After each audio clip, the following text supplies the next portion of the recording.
Шановні колеги, доброго ранку. Dear colleagues, good morning and greetings on the second day of this conference. And we're going to have a short dynamic panel about the yesterday's sessions. And we'll start with a question to Mr. Bystritsky on the three major statements that you can come up with based on the previous day? Well, first of all, I'm very happy to see those whom I know and, so to say, the main active participants of the civil society. So let me introduce myself. I'm currently representing a project, and Maxim Yakovlev is the head of this project. It's called Post Victory Ukraine, the vision of 2030. The project was initiated by the people who you've seen, like Glibovitsky, Pekar, Sushko. They've participated in the first panel. Pavlyuk, Lena Pavlenko, Mikhailo Zhernyakov, and so on and so forth. Now, that was the idea that came up in the first months after the beginning of this war, when it became clear that we need to think of a future, what we call the recovery. And I wanted to start with one thing. I mean, we're sitting here, and I have this moral sort of worries, if I may. Like, we're sitting here, and there's others who are sitting close to Liman or Kherson in the Kryvyi Rih region. So while we are sitting here, our defenders are dying in these trenches and on the front lines, and we have to understand that, even if you sometimes want to forget it. And that brings additional responsibility to us. I mean, giving answers to the questions that we'll be mentioning today, that's the introductory word. But I really wanted to have them today. Now, going back to the yesterday's panels, I've heard online everything that we've heard yesterday, and I tried to sort of summarize what was mentioned yesterday, but it's hard. There's logics, but it's hard to somehow like filter that logic. But I would like to try to come up with that logic in order to understand what was happening yesterday. What was that? Now, I believe it was a very successful gathering of activists and representatives of civil organizations, what we call a civil society of Ukraine. So it was a kind of a call up. I mean, people were sort of introducing themselves, mentioning the challenges. So this three pillars, so to say, behind the logic of yesterday's conversations. Alexander was absolutely right to mention. He said that there is a need to crystallize the agenda in the notion of recovery, but we won't be able to finalize that completely because there wouldn't be a single voice on that. And I agree with Mikhailo Vinnytsky, who said in his post in Facebook, everyone was talking about the unity, but we are different, and so there won't be a one voice. But there could be another thing that was happening in many of the reports and briefings that we heard yesterday. There's this trust.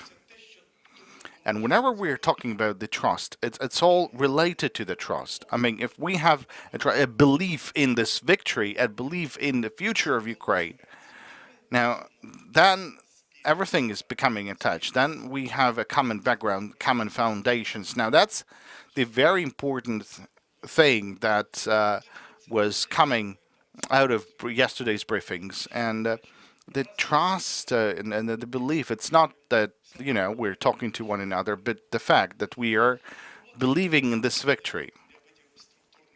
So these are the three main structural aspects.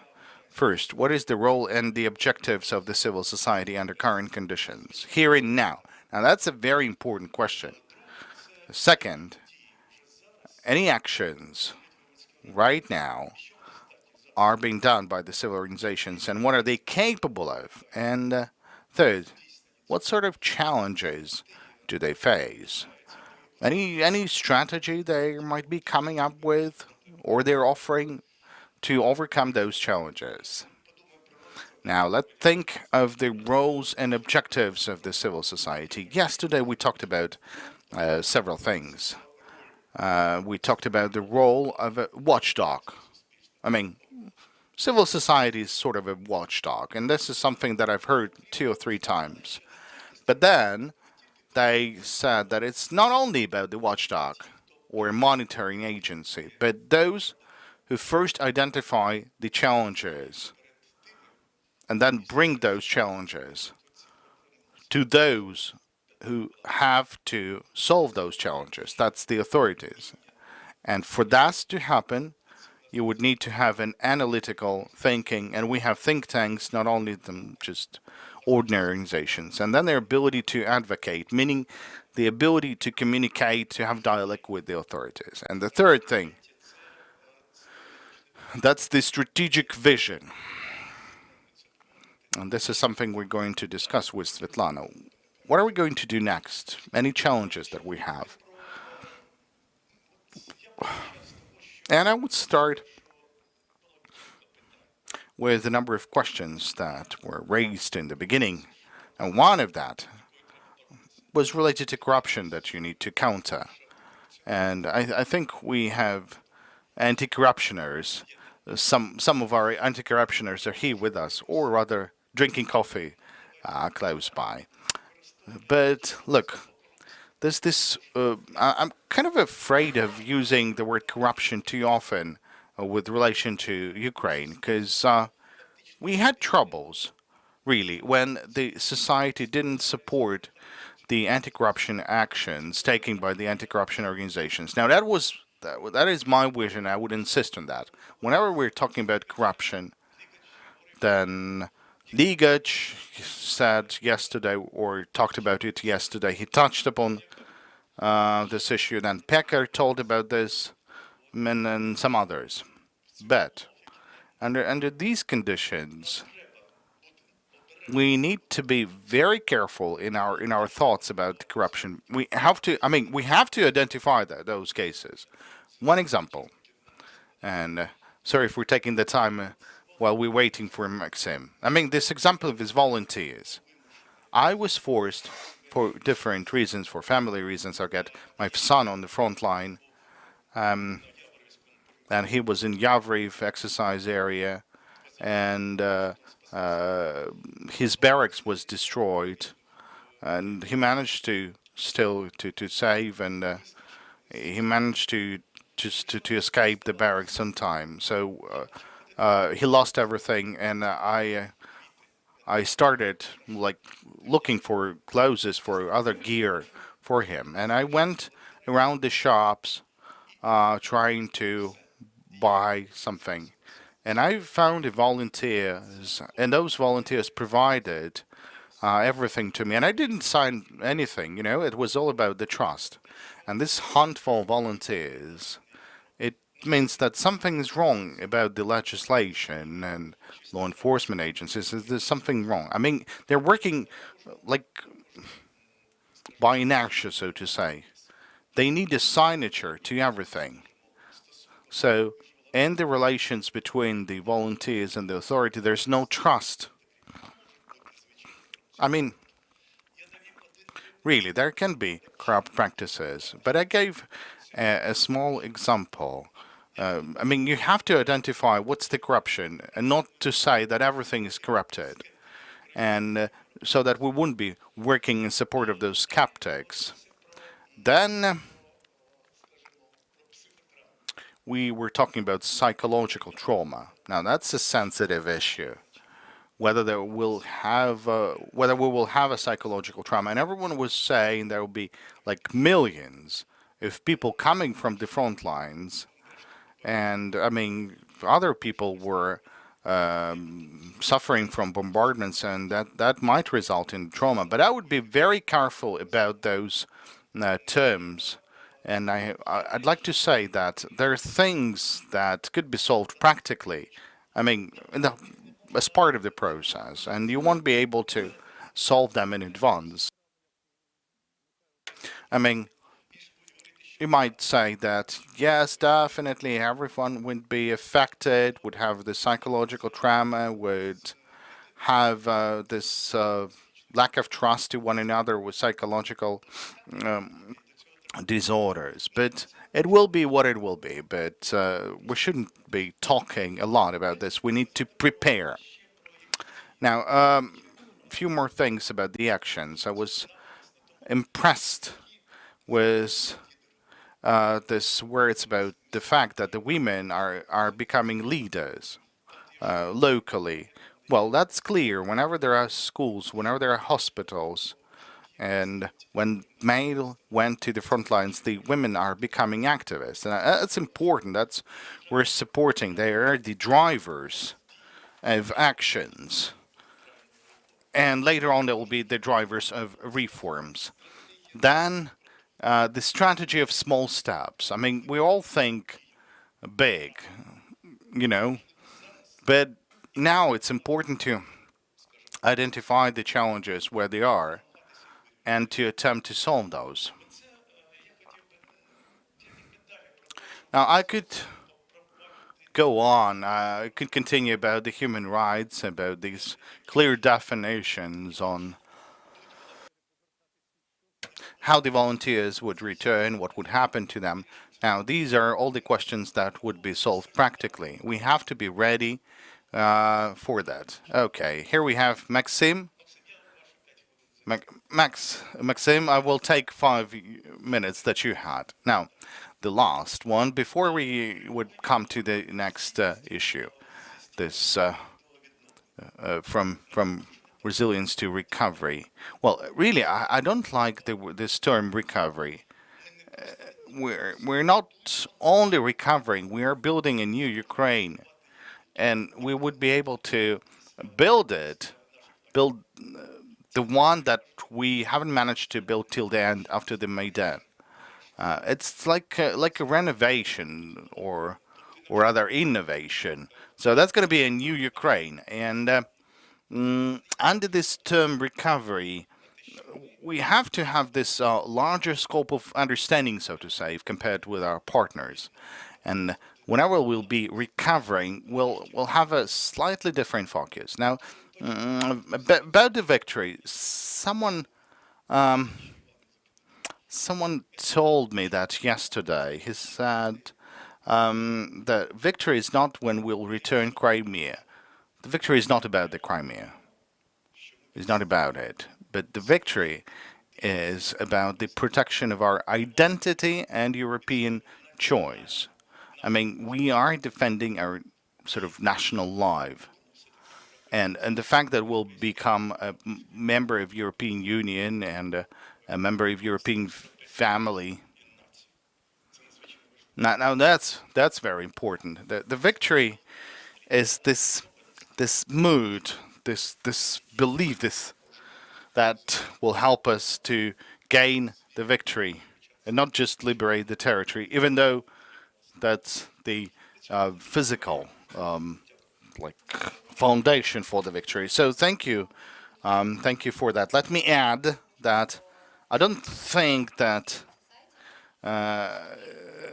let's say I believe in multiple voices, and since I was working in the RISE coalition, and we have selected one coalition for our work in the laboratory. We thought that's more practical one, but at the same time we're looking at the actions of others, and I believe that the value of these discussions and documents and forums is all about the fact that there is this establishment of a multiple voice, multiple voices.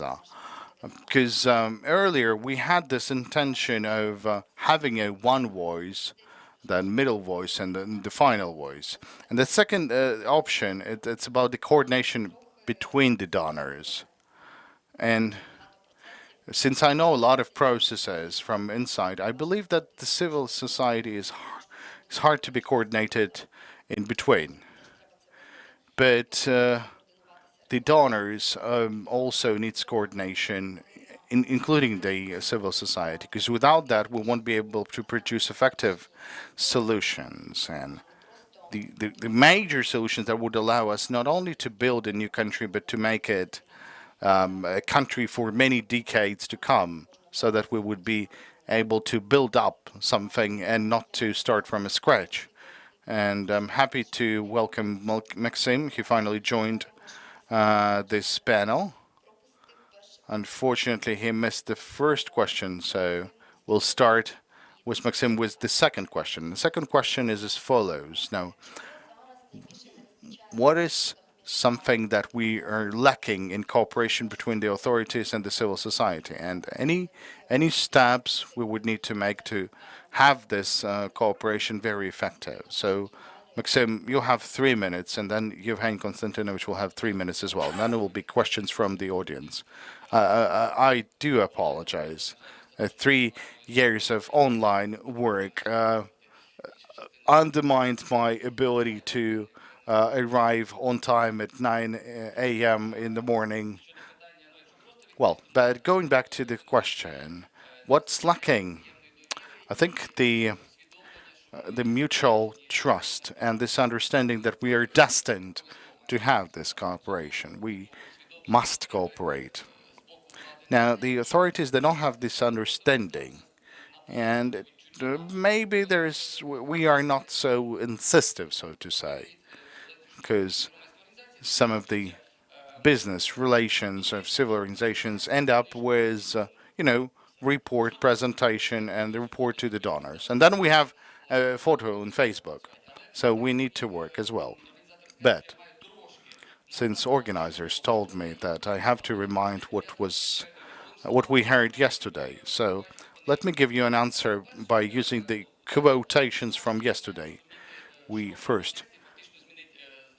But we need to understand the term recovery as modernization. We have to build a new quality of a country, not just to rebuild the house or the boiler house. Or maybe we should, establish sun panels and to restore the access to electricity in a much better way. So, the recovery of Ukraine has to be inclusive. And I can't call this process that we have an inclusive one. There was this metaphor saying that civil society looks like a professor who's running along the Bankova Street with the flash drive, but there's no USB drive on that part to insert that flash drive. So nobody is willing to hear those recommendations. And then the second statement. Now the West is considering more a dialogue, so to say, in between of the governments. And this format for elaborating the recovery, it's not effective. It will not produce the effect. Therefore, it is necessary to have a place for the civil society, for experts, at a table discussing the modernization and recovery. And at that point, we need to work more with the European Commission, and because European Commission is supposed to be the major driver for Ukrainian reforms, and this would establish the proper tools, because there is not enough of them. Because unfortunately, we're not being heard actively or sufficiently actively. Then there was another interesting statement. After the war, there will be a post-traumatic increase, and it might result in a burst of energy, creative energy, for nothing, but instead the civil society has to establish the social and state institution that would allow to turn to a high-quality development and a new quality of life for people. And there was a quote that after restoring the control over the territories. But the first thing that tends to recover after deoccupation is the corruption. Of course, Russian corruption is much worse. So you can opt for Ukrainian one. That was a joke, but corruption is a bad thing. So you need to somehow tackle with that. And then there was this statement that unfortunately, the Ukraine's economy doesn't have an economic liberty. Then the Marshall's Plan, in terms of the funds, it was up to 7% of the money. The rest came from private investments. Now, in the conversations of recovery, we're not hearing any mention about the investments and the investors. And these are the key people to invest the money and be able to create this recovery that we are willing to have so much. Then, why the Ukrainian economic system is undividable? And we're not talking about free markets. There is this presumption of guilt for the taxpayers. This is not something that I mentioned, but these are the panelists that mentioned it yesterday. Because the taxation system, it cannot count on the obedient and clear work of the taxpayers. So it has to be repressive in order to gather the taxes. Because the other agency, state agency, is not working, which is not working with those taxpayers that are trying to trick the public with the taxes. So, the last but not the least, the model for Ukraine's recovery. There are three words: initiative plus trust plus responsibility. Well, there's a few more statements, but I'm going to say them later on. I think that another very important thing is becoming conscious of what worries for the society, by the society, because right now we are observing a situation very similar to when it was back in 2014, when everybody was euphoric, emotional, but after a while, everyone came to understand that not everyone was conscious of what was going on to the full extent. And I right now see such a big gap between the territories near the front line and the west of Ukraine. It's very hard right now also to be abroad, extremely difficult. And I know and I think that the role of the civil society is to be calm but not hysterical, and thus getting across the truth about everything which is happening, not for the sake of gaining political gains, but for the sake of the future of the country and more mature society in the final count. And we still have 7 minutes left so that we don't take time from the next panel. This is a Q&A session. You're welcome to ask questions of Yevgen and Maxim. Or let me make one more statement. Yes, Mr. Yevgen, please. Another point to make is to speak about the strategy for the future. Let me posit the problem which was sounded yesterday. Some of the institutions have already been established, like in the law enforcement area. But are they functional, operational? This is a problem. Maxim has already told you what was said in that regard yesterday. Or, for example, we have good pieces of legislation, but is it functional? Again, there are some bottlenecks, and people complained bitterly about it yesterday. So between the adoption of legal norms and implementing them, there is a big mismatch. So what is this mismatch, and how can it be overpowered? In order to overcome that, clearly we need something which is the advocacy capability of the civil society. We must have well-developed plans of reforms developed together by with the experts and ourselves, I mean Western experts, and then demand from the authorities to pay attention to these strategies. because like it was in preparation of Lugano documents, it took them 6 months to prepare the documentation, and in some ways they did involve specialists, in others they didn't. And lastly, I think the biggest problem that we are faced with is something which is called mono-power, mono-authorities. I don't want to criticize the president, Zelensky, or anything. Mono-power seems to think that they will do without the civil society, but in all of the countries, there is a terminology to describe what the civil society is about. It's like a bridge between the legislator and the implementation of those pieces, and also making sure that they can be presented in the form of draft laws. If we see that at the level of the parliament, sporadically, still there is cooperation with the civil society organizations and think tanks. Sometimes we have this cooperation at the level of the ministries, like the Ministry of Reintegration, Social Policies, Healthcare, etc. Then, talking about the top of the Cabinet of Ministers, let alone the presidential office, we don't observe such manifestations of cooperation. These are two parallel processes taking place at the same time. Civil society seems to be working on its own. And the German ambassador, Anka Feigalin, if I'm not mistaken, she said it very accurately, that we, ambassadors, because she was speaking on behalf of all of the ambassadors, we are hopeful that this conference will fill the gap which is there, the interaction, the communication between the authorities and the civil society. Very important statement to make. It was also underscored by the representative of the European Union. This is a very, very apt guideline, not only for the civil society, whose representatives we are, but also the authorities. Our task is to nudge, to push authorities for this cooperation, which means, like, in addition to freedoms and liberties, Igor Barakovsky yesterday mentioned that we have to be responsible ourselves and take these challenges.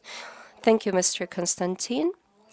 I can see now that we are ready to turn over the microphone to the next panel to make sure that once again there is more efficient cooperation between the representatives of our authorities, because they're already waiting to say something to us. Or are there any questions in the room? Good morning.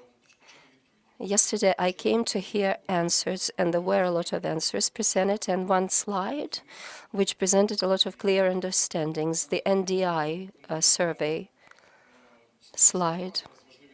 It said there about the words which are important for the Ukrainians. First was victory, and secondly, it's the army. And I think that that contains a lot of meaning, a lot of sense that can become foundational for the future recovery and reconstruction of Ukraine.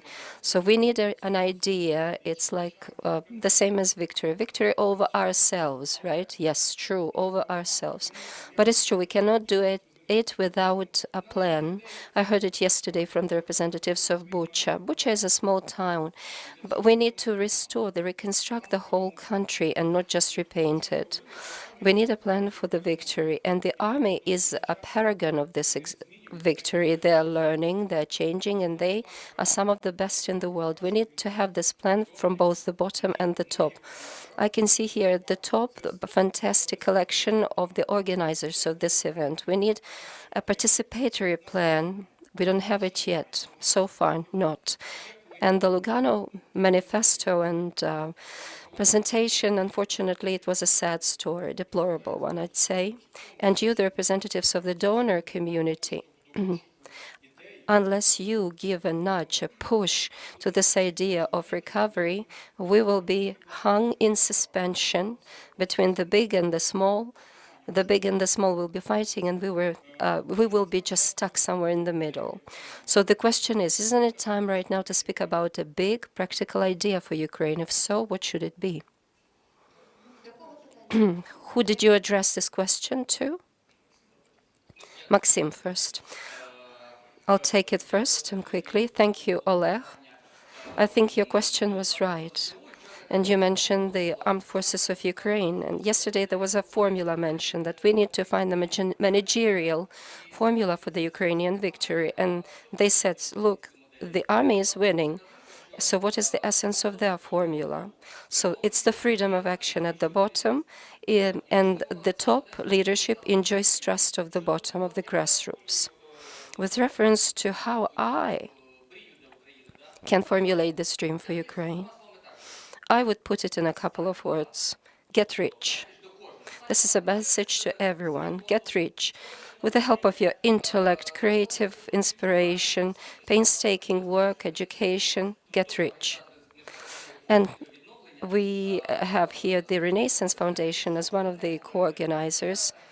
They asked me to say about something not mentioned yesterday. Not mentioned yesterday was the recovery of individuals, because the recovery of a country means the recovery of individuals, meaning modernization of markets, something that wasn't mentioned yesterday, but the markets provide us with everything, even this jacket and the microphone. You have the last seconds, and the ambitions of the civil society. What are we ready to contribute in addition to conferences and draft laws? Are we ready to be the major producer of social services for the society? Are we ready to be the main developers of the human capital? And we need 5,000 managers in the field on the ground. These are the people that will take care of shelters, hospitals, schools, medical centers, etc. Are we ready to produce 20% of the VAP and the NDP? That's all for me briefly. Briefly speaking, there is this idea, it's called European democracy, that's all. And clearly that means that we as a civil society have to do it all in order to develop policies for, or the strategies of the reforms. And these democratic reforms will need to be followed. That's all. There is no other recipe. Thank you very much to my panelists. And now I'm turning the mic to Irina Shiba, who will be moderating the next panel, where I understand we will be able to hear more about anti-corruption and authorities. Thank you.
Yes?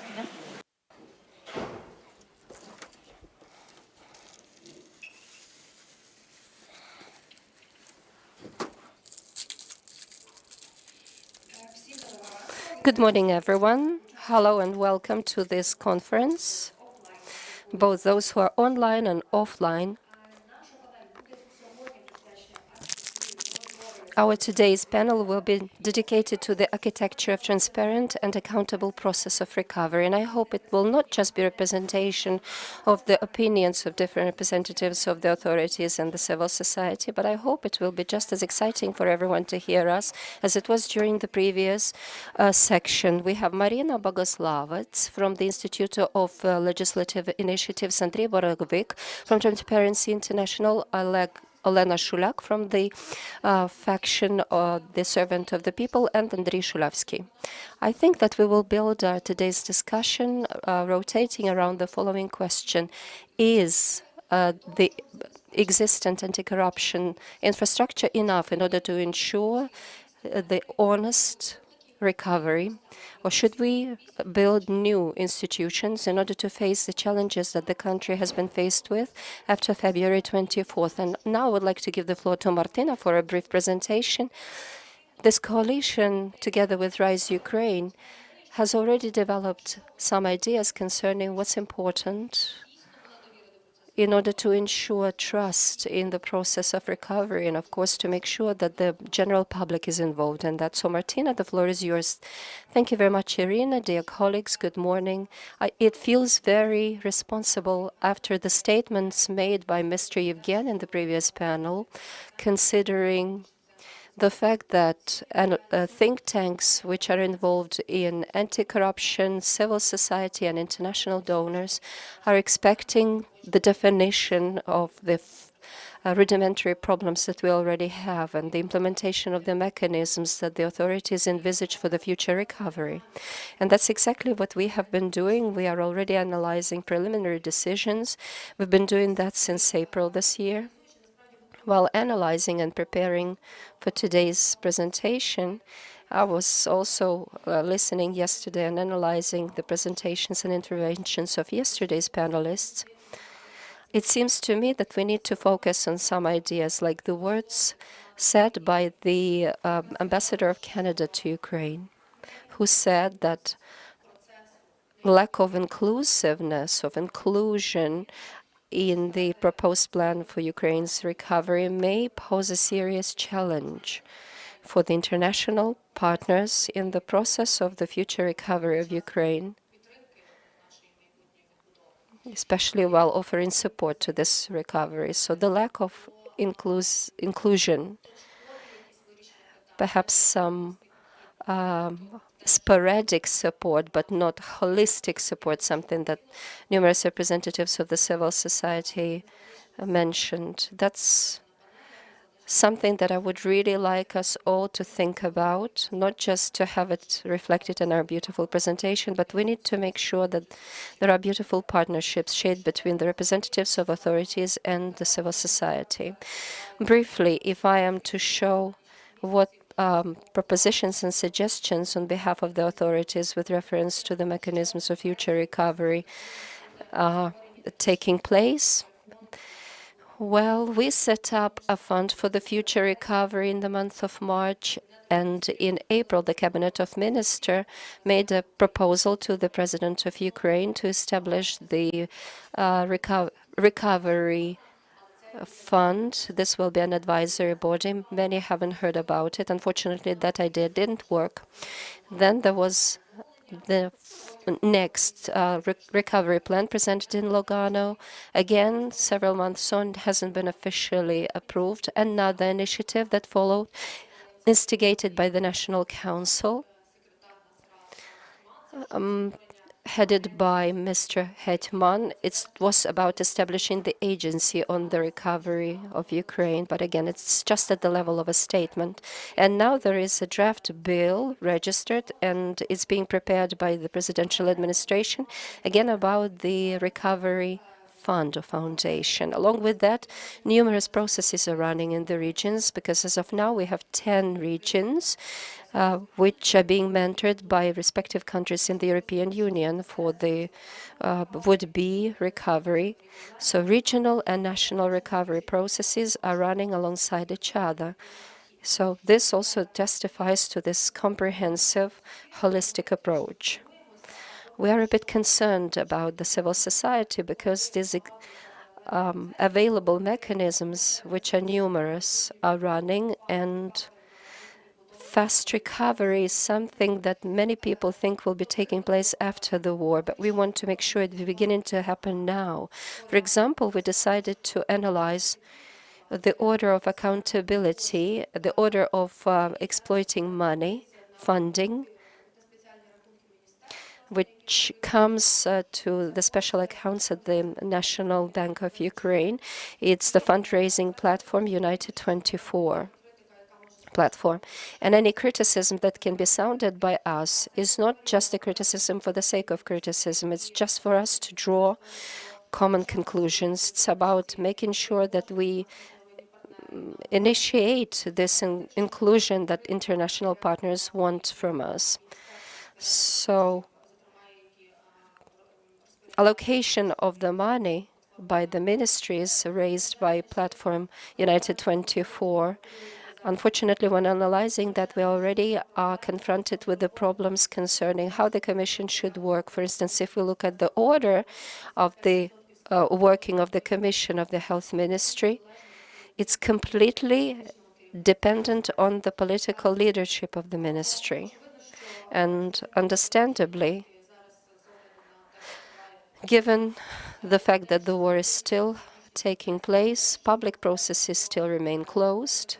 But when talking about the work of such commissions, we cannot see public information concerning how the facilities are selected and how funding is allocated to them. But we want to make sure that the same approach is not translated in the future. So now we would like to make 3 theses to the representatives of authorities. First, we require a unified holistic approach with reference to legislation, because there are numerous initiatives sounding. A lot is being proposed via legislation, and we can see that in the form of the law about the foundations of Ukraine's recovery, in order to reaffirm the specific sources of recovery, electronic management, digitalization, transparent procurements have to be identified in this draft law so that everyone can understand the methodology and the priority,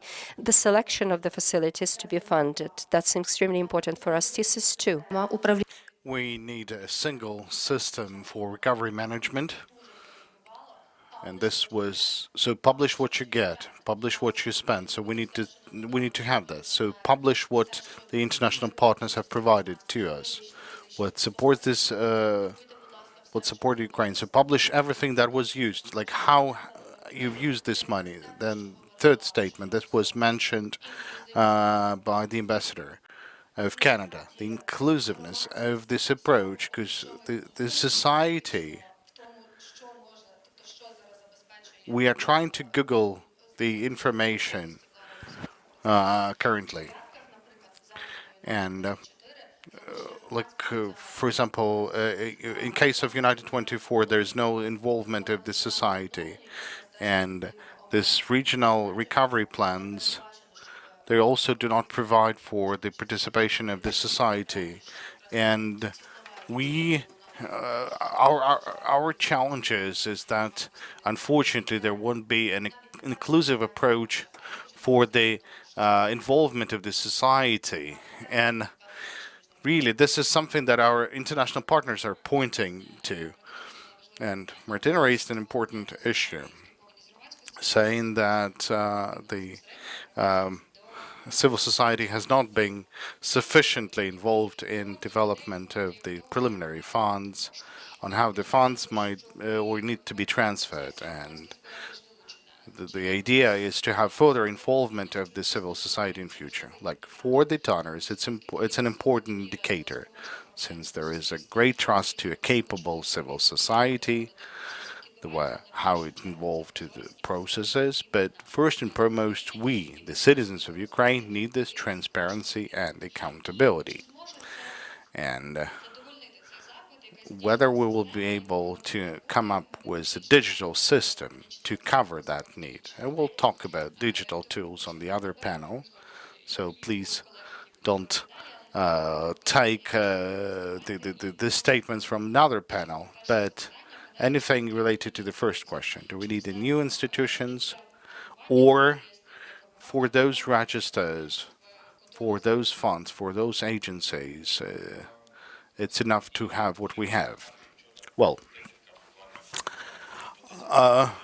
I've been watching different statements, and I was, searching for some practical statements, and then I was explained that the first day was about theoretical stuff, and today we can talk about some practical ideas.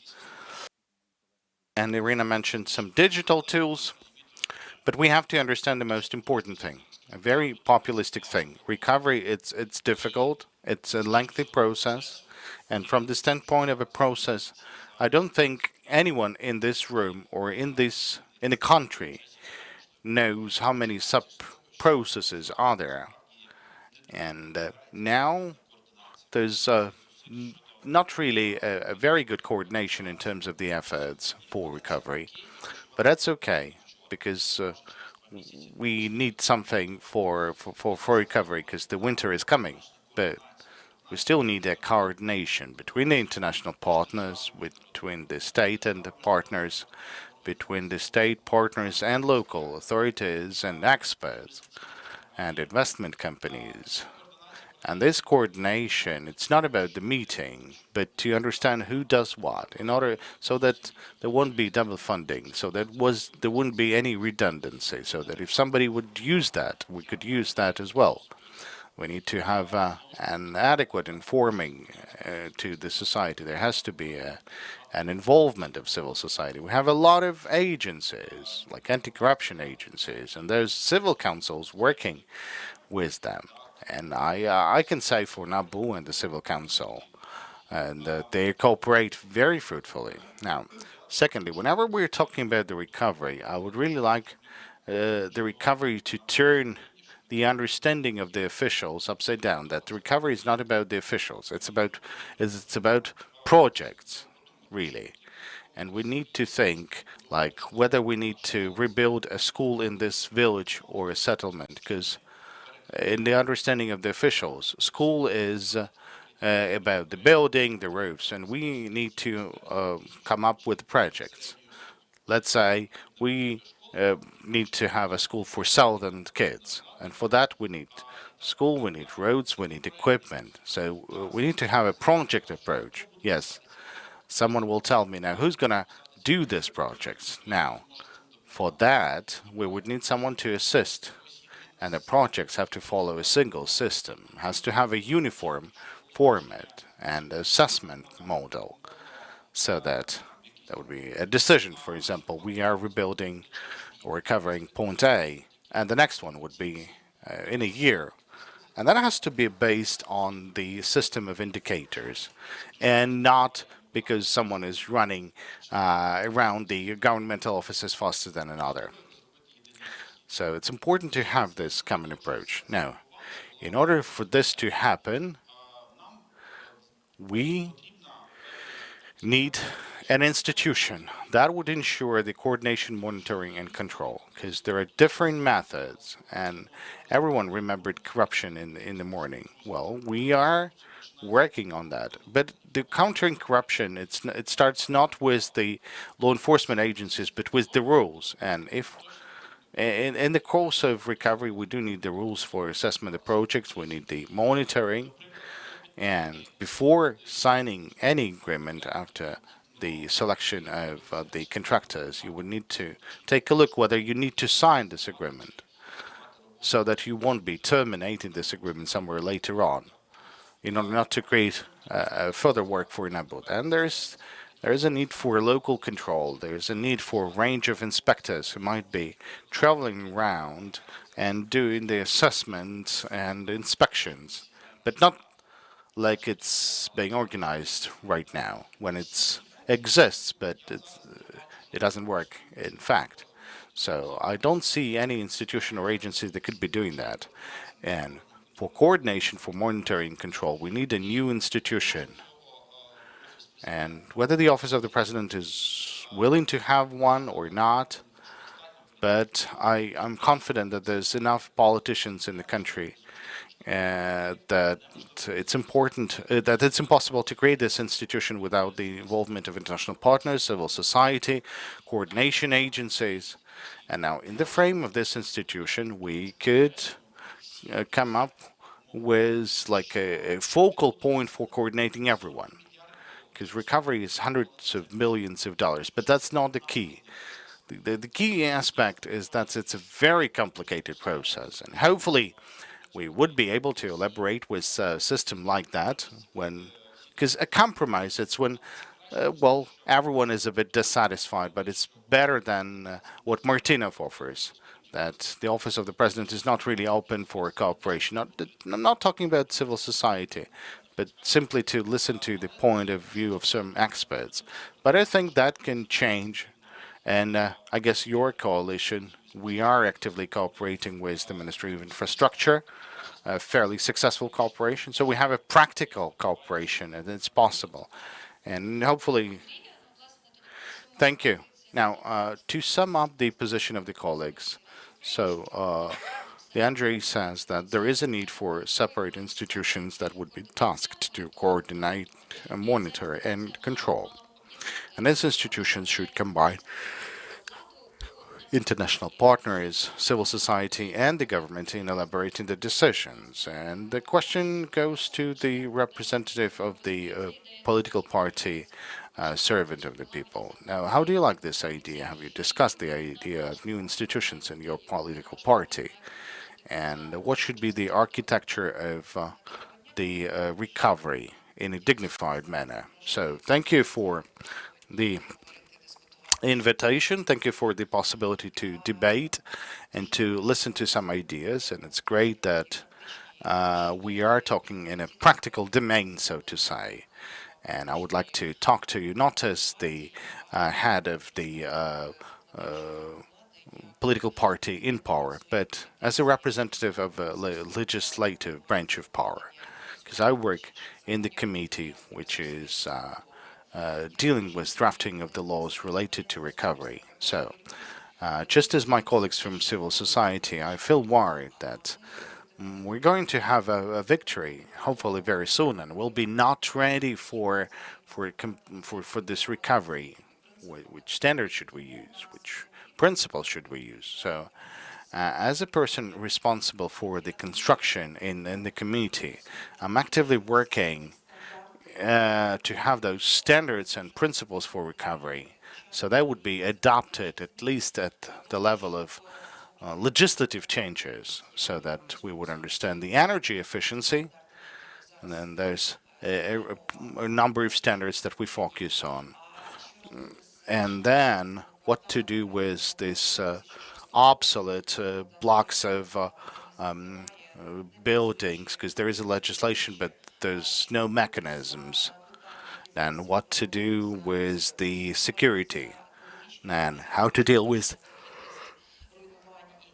environmental issues, because we can see a lot of damages, particularly caused in the sphere of environment. So how do we act? What principles should we use? So we focus on those. We pass on legislation to facilitate the energy efficient recovery for Ukraine with security standards, with environmental standards in place.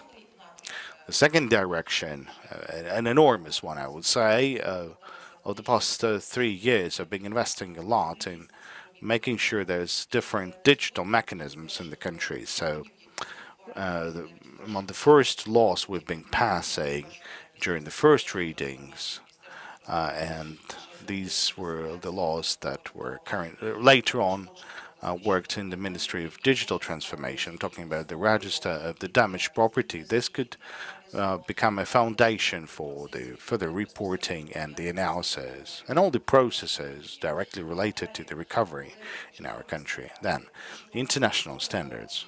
We're talking a lot, but not doing a lot in order to have the reform of public procurements.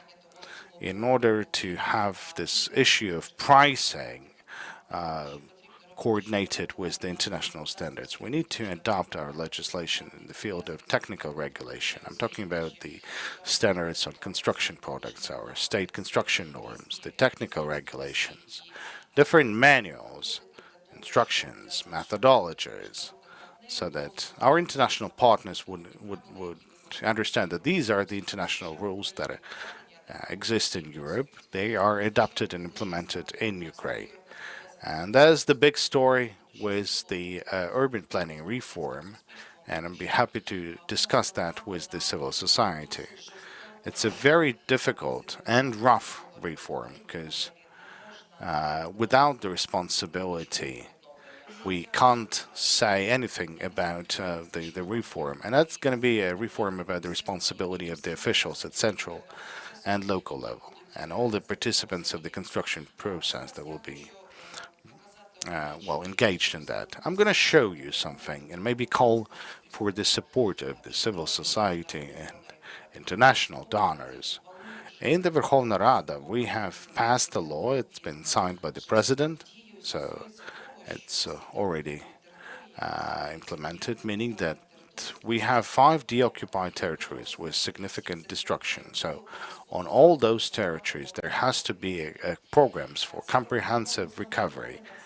And these are the programs, these are strategic documents, I would say, where we need to clearly identify how this or that region or community would be developing. Because we have thousands of enterprises being relocated, and possibly they will never return to those communities. We have a change in the demographics, because part of the people relocated and they will never return.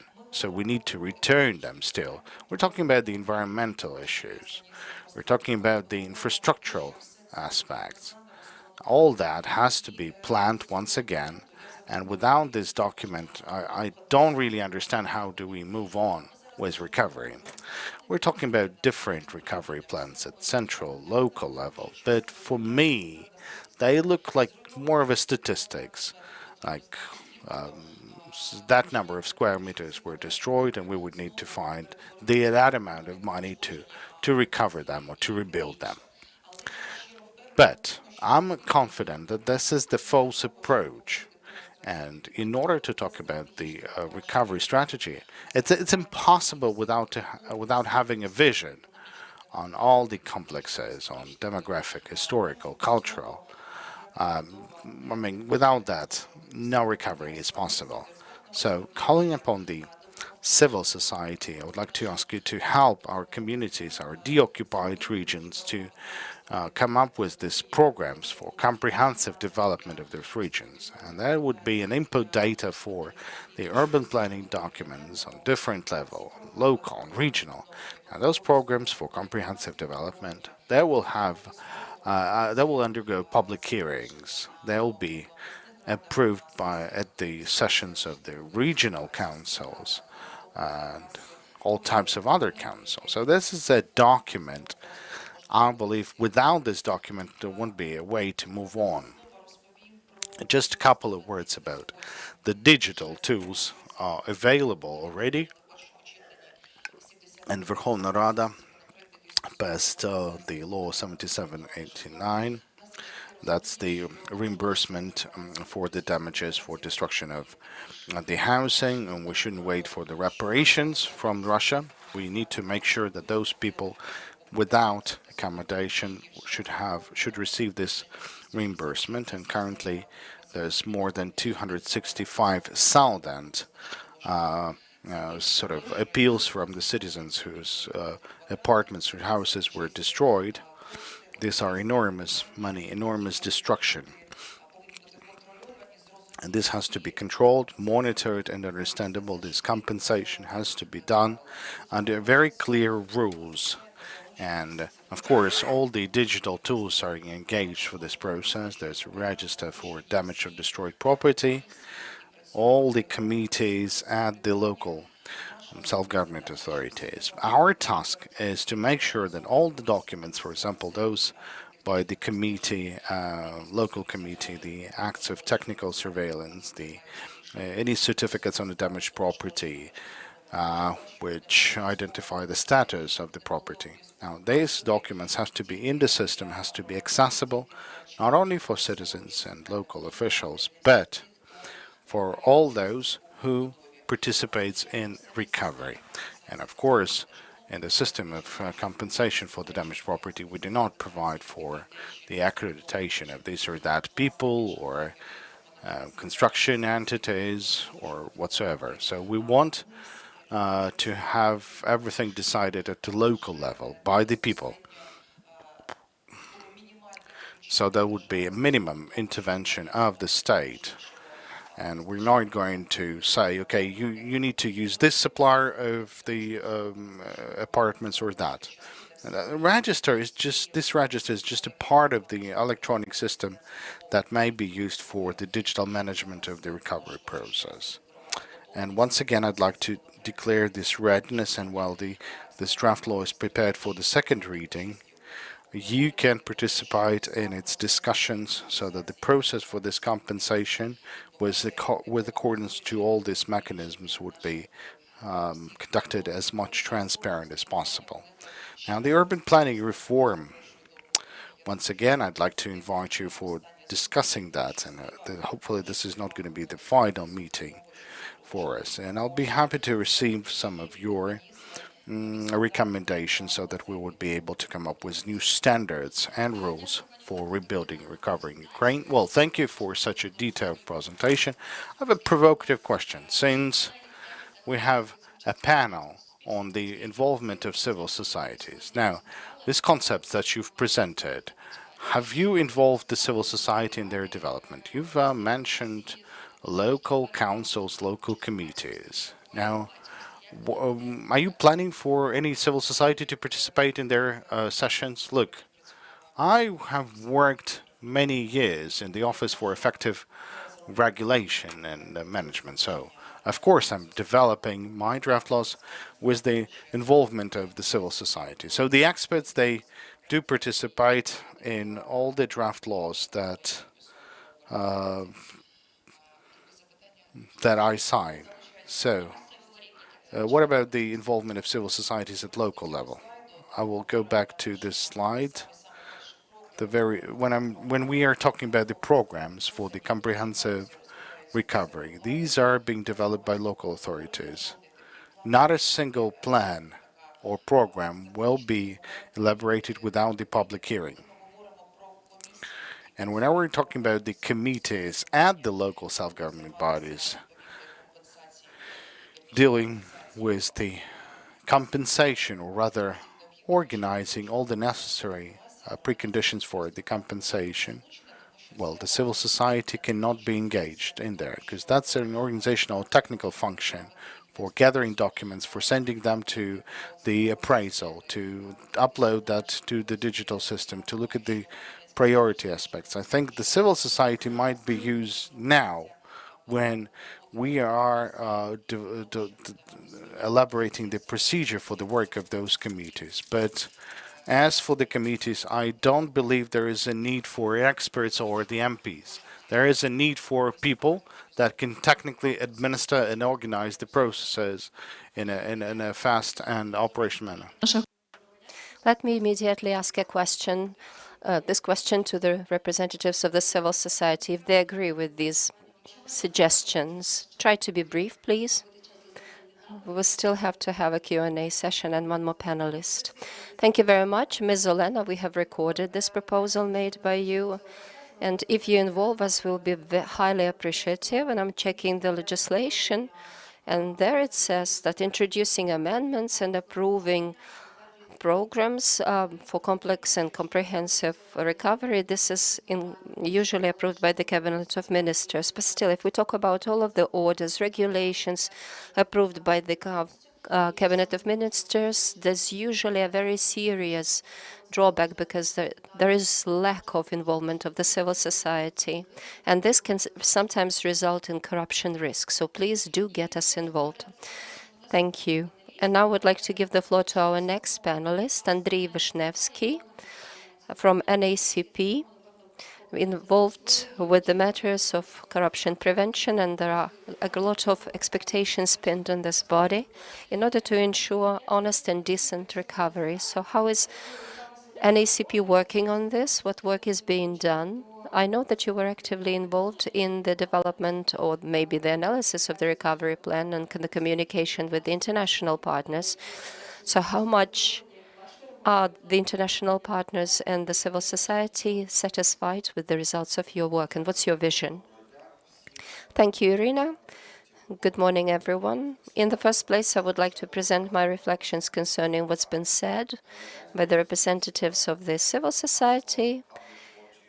The slogan, publish what you get and publish what you spend, as a representative of the body which is to prevent corruption, must be the slogan of the whole recovery process. It must be written everywhere on all possible billboards, and every official has to have it in front of their nose. I believe that from the standpoint of my agency, NACP, which deals with corruption prevention, not everyone in the authorities is on the side of the light. or honesty in order to achieve the best results. To ensure recovery, we need to build circles and coalitions. And in this respect, we very much welcome the establishment of RISE, and we work with them in the section of anti-corruption expert analysis and some other areas of work. We also think that coalitions must be built within executive authorities, and more comprehensive approach should be exercised. A case in point, if we take it to practical application, what Andrei appealed to us, with us to do, if we prepare for efficient recovery, we have to work on implementing the standards of corporate standards. We need to certify the units in enterprises and in executive authorities. In executive authorities, the Ministry of Economy is responsible for doing exactly that. We need to strengthen the capabilities of the units of internal audit in utilities, in the centers of social service provisions. If we talk about the mandate of an ACP, we may help and we can help in building compliance procedures for utility enterprises, in particular via the creation of anti-corruption programs, risk analysis programs, in particular for procurement programs. There are special documents that regulate and different other tools available in order to do that. We already have the memorandum with the National Audit Service and right now in negotiations with the Ministry of Economy in order to collect and put together everyone who is on the side of light and thus create this clenched fist and hit corruption before it begins to bloom again. Clearly, recovery and reconstruction is very fertile soil for corruption to start to breed again. With reference to efficiency that Martina referred to, and when she made references to Galazzo, the Canadian ambassador, in addition to involving the representatives of the civil society, which clearly is extremely important, it makes sense to have a broader perspective. Last week, the government received proposals in several areas of work from our international partners concerning the architecture of the would-be recovery of Ukraine. This is to do with the recovery plan and the National Council of Recovery, as well as legislative initiatives mentioned today, including establishing the Recovery Foundation. There are proposals offered by the World Bank, European Investment Bank, EBRD, including the lead 14 countries, including Canada, the United States, European countries, and the two international organizations, the EU and the UN. And they say that it's necessary to involve local councils and local governments, both at the level of planning and the level of the recovery plan implementation. And in particular, they say that nowadays, from their perspective, associations of territorial communities, association of local governments are virtually not involved. And I'm addressing you, Ms. Allen, as a representative of our legislature. I think it's a very important signal that you need to respond to. This inclusion must also mean the coordination of donors, because donors reiterate that themselves, and they point out that it takes the strong ownership from the Ukrainian government in the first place, and that this initiative must stem from the Ukrainian government concerning what and how that should be done. And in this connection, the policies of the donors themselves require revising the way that they will be providing their international technical assistance.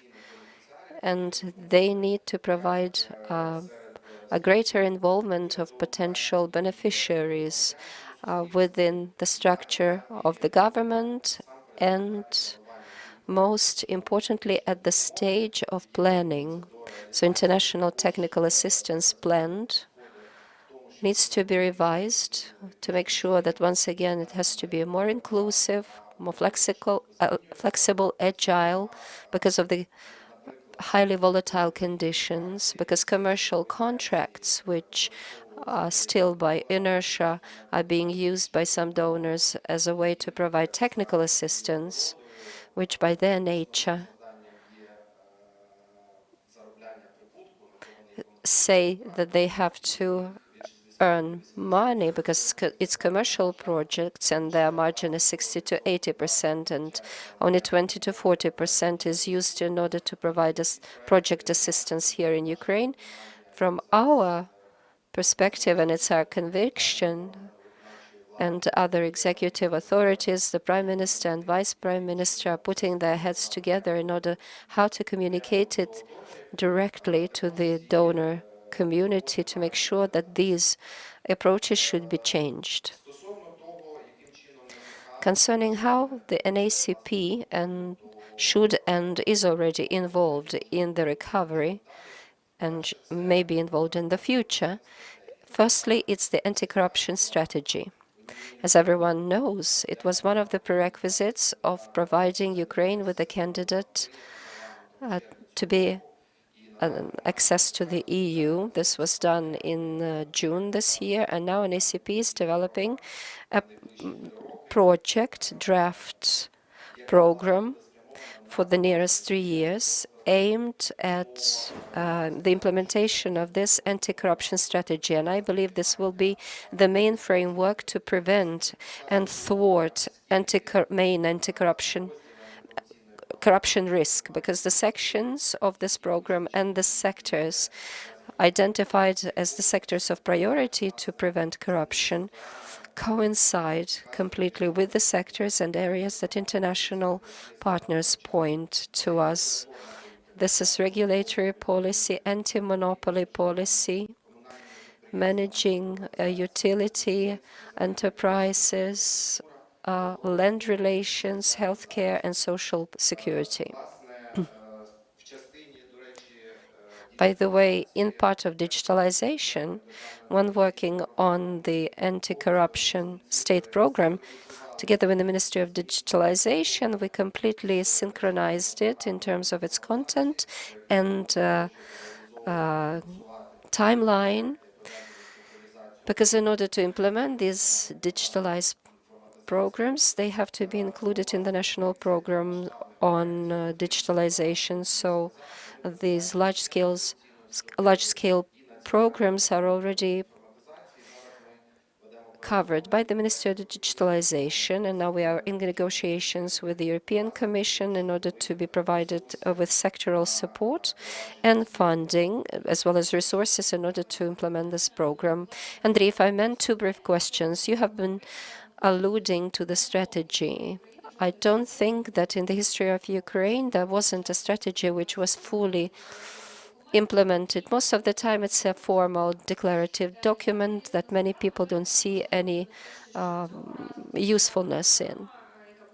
The state program that still needs to be finalized definitely needs to be put into practice, firstly. And secondly, you spoke about the requirements of the EU to Ukraine as a candidate member, showing realistic results in investigations of top corruption cases, appointment of the SAPO chief, and the finalization of the competition in Nabu.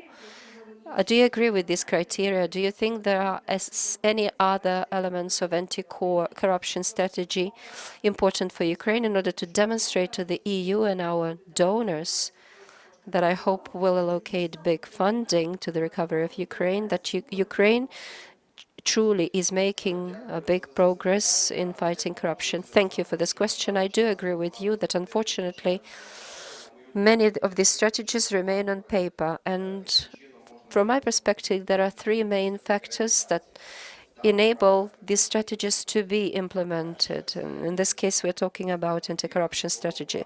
Firstly, it's the leadership of the people that move along the implementation of such a strategic document. And in this case, it's the National Agency on Corruption Prevention, and ACP. We're doing everything in our power to make sure that this document gets to the top of the politicum in Ukraine, political authorities, and it needs to be aligned with all of the processes running in the country. All of these processes have to be in sync. The second factor impacting is the availability of resources. For the Cabinet of Ministers, the implementation of the anti-corruption strategy is a priority, which is witnessed by the fact that when the Cabinet of Ministers was making its draft agenda concerning the budget before it was presented to the Parliament, despite the huge deficit of the budget. And as the members of the Parliament said, that the budget is empty because they just record the minimum expenditure that any country cannot exist without. Nevertheless, the country decided to initiate a special program in order to implement anti-corruption strategies. Anti-corruption strategies, this is how it's worded, for the long term, not only the current strategy, but the following ones. And some funding has been allocated for that. In the first place, the coordination system, monitoring system, and evaluation for the indicators that will testify that results have been achieved. So these are managerial things, but without them, it's impossible to start implementing any documents, which is why the sectoral budgeting support that we want the European Union to provide us with is so important in order to provide adequate budgeting, adequate funding of this document. And one more thing to mention is the pressure in order to effectively implement any strategy, especially in anti-corruption as an area of work, because we know the political appetite for implementing anti-corruption measures is always not enough, so incentivizing this appetite requires the pressure exerted by the civil society, which is why we put our hopes, pin our hopes on RISE and generally on the public sector to incentivize all of the implementers in the public sector to make sure that the sectoral budgeting support is wonderful, not only in a way that it allocates money, but also because it sets specific requirements and indicators which need to be achieved in order to receive every next tranche that the government will have to report about. Because for us, the EU membership is priority number one, and we all seek and do all we can so that negotiations on membership will open up as quickly as soon as possible. So one of the sections in these negotiations targets anti-corruption activities, and if we implement everything that I have mentioned, then Ukraine will have something to say when negotiations open up concerning anti-corruption policies. And then, if I may, another very quick question. So just 3-4 quick assignments that you think Ukraine can carry out that will signal about our combating corruption. Well, Irina, you have already repeated 7 conditions, prerequisites that Ukraine has to deliver on for the EU to start negotiations on Ukraine's memberships. And of course, it's the specialized anti-corruption office, de-oligarchization, completing the selection procedure for the director of NABU and ARMA. All of that is the normative provision and institutional provision that needs to take place in order to ensure that the anti-corruption initiative takes its form. Now let's open up the Q&A session. I can see some raised hands. First, Gleb, and then someone else sitting in the front row. Please name yourselves and say who you pose your questions to. Thank you, Irina Glibushlinsky, the Center of Economic Strategies. My question is probably addressing Andriy. Which of the two Andreys? Andriy Vishnevsky.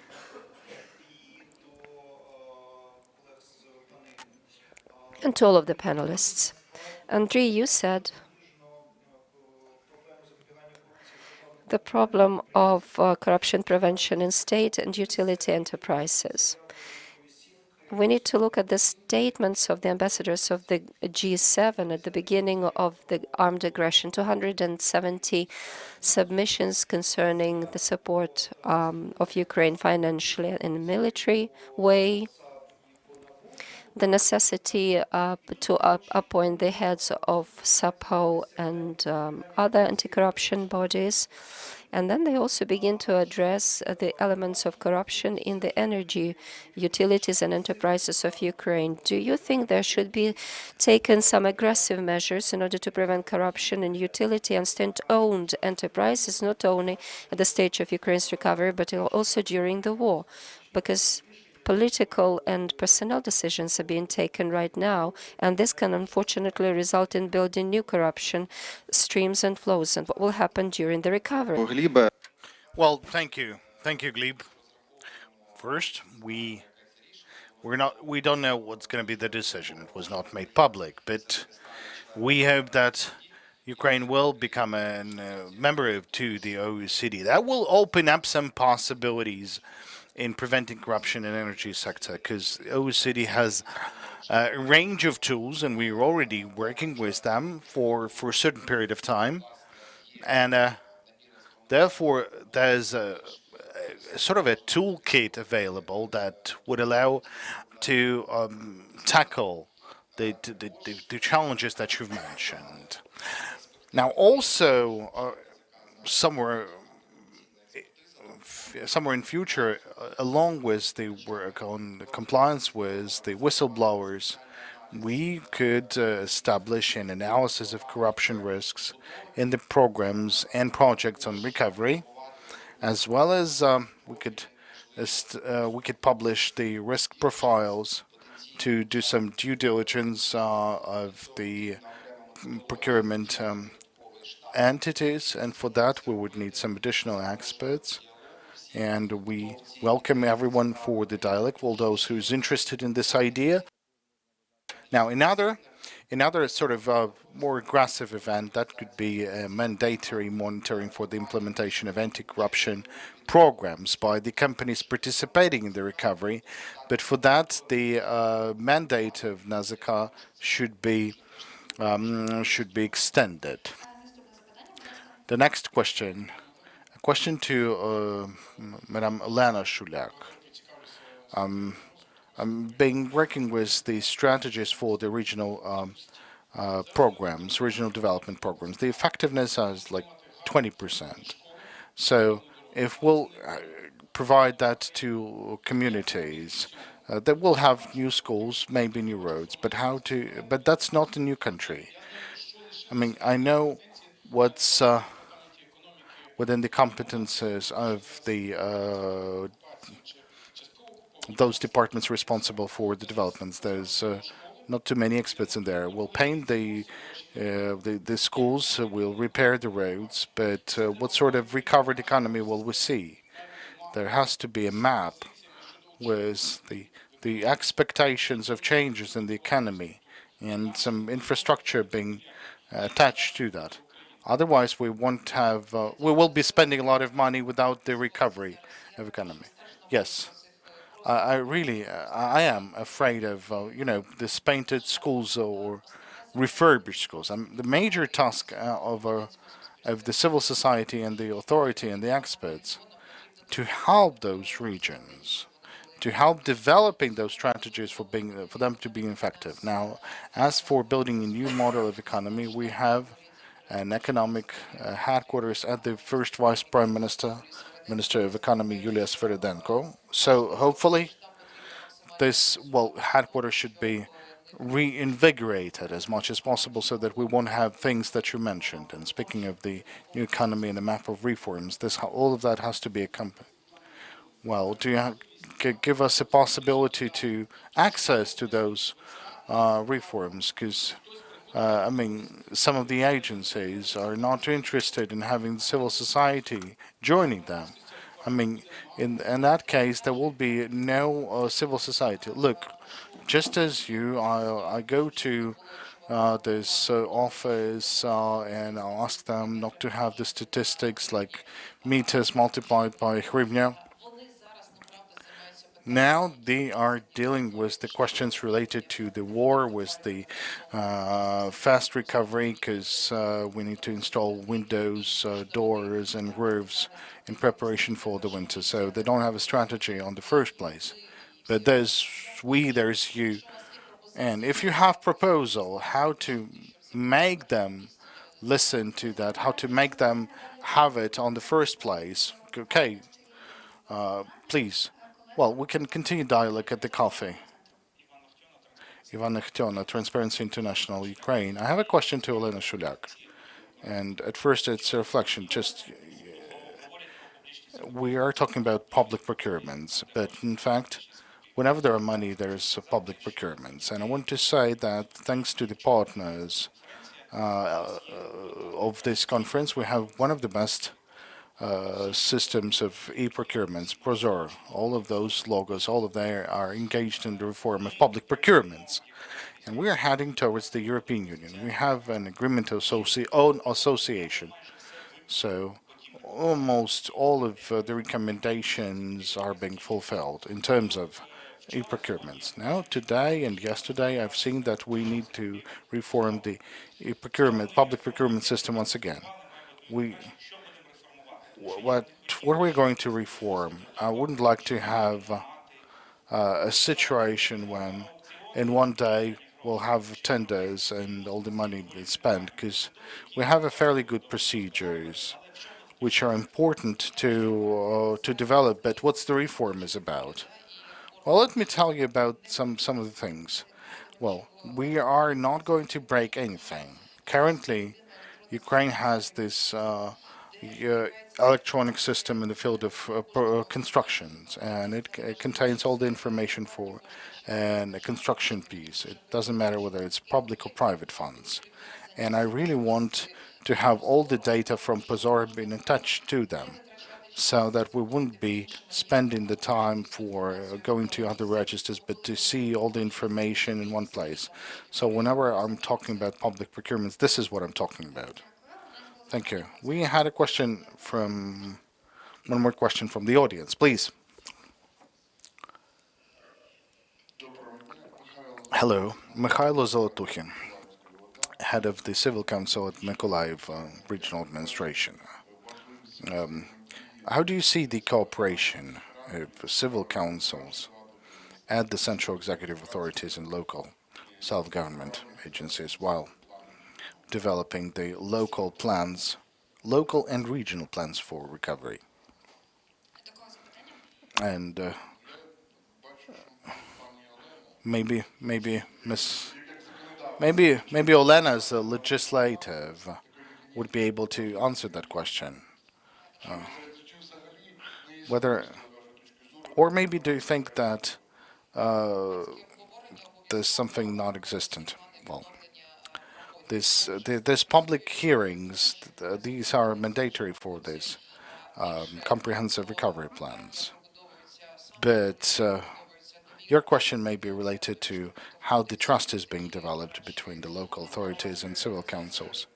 Well, do you see that in this algorithm for the development of the plans? Do you see any role of the civil councils? Look, if you have a proposal by reading the law, let us take a look. And maybe it could be, well, I can see that. Good. I know that EASY is actively working with the communities and local self-governments. Maybe Martina can share with us some of the ideas as to how to provide civil control and cooperation at the local level. Well, it all depends on legislation. We are working with the regional centers of Ukraine, including Zhytomyr City Council, Mykolaiv City Council, and they will definitely participate in the direct procedures for the future recovery. We understand that there will be a draft law registered. It was prepared by the Office of the President, and there's discussions that the Cabinet of Ministers will be approving the projects that will be supplied or submitted from the regions by the regional state administrations. And in this case, the role of the civil community, of the civil society, will be, well, sort of reduced to zero. And the in that case, the Cabinet of Ministers or the foundation that is about to be established, and we had some announcements from the Office of President. So they will be dealing with the proposals of the so-called self-government bodies. This is something that makes us afraid. We're waiting for the text of the draft law, but looking at what the representatives of the local council are saying us, telling to us, what the experts are telling us. Once again, I would like to repeat what I was mentioning in the first statement. This is a fear, but that could be a significant outcome if that's not changed. And this is something mentioned by the international partners. So it's something that that makes civil society afraid. But there could be a response to international partners. Look, we're talking about the two different draft laws. I talked about the draft law on the programs for the comprehensive development, and you're talking about the draft law that is not yet being submitted to Verkhovna Rada, and we can't debate because we don't have like this draft law. But when it will arrive to Verkhovna Rada, we'll be able to talk about that. I'm grateful to these panelists for the debate, and hopefully this active discussion on the draft laws and initiatives will continue after this panel. But unfortunately, we have to finish our panel. Still, we've prepared a lot of very interesting discussions and debates. Thank you for your attention. And now I'd like to invite you to a small break before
Треба було окрему панель.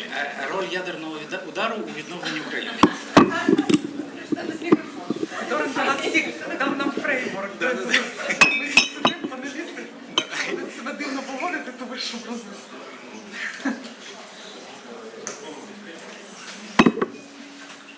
Завдання модератора збудити своїх спікерів. Вивести їх з рівноваги, так? Кращого методу я не придумав.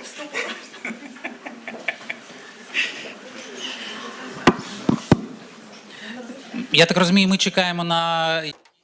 I believe we are waiting for the green light. Oh, we do have the green light already.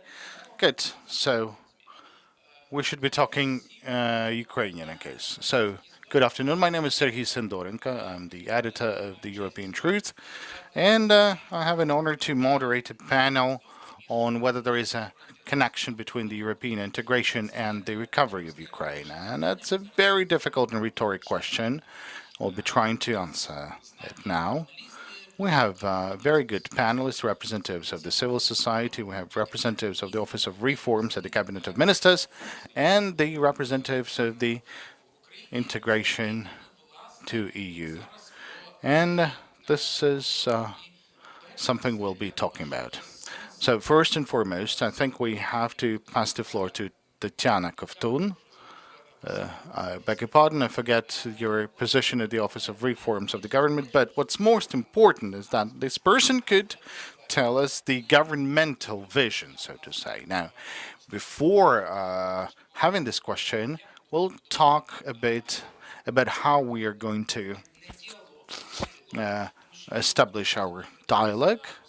I wouldn't like to have it in the form of statements. I have enough questions to our panelists, but I believe there's also a chance to have some questions from the audience. So let's have the first wave of statements.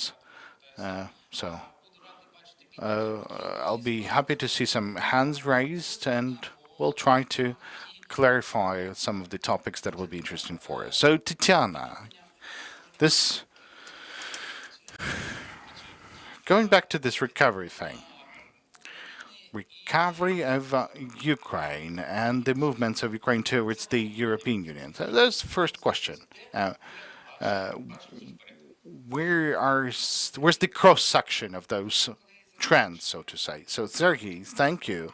Thank you for the invitation. Now, talking about the recovery and European integration, they are like fully interrelated and intertwined, I would say. And at the beginning, it wasn't evident, but now moving from the standpoint of receiving the candidate status, and we've received it, and currently we are fulfilling a number of commitments as more and more understanding among all the branches of power that recovery can only happen in the context of the European integration. So Ukraine might become a member of the EU only if it will recover. And Ukraine can recover only if it becomes the member of the EU. So these are completely interrelated processes.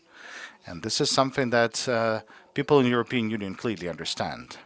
And that gives this great desire of the European Union to become these leaders in recovery and reforming process. And since we don't have a single platform for recovery, but I believe that the leaders for the recovery, that would be the Ukraine together with the EU. That's the first thing. And secondly, the maximum amount of funds for their recovery, that would be something that the EU has to invest. EU as the institution, as the private investors, as the member nations. That's undoubtedly. And this is because Ukraine has to comply with this level that exists within the EU, the level of standards, the living standards, the level of standards in other policies, starting from environment and all the way to the financial sector. Second and thirdly, all of our reforms that Ukraine needs to undertake, there will be irreplaceable. I mean, the sooner we understand that, the sooner we'll move towards the EU. And whenever we are working on the recovery plan, we understand that that our partners, they need a strategy, long-term strategy, and a plan. And the EU delegation wrote us that look at the EU standards in all the aspects. Look at the regulation of the EU. Look at the directives in all the areas, in environment, infrastructure, construction, regional policy. This is something that we are lacking at the point. And as an example, from this questionnaire that we got, we need this talks with all the civil society organizations. We need this debate. We need this assistance because there's an enormous amount of reforms and the alignment of legislation. We don't have full understanding on that. It's going to be absolutely different from the implementation of the association agreement, but we need to engage everyone. Thank you. And indeed, that's the right statement that allows me to come up to the next statement, in fact. And I would like to ask Natalia Andrusevich from the Resource Center Society and Environment to share her experience in the field of this dialogue. I believe we've missed Gregory. Hopefully he's still in touch with us, because I thought he would be next one to speak. So, Natalia, I would like to tell me, we all remember those turbulent times of spring, the beginning of summer, well, particularly the spring, when all the society was striving for offering support to the country in its movement towards the European Union. But that was another thing, another peculiarity, so to say. In addition to the desire, there were also some time resources. I mean, everyone, the majority of the actors or the entities on the market, they had this possibility to invest personal resources in this. But since it's becoming more difficult with those resources now, maybe do you have any ideas how to make it possible? Maybe you could share something, since the donors are listening to us. Maybe they will see some opportunity to support this. How did you prepare this questionnaire in those times? I mean, how this could be done once again. Thank you, Sergey, and dear colleagues. And really, Sergey brought me to the past. And I thought this happened somewhere long before. And now we have this candidate status. And we're now thinking on how to work further on, how to work on our chapters for negotiations. That's chapter 27 on the environment. That's something dear to me. But the process was very interesting. It was limited in terms of time frame. And I can talk about the environment. This is something where we participated. And it was a great synergy of the authorities and the civil society, because everyone was ready. And everyone was trying to get more and more chapters. Everyone wanted to work and to share their expertise. That was a wonderful opportunity for the civil society, been monitoring over the integration processes for some time. And everyone wanted to share and to implement its expertise. That's one thing. The other thing, the ministry was open, really. And we had a lot of online meetings, online sessions. We've discussed every single question. I was great, really. And there's this kind of a wonderful example of synergy of efforts that gave such a fast results, because we were preparing while using the questionnaire from Serbia. So we tried to use that and then to offer some answers for Ukraine. So when we got the questionnaire for Ukrainians, we tried to look at the discrepancies and added some answers to that. So we have some lessons learned from that process, and from the questionnaire you might understand the expectations of EU, because the questions, those dealing with the EU integration, the questionnaire is the perfect information of the as-is status. And this questionnaire is public, which is absolutely most important. But I mean, it's in English, but those 2 volumes of the questionnaire they are absolutely public and they're available in English. So these are the lessons learned. What's going to be important, and we've seen what's important for the EU, in part related to the environment and climate change. What do we work on next? On the other hand, it gives a possibility to understand that this synergy is something that needs to be kept. And now, whenever we are looking at the recovery plan, we understand that this inclusivity, it has to be preserved. And if the civil society was engaged in drafting this plan, our organization was engaged in 2 working groups preparing this plan. Of course, not many things were not taken into account, but the community were not engaged. And now we're talking to them, and they're saying, like, look, we haven't seen this plan. We haven't participated in drafting that. And that's sort of strange because the communities will be the primary element for that recovery. And it's important to engage them. So we need to transform this synergy lessons learned to the other integration processes, because the path would be a long one, will be a complicated one, and the authorities won't be able to cope with all the challenges. Cause, talking about the environment and climate change, we have 29 directives in the agreement to be implemented, but half of them are not implemented yet. But then, what are we going to have? There's 200 regulations on climate change in the EU. So we do need to combine the efforts to have the support of the donors so that this process would be properly organized, to have a dialogue from the very beginning, so that all the reforms would be talked through, there would be analytics to support that, and there is a need for an understanding of the donors to the necessity of this process. Let me ask you a brief question. Do you feel that the civil society is ready sometimes to go and do feats or exploits and invest all of their time and effort if it takes? I think so. And I think this questionnaire demonstrates that really fine. Because that was at the time when everyone was very much overwhelmed, because part of this questionnaire I filled out in a shelter, a raid shelter. We had a lot of piping in the basement. I live near an airport. It wasn't very convenient for me to do that in my flat on the 7th floor. So I think that when it's necessary, the civil society, we've been able to see such demonstrations before. In 2014, these supreme efforts of civil society organizations. And I think right now, because of this questionnaire, we'll definitely have to repeat this exercise. Gregory Tsouris from the EU delegation in Ukraine. I know that you are focused on green transition, but it also corresponds to the topic we discussed, because it is a key for the EU itself. So my question is, how do you see a way to create Ukrainian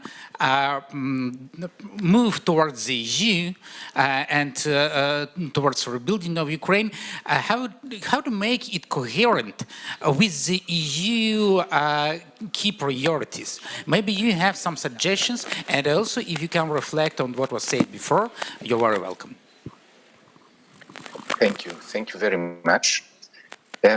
It's a fantastic topic and one of the most challenging ones I think that the country will ever face. But at the same time, what we have seen also in other countries that are trying to fulfill all the conditions, the 200 legislative proposals that have to be transposed, for example, that relate to environment, creates a moment due to the challenge in the national administration and in the country, it's an effervescence that is created, and this is what we have seen in the last countries that have joined the EU. It's a moment where things happen in terms of legal and policy formulation, but also in institutional change And the most difficult one of all, and this is where civil society has a leading role to play, and the government has to embrace this role, is to create a post-war consensus for state building via facilitating dialogue at national and local level. And we know that in Ukraine right now, the civil society has been critical in supporting the communities affected by the war. And at this stage, more than half of the Ukrainian civilians are active in civil society. This is a moment in time where these bondages are, it's a rare moment in time. It's not easy to find these moments in time. And I think there should be a great care being taken into transforming also these bonds into a participatory process that will provide legitimacy and bring the expertise needed also in the recovery process at the end. So traditionally in other countries, when we are looking purely at the transposition of EU acquis, civil societies on one hand provide a monitoring platform for the reform processes and accountability. But I believe there's a very strong role in creating this post-war consensus in how Ukraine should look like and what is the way it will reach its objectives in the coming years. So just to be very clear, my first message is that the EU has the strong opinion that civil society should be engaged in dialogue with the government on key reconstruction areas, and that we are ready to support it as much as possible, politically or otherwise. Then the second point, just to come back a bit on the magnitude of the transformation that is coming for Ukraine in its steps in adopting the acquis. It's not only about legal transposition. So we will find out together in the journey to membership that one thing is the challenge of having a legal transposition and bringing together political parties and interest groups together in a text. But the EU is looking at the implementation as well, the structures that are there, and the capacity to enforce as well legislation, which has been a big issue in Ukraine before the war. So the challenges are multifaceted in this respect. However, due to the EU Green Deal and the changes it has brought into the EU acquis, I think an understanding of what that would mean for Ukraine as soon as possible is only beneficial. So this preoccupation and the assurance that in all policy areas there is a screening for the contribution of the policy area to the goals of the Green Deal, which are related either to climate, so zero emissions economies, and zero pollution economies on the other side from the environment. This is, I think, key realization, and it triggers an organizational change and a change of reflection for the policy formulators.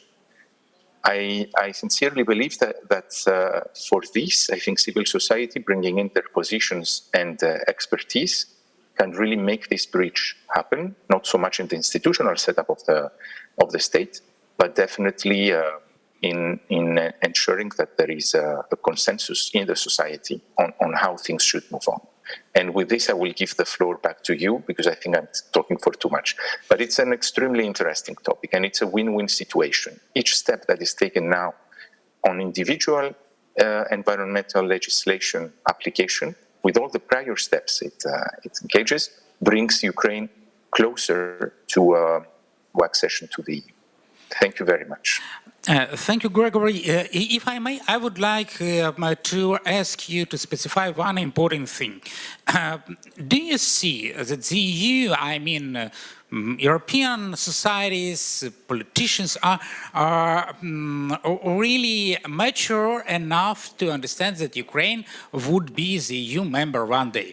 Or it's also something that Ukraine have to prove and to explain to that public? No, I don't think any explanation is needed.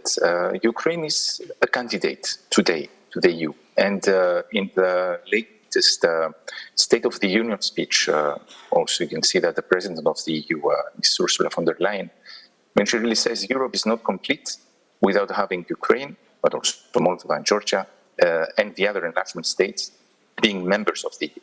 So I think it really reflects the views of also Europeans. It doesn't mean that it's easy. It doesn't mean that it's a short-term process. But I think on the acceptance of, I would say, the idea of having Ukraine being a member of the EU, I mean, this is already done by granting the candidate status. If there was no, let's say, if there were doubts in whether Ukraine should become a part of the EU, it would have never received candidate status. It's step one. Step two is really fulfilling all the steps of the acquis. And I have to say also for everyone, I mean, we call that a negotiation process, but it's not a negotiation. It's an external entity that's joining a club that is already pre-existing with its rules, and Ukraine has to adopt the rule set of the club it wants to join. So it's mostly about making sure the transposition, the enforcement as well, and implementation of legislation is there. Thank you very much. Я передаю слово Юлії Кириченко, представник.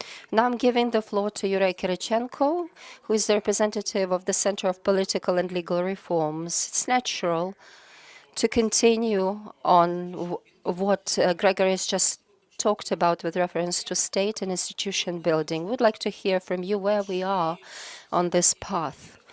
Is there a prospect that in the nearest future, within the framework of the candidacy process that we are undergoing right now, we will be able to achieve the level when the EU will definitely believe in us and deem that we are ready? Thank you very much for this opportunity to speak at the conference where there are such a great number of candidates. Thank you for the floor. I would probably start by saying that recovery and Euro-integration, something that I fully agree with Ms. Tatiana, it's an indispensable part for us, insoluble part. I think that previously we were able to see that in order to ensure independence for Ukraine and democracy in Ukraine, we need to move to the EU. And after February 24th, we don't have any questions about that. And the society has no doubts about that either, because when I looked at the survey carried out by NDI, all of the regions said unambiguously, 90% of the people at least said that they were in favor of building democracy. And I would like to thank the first panel, which spoke about our national idea. Yes, our national idea is a European democracy. But can a European democracy happen without sustainable institutions and procedures? Clearly not. And this is something that I would like to elaborate on. For example, we are already a candidate state, but it was in a certain way a bonus. We have very clear recommendations, probably more like commitments or obligations, the first of which relates to the Constitutional Court. The selection of the justices for this Constitutional Court to ensure the procedure for the selection. And in 2016, it was stipulated and enshrined in the Constitution of Ukraine. And on the one hand, seemingly everything is all right. We have a draft law submitted to the committee in the parliament responsible for this. The working procedure for the selection of the justices for the Constitutional Court and how this is being done with the help of our international partners. Everything is running all right. The only thing we would like to see the participation of the general public, which isn't there yet. But there's one sentence. Is it democracy or something different? Because is this a procedure for everyone or not, even if we trust the president so much? because there is a selection by the quota of the president, of the justices for the Constitutional Court. But somehow the president sets up his own selection commission. And once again, the members of this selection commission don't have to go through a very rigorous vetting procedure. But because I believe if there is a procedure, it has to be the same for everyone. Because the president is one of many in the procedure. We need to make sure that the balance of the branches of authorities and power should not be tipped. It's meant for us. Without active and efficient constitutional court, we've been able to see that the judgments of the constitutional court, we will never be able to ensure a stable and sustainable democracy. This is what relates to institutions. Next, within the framework of integration with the EU, without building a European democracy, no union will take place, even if we take into account all of the directives, etc. Political parties, do we have them? Or do we have just the projects? Are they European ones? How can we go to Europe without that? Hardly. The reform of political parties is due. There is already a draft law developed, and the new reading of the law on political parties, regardless of war happening in Ukraine, we need to pursue that. The political parties should be open, accountable, representative. At the level of political parties, there should be an ethical code for political parties established. Most likely, this is going to happen during the next elections. There will be a speedy change of political forces. Will that new political force be capable of carrying out the plans for Euro integration that we are talking about? So internal procedure for the political parties, accountability, openness for the civil society. It all begins with the members of the political parties. So I'm not even touching upon the issue of the banned political parties, which played a key role in why we are going through this war. Next, the questionnaire. The first two blocks refer to constitutionalism and parliamentarism. I can see Igor Kongun. Parliamentary reform, definitely we won't do without that. We are very happy and welcome the fact that in the parliament, at least in my opinion, they began this inclusive and open work of 4 working groups on parliamentary reform. It's a must-have.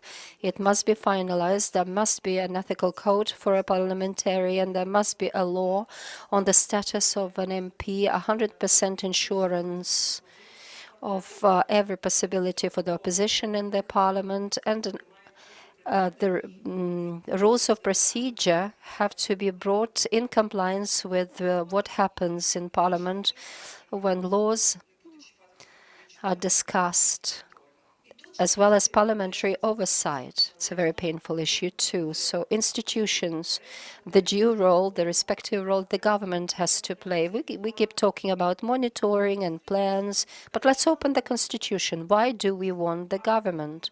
It is shaped and resources are allocated to its work. We created at the president. Why? Why at the president? This is not the role of the government to do that. The recovery plan is not a governmental program which is shaped, respectively, approved by the parliament, and then the parliament monitors its fulfillment. Why do we need this fifth wheel? And lastly, after the victory, I suppose, this will be the time of new constitutional process. And just as it was reflected in the guidelines and recommendations of the Venice Commission, not at the president of Ukraine where everything was failed, because every Ukrainian president would do that. A constitutional reform, somehow it was incumbent on the president, and he, kind of a czar or a king, would bring constitutional changes to us. No, it needs to be a very broad constitutional process, a reevaluation of certain values, perhaps some obligations, maybe military duties, because we will still continue living side by side with the aggressor. I hope it will collapse, but it's not a speedy process.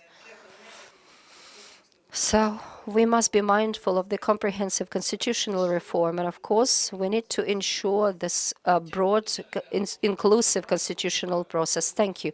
In my work as a moderator, I have to be consecutive. I said right from the very beginning that I will be abusing my duties. I need to make a certain remark. I do not put in question all of the reforms that you have mentioned as important ones, but let me point out that when we bring forward this requirement, this prerequisite, we mustn't cross certain lines, because we can naturally say that we can create a country with ideal political parties. We must build that. But if Emmanuel Macron was listening to us here, he wouldn't agree probably with the need to exist for a stable, successful party, for a country to be successful. So there are some subtleties. Can I reply to you? Yes, go ahead. Well, look, democracy in the first place, because our country is a parliamentary and presidential republic, although right now it's a presidential republic, but in paper it is parliamentary and presidential. Without internal democracy, for the parties which enter the parliament, it's hardly possible to speak about parliamentarism. Well, we shouldn't still be mindless of these nuances.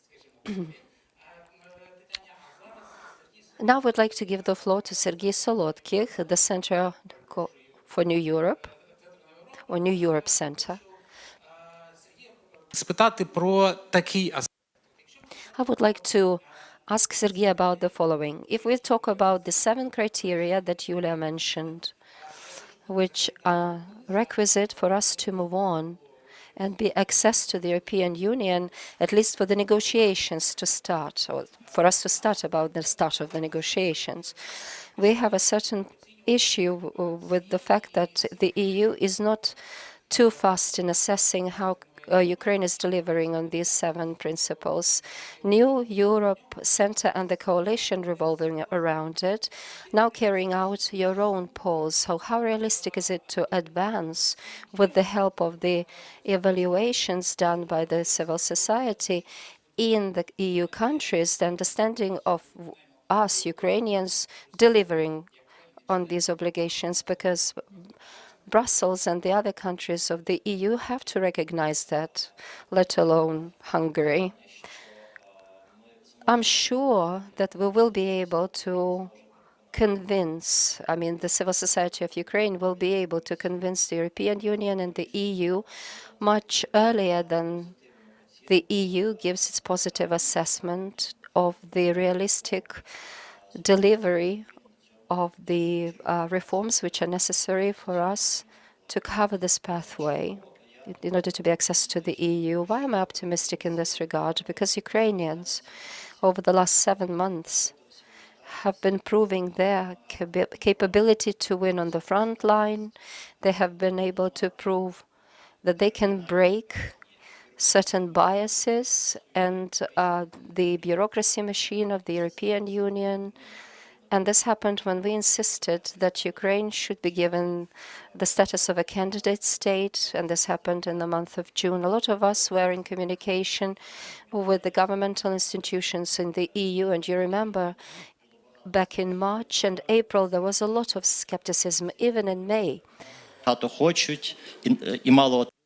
Eurosceptics would say that Ukrainians wanted too much, but we still obtained what we sought.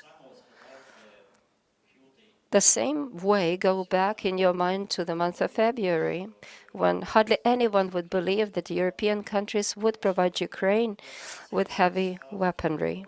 So this year has become of a lot of shifts, a lot of turning points, which makes us think optimistically that this time we can also manage. But of course, a great deal will have to be performed by the Ukrainian authorities. A lot had to be advocated so that we could communicate in a dignified way with the European Commission to be able to demonstrate this is what Ukraine did timely or maybe in advance, delivering on all of the recommendations. And it deserved a very positive assessment for it to be transferred to a new step in the Euro-Atlantic integration. And in this respect, I would like to speak positively about the role of the civil society in Ukraine, because it delivers this championship in our progression to the European accession.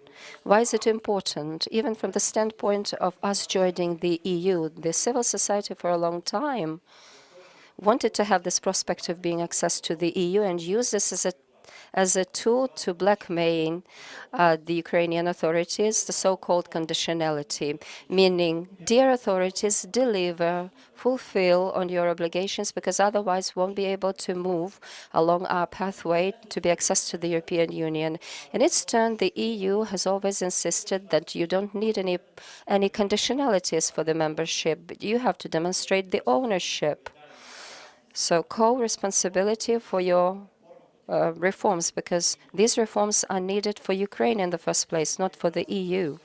And it seems to me that we have already achieved this understanding, this ownership, in an equal way. I mean, both the authorities and the Ukrainian civil society have come to understand that virtually everything now depends on how quickly and how speedily we will be moving along the way of transformation in terms of performing and delivering on our promises with reference to the reforms. So we don't need this external conditionality, because this conditionality is more of internal character nowadays. Ukrainians themselves are the main prerequisite, the main auditor of what and how Ukrainian authorities are doing. And if we see the political will for the change to happen on behalf of the Ukrainian government, then I don't see any trouble in being able to advocate these achievements and attainments to be projected to the external international arena in the EU. And to wrap it up, I don't think it's a metaphor. We do live right now in unprecedented times, and it's unprecedented not only for Ukraine, for Europe as well. We've been discussing about recovery, about transformation, but all of this are two sides of the same coin, because the European Union itself started as a project of post-war restoration and recovery for Europe. And it's possible to see that in the history of the EU, there were several stages of how that renovation and restoration happened. At first, the EU stood up on the rumble of the ruined Europe as a result of the Second World War, and due to economic integration, the countries pursued integration, this mutual dependency in terms of achieving and striking peace, and we understand that that process was a success. The second stage, schematically speaking, happened after the end of the Second War, when the countries of the former Warsaw Pact started to pursue European integration, and that process moved along two tracks, because there were countries which did not live through the war, literally, and the ones that lived through the war, I mean Western Balkan countries, and they're still knocking on the door of the European Union. But with all of these countries, even when we talk about the Western Balkans, they were always talking about post-war transformation and post-war innovation. But Ukraine is an unprecedented case when it has to pursue the way of reintegration in order to be accessed into the EU. And on the other hand, it has to win on the front lines. So it's not a post-war innovation, but it's during the war recovery. And these two processes are interdependent, because the victories on the front line eventually allow us to transform within. And this makes the country stronger, more stable, more resilient, to be able to withstand external aggressive actions. So we need to understand the synergy of efforts, the responsibility that the moment lays on us. And I think that this time we definitely understand it all properly. And this time it will definitely work out. At least we don't have the right to commit any mistakes. More Well, thank you. Thank you. We have just a bit of time for the questions from the audience, but before that, I would like to pass the floor to our executive authorities, or rather to representative of them, as we need to support the authorities to move on. So, can you reflect, can you comment on what was said? So, should we focus the efforts of the civil society on something, or can you comment on anything else that you've heard? Well, thank you. Indeed, I have to agree to Eula's words and to what all the speakers have mentioned, that the ownership is produced by the war, is the product of the war rather, and we understand that we are paying a high price for these lessons, and it's not the responsibility of someone to provide the reforms instead of us, to offer us conditionality. So at this point, I have to say about the role of the government in the recovery. Well, the role, it has to be a major one in all terms. First and foremost, the issue of legislation. Many years we've been told that the predominant number of the draft laws to be supported by the Verkhovna Rada, that should be the governmental draft laws, and definitely they should be based on the plans, and these plans should be based on the needs for the European integration. If not for that, there is no trust to the government. Now, the European countries are saying that the consequence or of that could be the dismissal of the cabinet. Second issue, that's strategic planning and the budget planning. Now, all the recovery funds, all the funding, they should follow the standard governmental mechanisms, and the governance system for public funding, it should be reinforced. If that's not going to be a parallel processes for recovery, the agency for the recovery is the government, but the foundation for the recovery is the national budget, and it's very critical for us.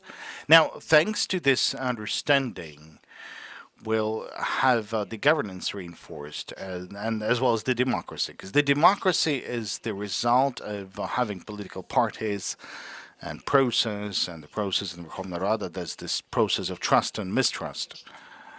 And if all this is interrelated, then the whole essence of governance is becoming stronger. So the chapters 23 and 24, which has well, they're the one to be opened first. That's the foundation for everything. Thank you.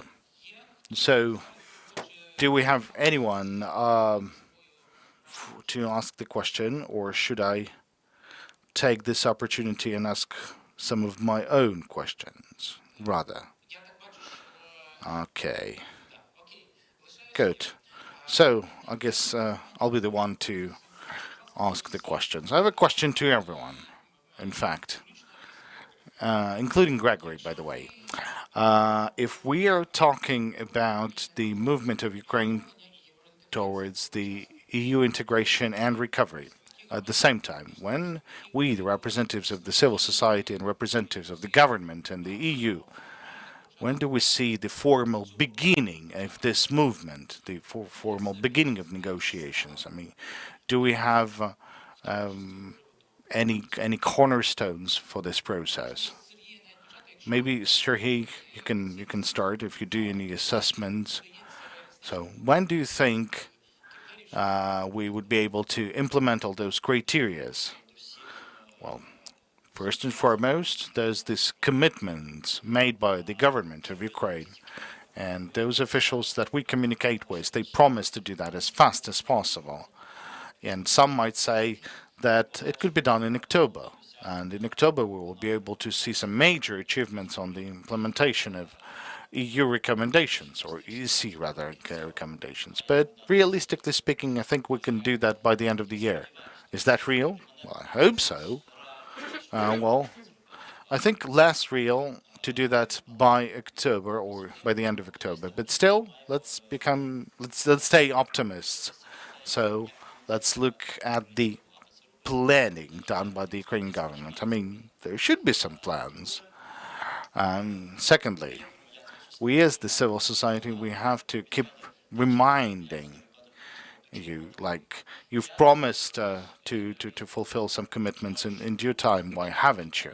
So I believe there will be a need for some additional work in some directions. So we'll need to be to take care of that, to monitor that, so that we would address the attention or the focus of the government to any loopholes they make. So the we can't fail at this point. And then they ask for the timeframes for the EU. Well, there's some public and non-public statements made by different officials, and some are mentioning next year to have the assessment. Then there's the end of the next year also. So a lot would depend on the civil society of Ukraine, so that as soon as the Ukrainian government will comply with its commitments, then we would need to advocate the facilitation of the assessment by the EC and the EU. Well, it's great to have such a positive assessments because I have them more skeptical. Yulia, since you are concentrating on the first criteria, which is very important, and I believe you are aware of the second one on anti-corruption. So when do you think we would be able to comply with all that? Well, taking all the 7 recommendations that we received in the conclusions, they're realistic, I would say. They're not that comprehensive, we can do that. But I will take first recommendation as an example. That is the Constitutional Court. You don't need to cheat. The Europe will see that. And having one sentence, that's already a sign of stop. Why is there no procedure in place? And let me agree with Sergei that 7 recommendations, except for one, really, they're very. That's difficult to comply. But it's possible. But it's possible, and to get a positive signal from our partners in the EU. I believe 6 are. Well, 6 could be made by the end of November, and some of them are being fulfilled. That's on special anti-corruption prosecution. Can join us in. Not sure. Скоро що ми. I believe we lost one of the panelists. I guess too many questions to him in the beginning. Natalie, you wanted to comment on that as well. Yes. In support to what Sergei mentioned and Yulia mentioned as well, talking about some criteria. That's one story. And when we'll be able to start negotiation process on different chapters. Now that is the most interesting. And I wanted to share some of the aspects. Maybe it's not about when do we start and when do we finish the process on chapters, but the things we need to focus on. First, what Yulia mentioned, that you won't be able to cheat on the Europeans, because we have the association agreement, we have some experience of implementing European commitments. On the other hand, we have to understand that the process we're about to start, it's not the implementation of association agreement. We can't say we have a unique Ukrainian peculiarities, so we'll have that for Ukraine unchanged. But that's not going to happen. I mean, those laws that we've already passed, we believe that they are super European, but in fact, they may have a series of provisions that contradict the European one, and we will need to review them. And the European side have already mentioned this. It's not about developing draft laws. It's not about passing them. It's about fulfilling or implementing this legislation. And so that's the point. I mean, you need to think about this now. You need to prepare. You need to take right decisions, saying that, okay, we can omit this and then just do that in later on. It's not going to happen. Then this interrelation between your integration and recovery. The question, where are we heading to? Of What's their final objective? I mean, will they get us to where we would like to be? That is to become a fully fledged member of the EU. So we need to look at the EU. What is it? What's its goals? And that will set our path. And Gregory has already mentioned, and sorry that he disappeared from our process, he talked about this European Green Course and Green Trend. Now, this is something that sets the EU policy. And we have to understand that going towards the EU, we have to be green as well. So this recovery we're talking about, it has to be green as well. And we have a unique opportunity now to make everything anew, so to say. Like before the war, we told that we need to modernize, we need to rebuild, and here is a unique chance. We can do something from scratch to do everything correctly, based on these green principles. And that's our final objective, final standpoint, and it should set our path for your integration, for recovery. I think that's a correct and a very important detail, saying that in the course of negotiations we won't be able to play, really. And, well, in some cases there could be a possibility, but the level, the scope of that would be limited, and that has to be understood. But in the frames of fulfillment of those 7 clauses, this is where we have some space, because we have some things which are not regulated by ECI. Tatiana, what's these feelings that you have? Not sure if it's this inner feeling, this profound natural feeling. Do you think the European Union would be ready within a short period of time, like next year? Would it be ready to start talking about opening of the negotiations? We'll be able to press it hard. I mean, we are planning to press hard in the European Union, but well, we have to do everything possible in order to press. But it's a question that depends not only on us. There's things that are talked, non-officially. Well, having candidacy within such a short period of time, it was a miracle. Everyone pressed. The president of the European Commission pressed, and everyone understood the historical pretext of that moment. But still, in the process, there would be a lot of unilateral voting that are required on every issue. First and foremost, the fulfillment of the 7 indicators by Ukraine. That has to be assessed based on the unilateral voting, a positive opinion of the EC. And we might be saying that we might cheat or we might trick, but there's no key. They're written in a way that they could be assessed differently.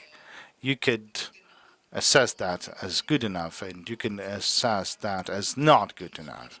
So it's a subjective issue. So it's going to be a political process on both sides, and it's better for us to show the maximum, for us to move towards implementation, so that everyone,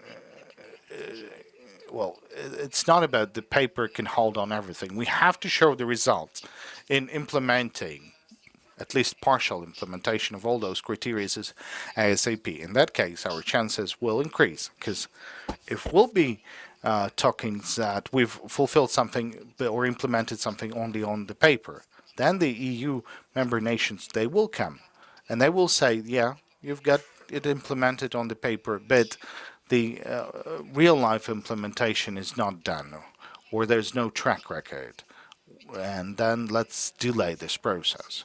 So I believe that's the very same process as we had with the questionnaire, that everyone needs to press hard on themselves and on ourselves in that. So thank you for this breath of reality. So thank you for listening to our panel. Thank you to our online participants, to our panelists, and I also thank to me, moderator, and let's head to the coffee break.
only an hour and some really interesting speakers here today.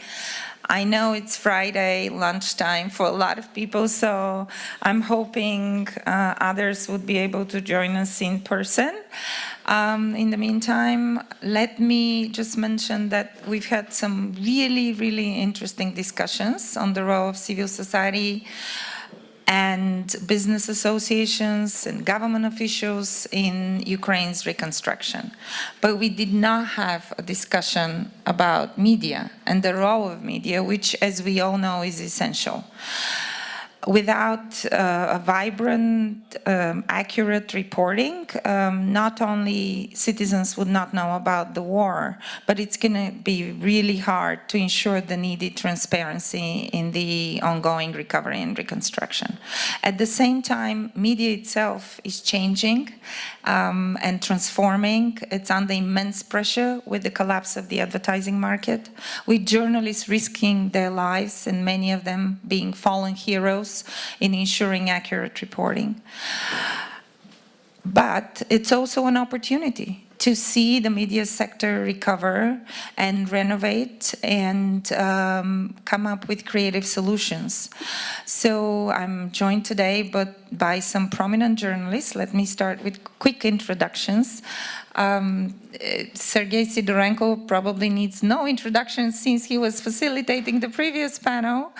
He is the chief editor for Европейска Правда, publication focused on European issues, EU, NATO, and a journalist with 20 years of experience. Next to him is Olga Rudenko, who's the chief editor for KYIV Independent, an award-winning startup media formed by the former editorial staff of the Kyiv Post, and she's been for many years deputy editor for the Kyiv Post.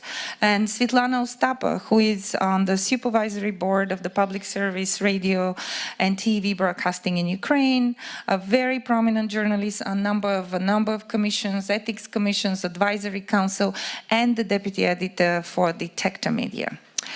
So I'll start with some specific questions to each of them, and then a general question, which would hopefully leave us enough time for questions and answers.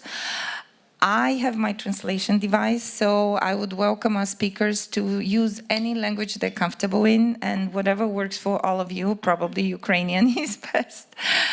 And let me, on this note, start with Svetlana and ask you, what are the current challenges and opportunities for the public service broadcaster in these challenging times, and also looking forward during the recovery period? Вітаю.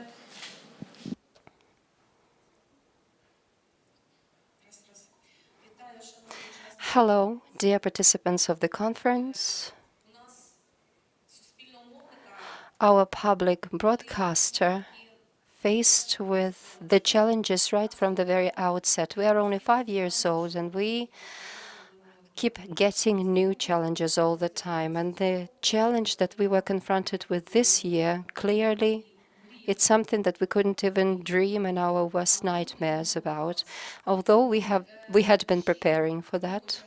Even before the full-scale intervention into the territory of Ukraine, we had been considering options in the supervisory board meetings, different options concerning what could happen to the company in case there was an invasion into Ukraine. We considered options of evacuation, and you can imagine that for such a company where 4,000 people are employed, it's not an easy task. As a result,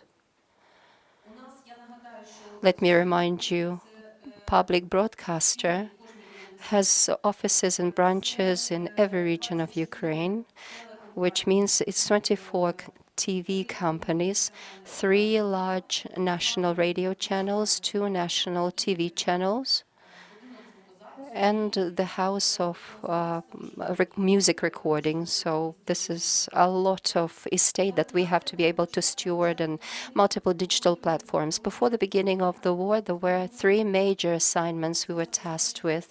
First, to ensure seamless work of the broadcaster and to make sure that there are conditions necessary for the employees to work, and to provide prompt and verified information to Ukrainians from primary sources. Let me remind you that when TV towers were hit with missiles in Kiev and Kharkiv in the early days of the war, there were damages inflicted, and of course, broadcasting was put on stall for a while, but there was very quick restoration. Then Olivets will probably, this pencil big building in the center of Kiev could have been also hit, but probably they were mistaken and they sent their missile off the target. In Sumy, in Kherson, there were occupations of our buildings, and we lost our premises in Severodonetsk. In Kherson, everything happened in the first days, and before the war, we managed to evacuate all of the documentation. However, the equipment, the people carried it all in their own hands to the best of their ability. Our employees, part of them, still remain in the occupied territories. However, they work undercover. Their locations have been changed, and they continue to transmit information. There have been some cases when our employees were taken captive, but luckily we have been able to free them. As of today, we have 77 employees in the armed forces of Ukraine, 9 of whom are females. 230 are abroad, 290 are on downtime. So this number is increasing because at the end of spring, 50% of our people were not working temporarily. You understand what that means? People were not working, but they were still getting 2/3 of their salaries. So we tried to support them to the best of our ability. Our public broadcaster continued to work right from the very beginning of the war without any interruptions. We developed several crisis scenarios with the help of which we regrouped our company, and we transferred our headquarters into Lviv. It's our backup office, and we also enhanced all of our capabilities. All of the regional branches continued to work. We also had some correspondents working along the front line. Other channels would come to us to make sure that the broadcaster would enable them to spread information, most verified and truthful information. And if security allowed us, we as the management would go to our branch offices in the regions. We've been doing this on a constant basis during the last 7 months. And due to the European Broadcast Association and the Institute of Media, our employees have received helmets, protective vests, and special satellite telephones. We also produced insurance for the journalists that go to report in hotspots. Regarding our broadcasting, be reminded that the first channel, which frequently is referred to as UT1, then it was renamed First National, then UA First, now it's just called The First, because in spring we were planning to go for rebranding, and it did take place thanks to BBC. Therefore, the name of the channel is First. And in the national telethon, we have our news broadcasts and news bulletins. We have also resumed a telethon on regional television stations. It's something that happens during weekdays. Also on Culture television channel, we have resumed our work. Right now, it's a separate broadcast. And on for regional broadcasters and on Culture channel, we try to broadcast everything that is not covered on the first channel. I mean, sports, broadcasts, Eurovision, etc. We have managed and coped with sending our winner of the National Eurovision competition, and they happened to go to the European contest where they became the winner. And we are in tight cooperation with the European Broadcast Union or Association. Previously, they would take our news reports and spread that along the networks. Now, it's tighter cooperation, closer. A special letter of request sent in the February from the European to the European authorities was submitted in order to oust Russia, and Russia eventually was ousted from the leadership. Svetlana, we'll get back to you to talk about the future. For the sake of time, if you would like to finish this intervention now, and then we'll turn to Olga, we'll come back for more. Я останнє скажу тільки речення, що незважаючи The last statement I would like to make is that despite the war, you understand that we continued our broadcasts. Our audiences have grown exponentially, both on the radio, on the digital especially 2.5 times growth. We have 6 million subscribers. In particular on Telegram channels, both for our central and regional channels. And we have also a big growth of trust. 87% of the people polled trust our broadcast. So at crisis moments, Ukrainians go for the media that they trust, that provide verified information. It's impressive how, given the war, you've increased the level of trust and started this, actually are undergoing digital transformation. I'm going to turn now to Olga, whose media startup has grown despite the difficult conditions. And I know you're an outlier because your audience is mostly outside of Ukraine, but what can Ukrainian media learn from your business model and your way of developing media? Thank you. Is this on? I think it's on, right? Yeah, I was going to speak English, but I guess I'll do Ukrainian. Although I kind of noticed that I was looking at the audience, I noticed that nobody is using headset either for Asya or for Svetlana. So either everybody speaks both languages, or you're just not listening at all. Окей. Я перейду на українську. Я рідко дуже виступаю українською. Для мене це трошки... I'll switch to Ukrainian. It's a challenge for me because most of the time I have to speak English. In the first place, I would like to thank Svetlana because the public TV broadcaster has been doing an incredible kind of work. You have become the major sources of information, and immense gratitude from all of us. As Asa has introduced me, I'm an editor-in-chief of KYIV Independent. We're an English-speaking online media about Ukraine. From Ukraine, we are based in Kyiv. The predominant majority of our associates are Ukrainians, and our mission is to speak about Ukraine in English with local expertise, which means not to do exactly what representatives of the best English-speaking global news outlets do when they come to Ukraine, but provide a slightly local perspective on things.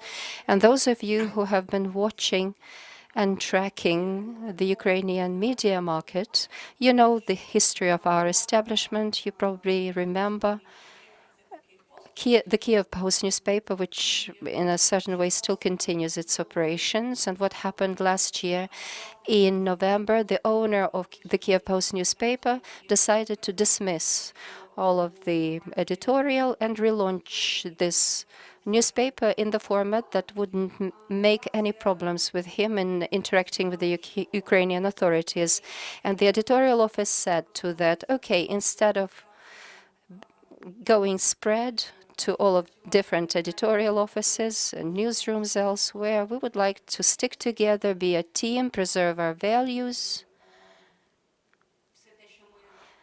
maintain everything that we have developed as the Kyiv Post, and carry on with this mission to continue telling the world about Ukraine. This was 3 months before the full-scale intervention in Ukraine, but there was a certain strain in the air because it was the end of November, and we had a kind of feeling that it was necessary for Ukraine to have its local voice.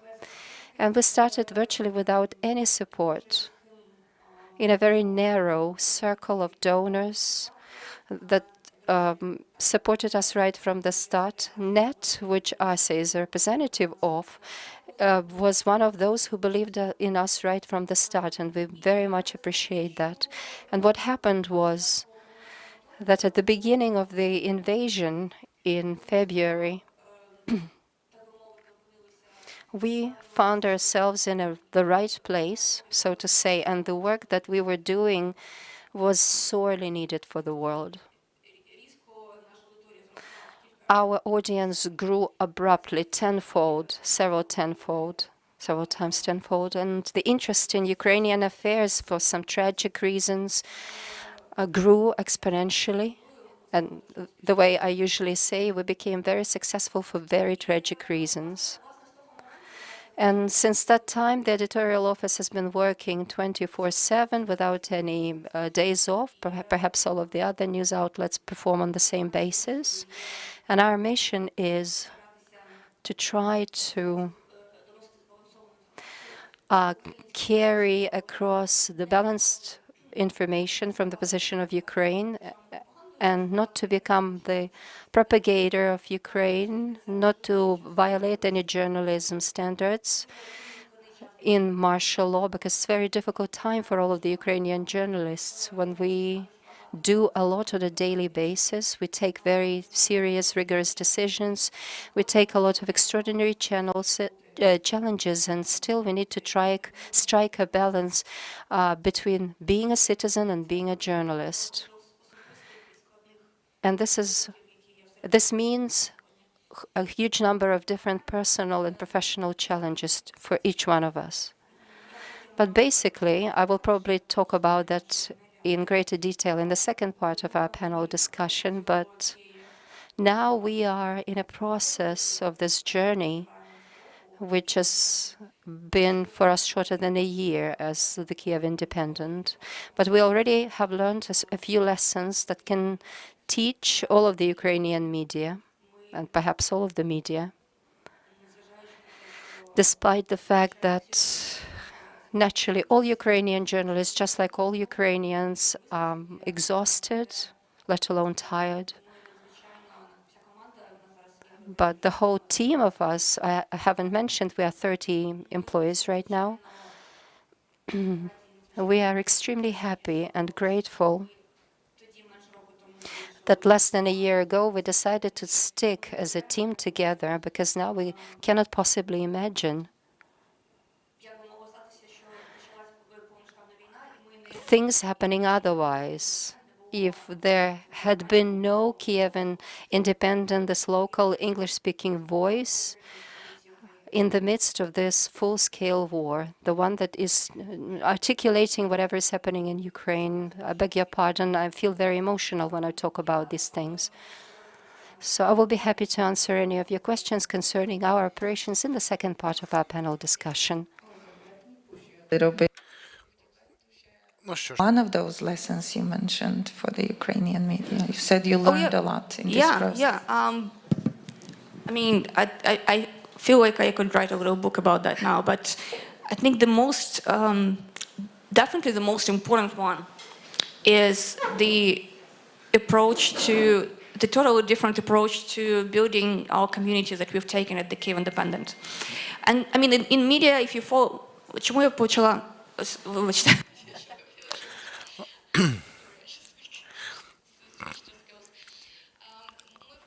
well, in media, we've been talking for years about how important it is to establish financial sustainability, to build community, how important it is to talk to the readers. And I've been attending different conferences for years, and I thought that Kyiv Post had a paywall. We had a first paywall, so we told our readers to give us money for what we were doing. So we thought that we are working with the readers, that it happens like that. But when we started doing that in Kyiv Independent, I realized that we've reached this next level of understanding. There's different approach. And in the beginning, we decided to try earning money in any ethical way possible. And of course, we started searching for donor support, working with advertising, which was difficult in the beginning since we had a small audience, a very small one. But in the beginning, we decided that the most important source that can guarantee some stability and survivability for us are our readers. So we've decided to take the membership path, So not to cover the content through by paywall, but to ask the readers to support us. You know, this is a very special relations with the readers when you're asking them to pay money for the content, and they're not receiving the product because all the content, all the texts are open, are available for them, but you create a special value for those readers, that they support something important. That could be through direct or indirect benefits that you can offer to them. And since we found that there's this single chance in long-term survival is to build the special relations, special attitude with the audience, so they would be willing to support us, not of necessity, but of willingness. So in the very beginning, we were sort of synchronized with the audience needs and requirements. So we keep asking them, we keep listening to them. What do they want to read about? Is there anything they feel necessary? And we employed all the editorial group for that. So everyone knew that it's our priority. Every week, there's this update on how many patrons do we have, as we call them. We have 8,000 people who are our patrons, so to say, and they're paying us like some some amount of money. Someone is paying $5, someone up to $100. So everyone in our publication, they knew how many patrons do we have. We may be, launching some campaigns as if let's have that number of patrons, and everyone in their own social networks are kind of promoting, facilitating the cooperation with people. We do some online activities for our community. These are closed ones where our journalists are answering questions and giving more profound viewpoint on what's happening in Ukraine. And we are engaging everyone in the editorial group for that. And it's important. I mean, at the level of our editorial group, we've broken this trend among the Ukrainian media that asking the audience for support is it's like asking for mercy or begging for money. In fact, I believe there's just this feeling of shyness, and the Новое Время, which is paywalled, Liga, the donates, and they're doing that with some sort of a shyness, but like we're asking for money, we're not going to explain you anything else. But I think we've changed this approach, this understanding at the level of our editorial group, because we're not sort of begging for money.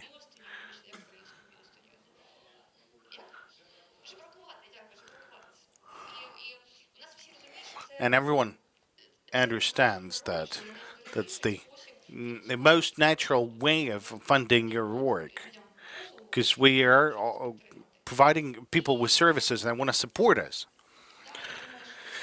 And I think that's the best lesson we've got. That what gives me the reason to think we have a good perspective to exist in 4, 5, or 10 years. We are going from the big operations of the public service broadcaster to a small media startup, and now to Ukrainskая Pravda, Европейская Pravda, apologies. Given your work, daily work, how do you think that your outlet and media in general can play a role in educating the Ukrainian public regarding reasonable expectations on the EU candidacy status and the long process of recovery and reconstruction? Дякую, Ася. Я перед тим, як Well, thank you, Asa. Before coming to the answer to your question, let me first of all comment and compliment what Olga has said. It's important, to understand. Like, we have a big media. We have 4,000 people. Like, you have 30. We have much more, and all the media are absolutely different. So a success story for one could not be, maybe wouldn't be a success story for others. So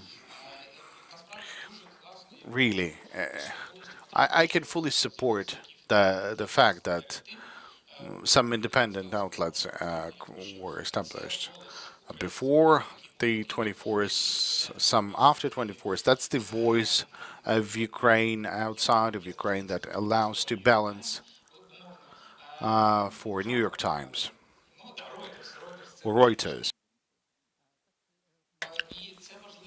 And that's important for having that abroad. And it's also important that we have news from the regions of Ukraine and talking about the public broadcasting. Well, the social value of the public broadcasting, it's important from the regional standpoint. And every single example doesn't look like ours and prevents us from using that experience. Because should we talk about donates, we were starting to collect those donuts, and I think it was in January or in the end of December, and we had plans, ambitious plans. We thought that we'll have it, but then the war started and those donates stopped. And well, not the war, but the full-scale war, full-scale aggression. And I had some ideas how to develop ourselves, but I can't afford myself to ask something for the birthday of the organization to ask for donates from all the Ukrainians, because I donate for the armed forces of Ukraine. But that's the reality. I mean, also, there's one more comment, because I count on the fact that after our victory, donates will become a major part of funding for our media and many others' media, and everyone has its own peculiarities. Europejska Pravda has troubles with donates and in our relations with donors, saying that people are supporting Ukrainska Pravda and thinking they're supporting us. And to our colleagues from Ukrainska Pravda, they are good partners of ours, and it's great that we are working with them. We're developing. They also need support. And just recently, there was an anecdotal case when a daughter supported them, believing that he was supporting us. So it's just an example that transferring examples of one organization to another, it's something that it's possible. And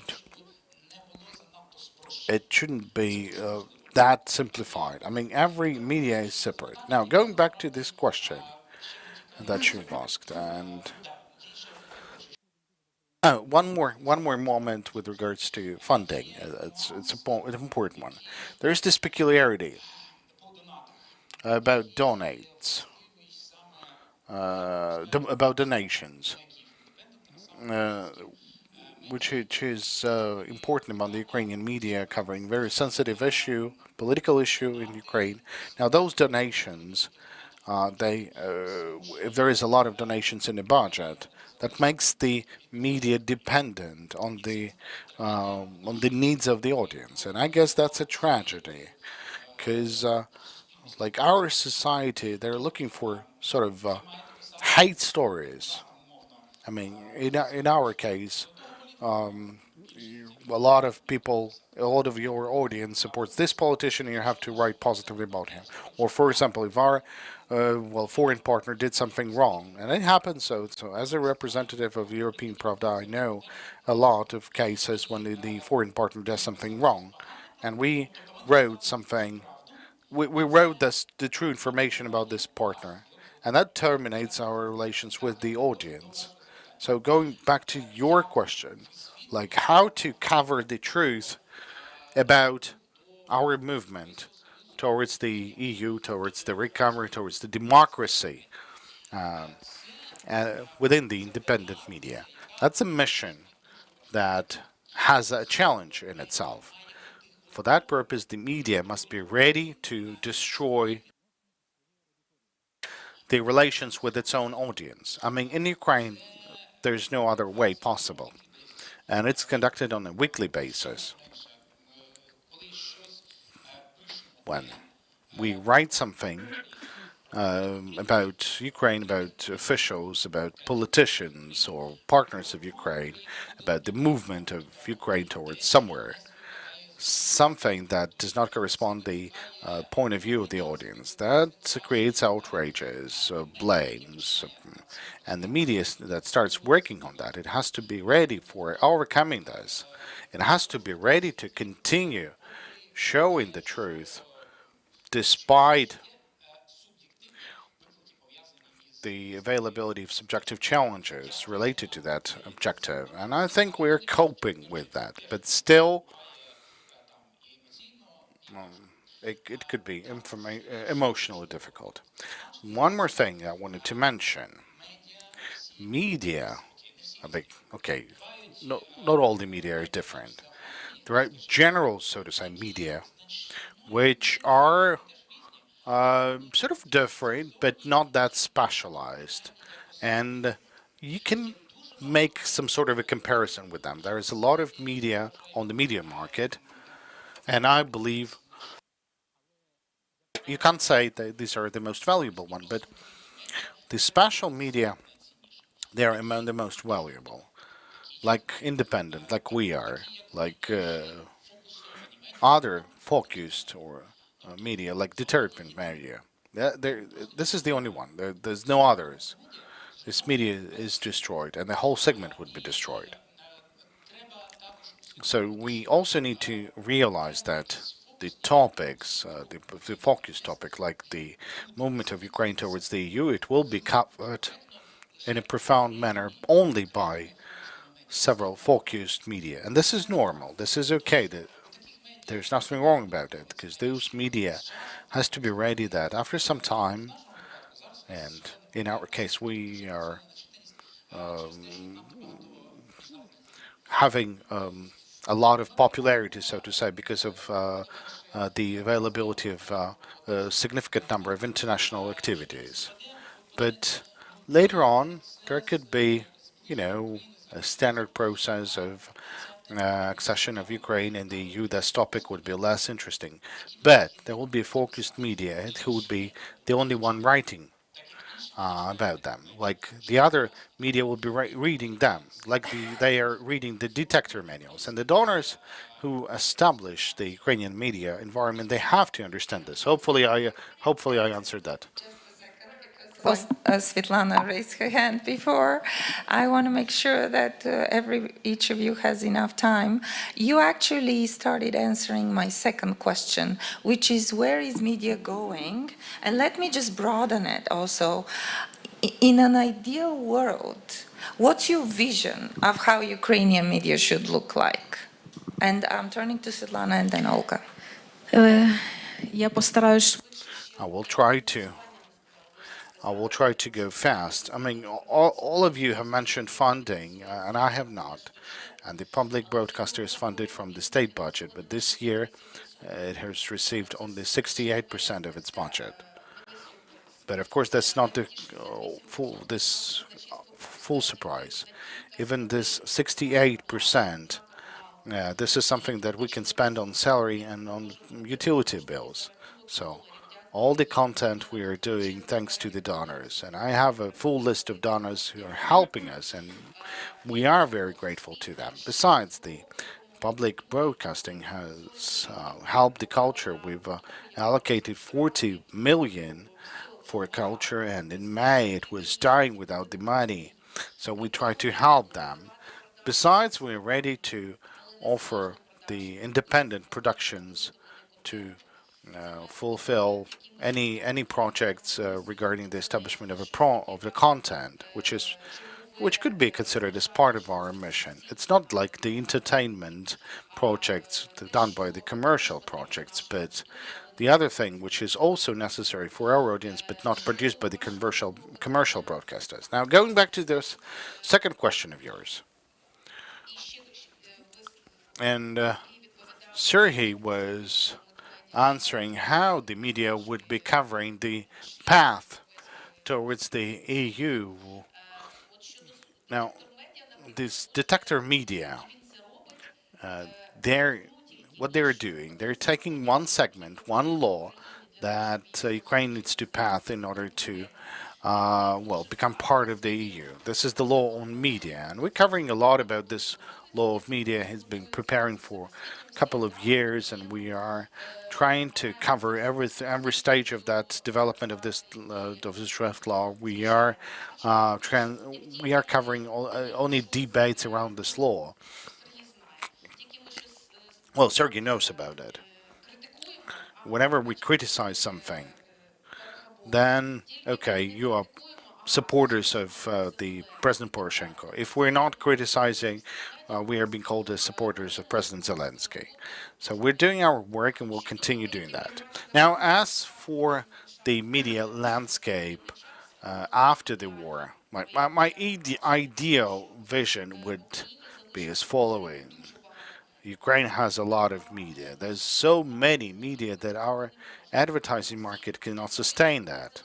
And I believe only those media must be allowed to stay with only those who have this transparent funding. And we would know that you are funded by the donations of your patrons, and for example, others would be funded by the investors. And we need to understand what's the investor, who is that, what's that, and there's no law, because there is a law on the visibility of the management with regards to audio and video projects. But as for the online media, as for printed media, there's no law telling there has to be a transparency on the investors. Those who invest, they should not interfere with the editorial policy. That's the editorial board has to define all that, of course, with consideration of the audience. But the audience shouldn't be interfering with how it should be done. And the third thing, all those media, they have to comply with the journalism standards. They have to work in accordance to the standards that are there in Ukraine, but unfortunately, not everyone complies with them. So, if a part of the media will disappear, this part with no money that well cannot find those money, I think that's going to be a natural selection after the end of the war.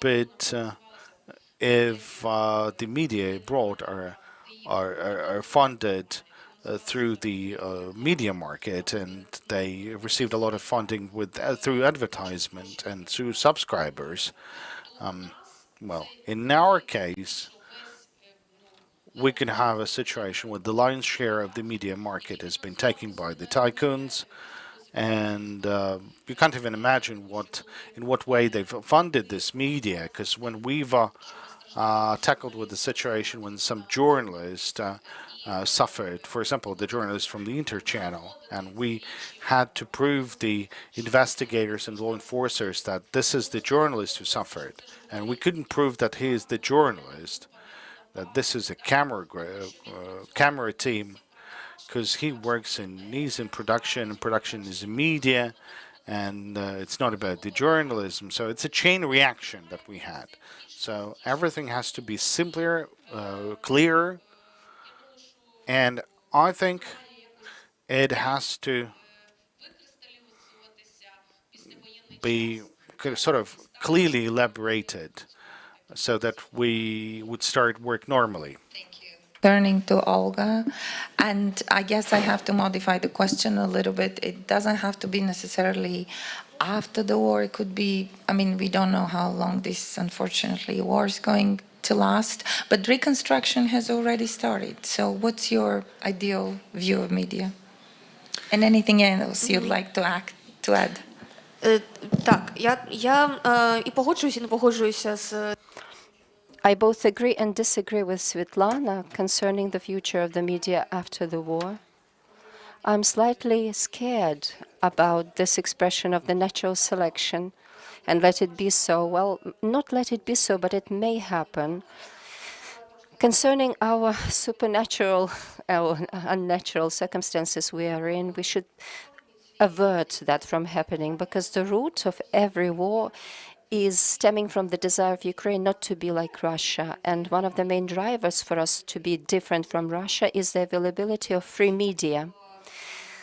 And it will be tragic that after this war, after so many lives have been claimed, we will get out of this war with a significantly less number of independent media. Therefore, I think donors should be helping Ukrainian media to tide over this time before we find additional sources of finance, before we can stand up on our feet without the help of donors. We have already lost Media Group of Ukraine. How can I put it into softer words? There was some gossip and rumor concerning the restoration of this news group, news factory, they are going to call themselves. Well, that's what will happen to the oligarchic media. It's not a secret that during the last 7 months that this marathon has been running, oligarchs, in fact, are not so much oligarchs anymore because they are losing their impact via media. So can that be revived after the war? Of course, they can restore their impacts. Svetlana knows it better because she works with the television, but my personal theory is that this telethon, this marathon, in a way turned people away, turned people off. It's impossible to watch it every day and engage in the same interest as it was in the days of Savik Schuster's popularity before the wartime.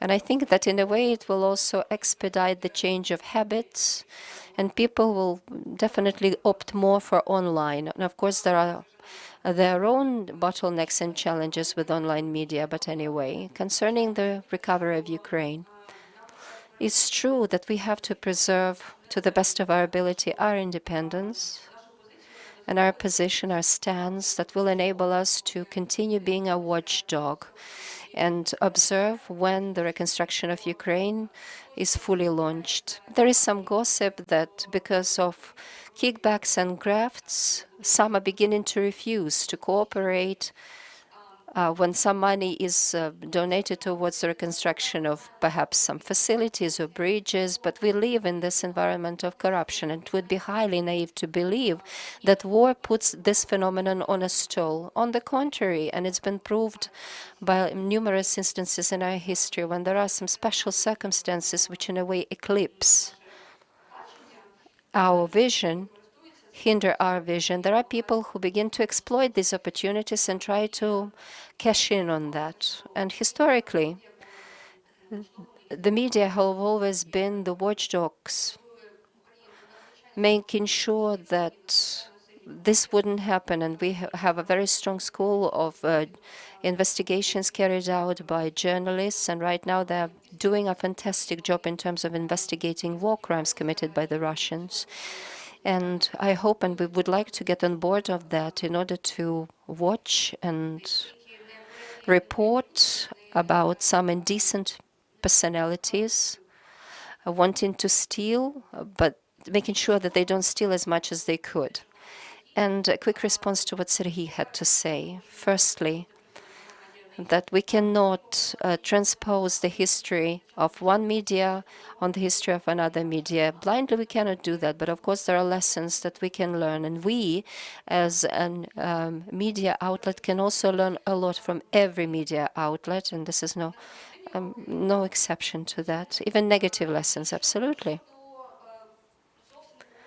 And I disagree flatly that you cannot ask Ukrainians for money, because your work of qualitative Ukrainian media goes towards the interests, in the interests of Ukraine. This happens on the political front and on the diplomatic front, and you have a certain impact to exercise in this respect. And you can go and reach out to Ukrainians for help to be able to do that.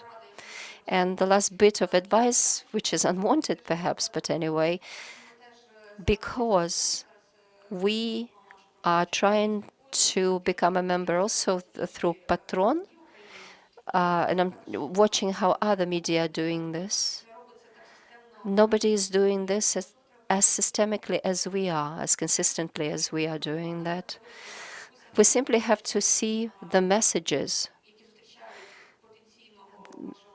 that meet you immediately when your potential donor is confronted with when they go on Patreon. It's kind of a platform.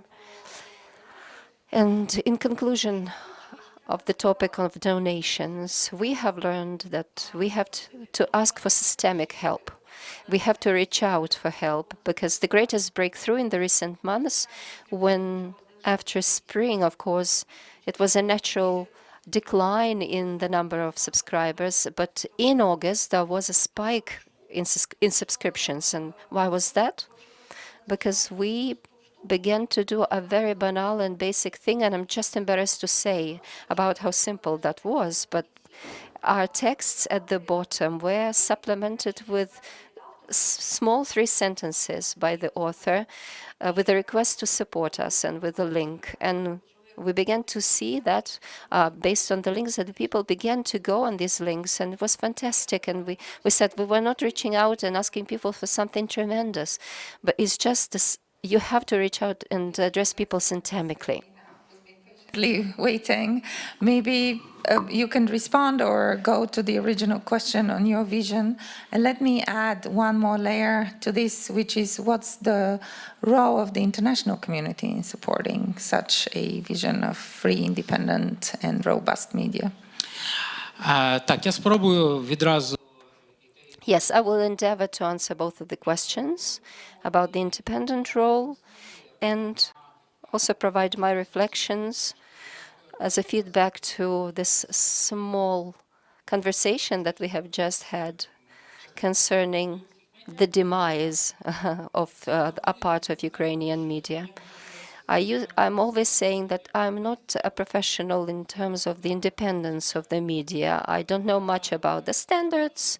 I just know the way I do it. I go by my best intentions, and I try to be conscientious. And now that I have been confronted with the law on the media,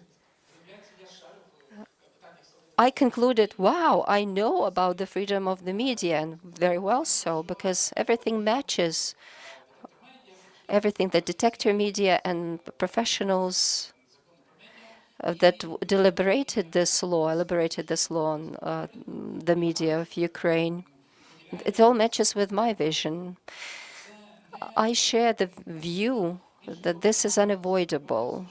The media, some bad media are doomed, and this is something that will definitely happen.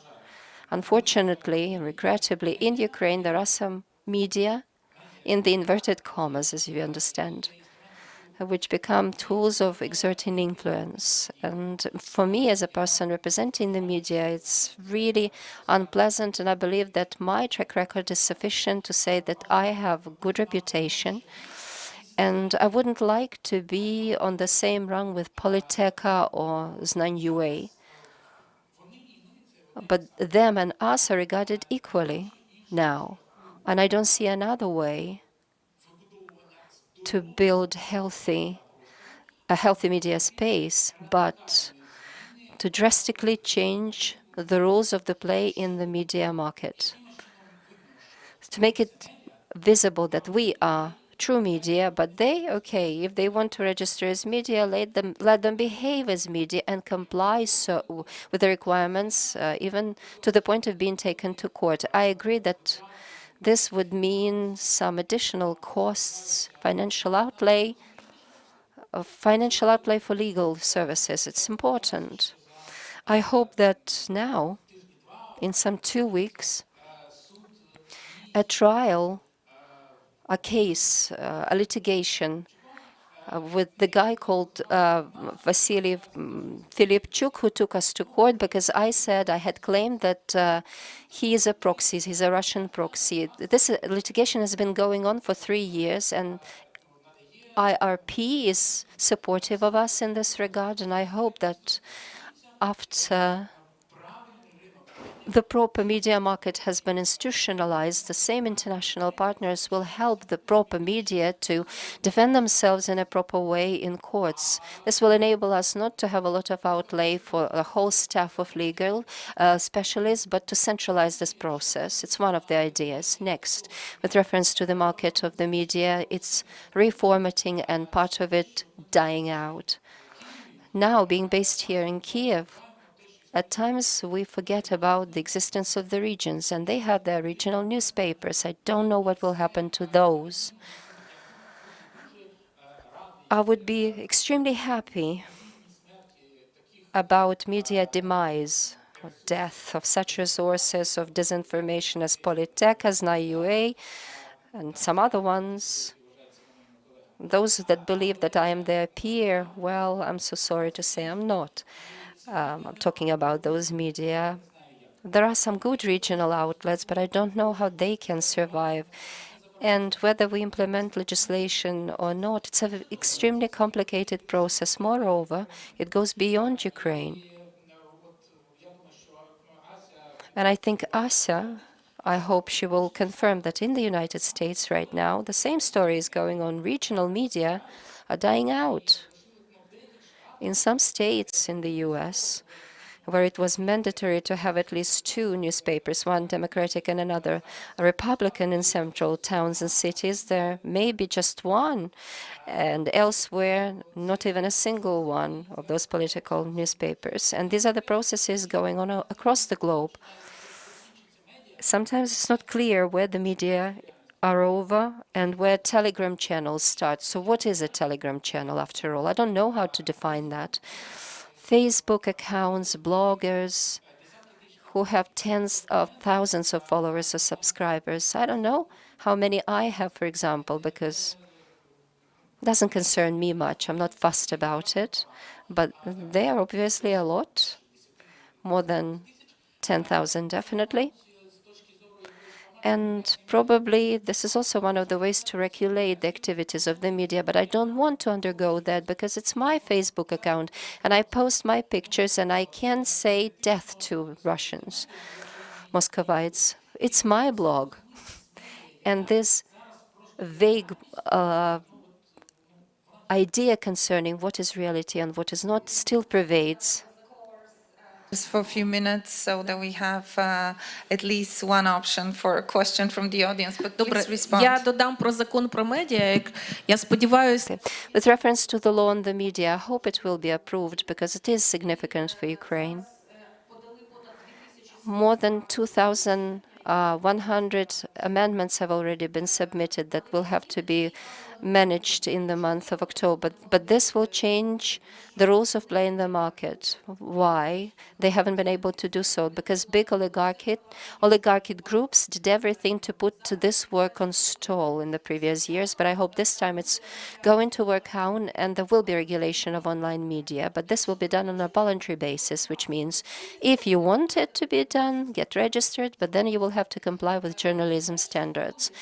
That's the first point. The second point, with reference to regional media, it just so happens that Ukraine is committed to get rid of governmental media or the media initiated by government authorities. We have done this way, and now we have Suspilne broadcaster, and we also carried out the reform of communal and printed media, and about 600 of such media outlets died. Not too many of them died, percentage-wise, but all of them have been trying to adapt to the market. Because even those in the regions who used to say, why do we have to win our allegiances with the audiences and with the advertisers? But others are just given the money and they write whatever the mayor or the chief of the local government likes. So that reform was completed only in 2018, not so long ago.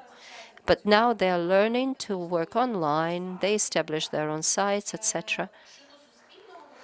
Concerning Suspilne broadcaster in regions, we keep spreading our network. So it's not only going to be branch offices, but we want to make sure that we have our correspondents not only in big towns, but also in amalgamated communities. So this money that will go to the renovation of Ukraine will be reaching out them. So this is briefly from me.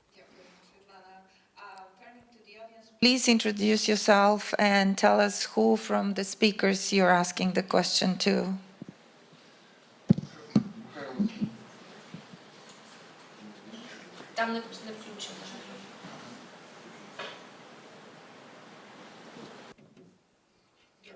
Thank you. Mikhailo Zolotuhin, the Fund of Mykolaiv City Development. We carried out monitoring of the media from June to September to learn about how the citizens are interested, how much they're interested in the recovery of Ukraine. And we were able to witness that Suspilne broadcaster demonstrates a lot of examples of stories of social resilience and cohesion, but primarily local media and internet outlets, they are the representatives and mouthpieces of local officials.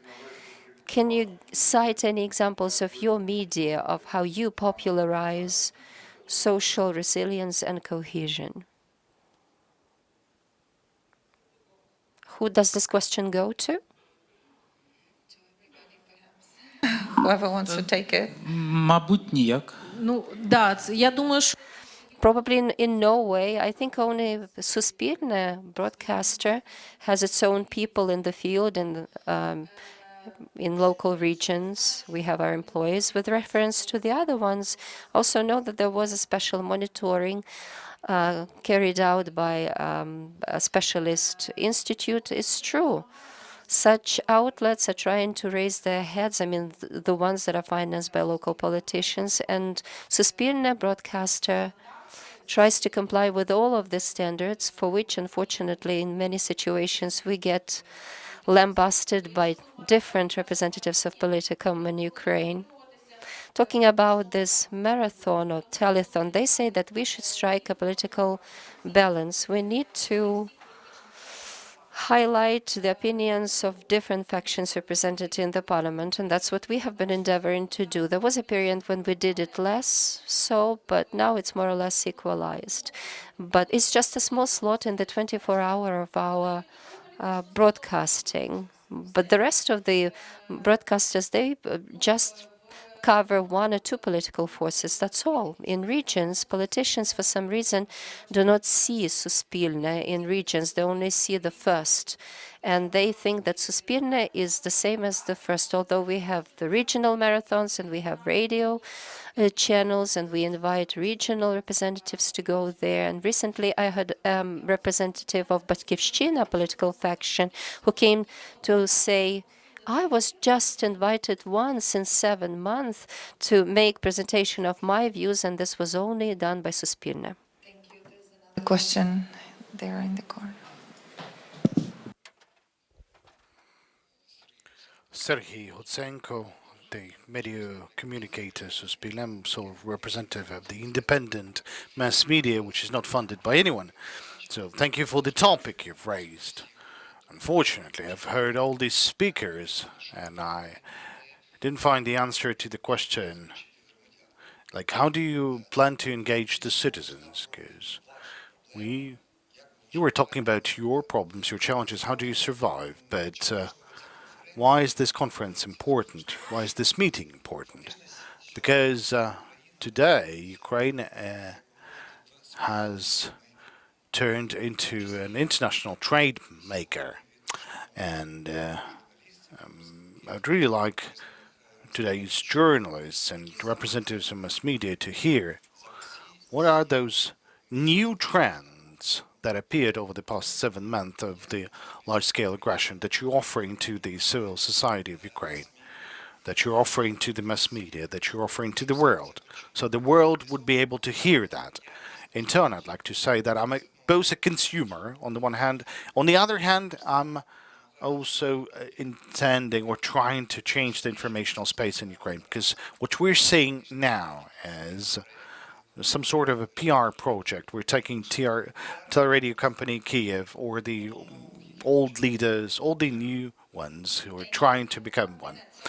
Seconds per speaker, how do you engage citizens and what are the new trends? Literally, you're journalists, you understand the value of time. Well, the role of the media, the mission of the media is not to engage the citizens, but to give them information. We are giving them information. I mean, my own media, if we're talking about how do we represent the public view, like 90% are of the citizens supporting the EU membership. So we're doing everything possible to make it happen. Well, we're not funded by anyone, but how do you live? How do you survive? Well, it's important that we're not saying that we're not funded by anyone. It's important to have the transparent funding. I mean, you have to buy food. I mean, you have to buy, I don't know, paper if that's a newspaper, if that's an online publication, then people have to have some sort of a salary. So that's something that I focused on, and it has to be a platform for discussion. That's the media, and we can't do that on the Pershi. So we don't have talk shows or something because we are part of the United News Marathon. But on the other platforms, we're doing that. As for the trends, I believe that Ukrainian media, they shouldn't be turned into a propaganda media. We have to continue the very same journalist investigations. We shouldn't be afraid to show corruption or the course of reforms in Ukraine, whether we're decelerating or accelerating them. And those journalist investigations is something that we have. Ukrainska Pravda also has this investigations about battalions of Monaco and others. There's journalism investigations with the program called Schema. They're not afraid of raising those challenges. They understand this is what makes us different from Russia. A second, Olga, as we wrap up and everybody can go to lunch and I our just need a second. interpreters can rest. Я абсолютно згодна з тим, що сказала Світлана. I absolutely agree with what Svetlana mentioned, and I also was sort of surprised to hear about lack of funding from anyone. And I mean, media should have a transparent funding and should have an independent editorial board from the owners. So the role of the media is not to offer the trends about Ukraine. We're not the PR agencies. That's what I can answer. Because we talk to the world about Ukraine. We're not the PR agencies. We are telling what's happening. And a lot of people are being inspired with what's happening in Ukraine, with bravery, with the organization of many things in Ukraine. And what's happening that this Ukrainian brand in the world, it's changing, but that's not our conscious effort. We're not doing that because we're not a PR agency. There's other people to do that. I think the intention of the question was also a little bit different, and I encourage you all to continue discussing during the break. And thank you so much for this very interesting, heated, and informative discussion. Thank you.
greetings to all those watching us online. I'm the Director of Prozoro Sales, and I'll be moderating this panel at this forum from Resilience to Recovery. We'll be talking about the key role of the civil society. So we have a large panel, a lot of panelists, not only those here with us offline, but we have some guests online. So there's a lot of things we need to say, but we'll try to be precise, we'll try to be concise.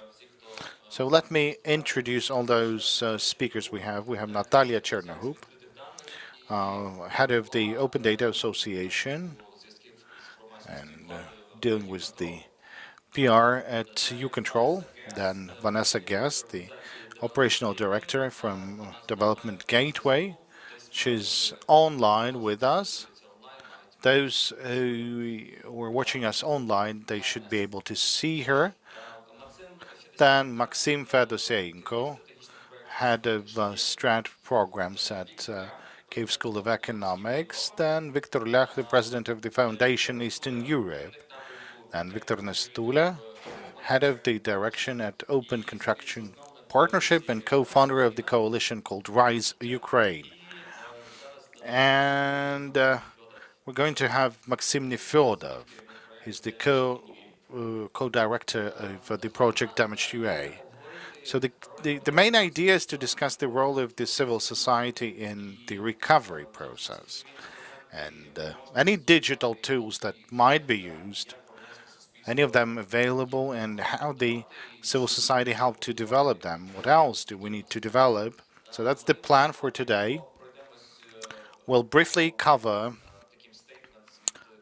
some of the intro statements from every panelist based on their expertise, and then we'll be happy to answer any questions from the audience.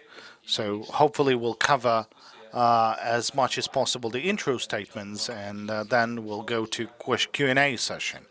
So all those who came in, thank you. So first question to Maxim Fedosenko from me. I know that your team was working on researching the best practices on recovery in the world and how these digital tools may be used for Ukraine. And maybe we'll have a more detailed conversation on the digital tools with others, but if you could share with us which best practices have you found, any risks that you've identified based on the recovery of other countries from the similar wars or catastrophes. Now, so what have you found?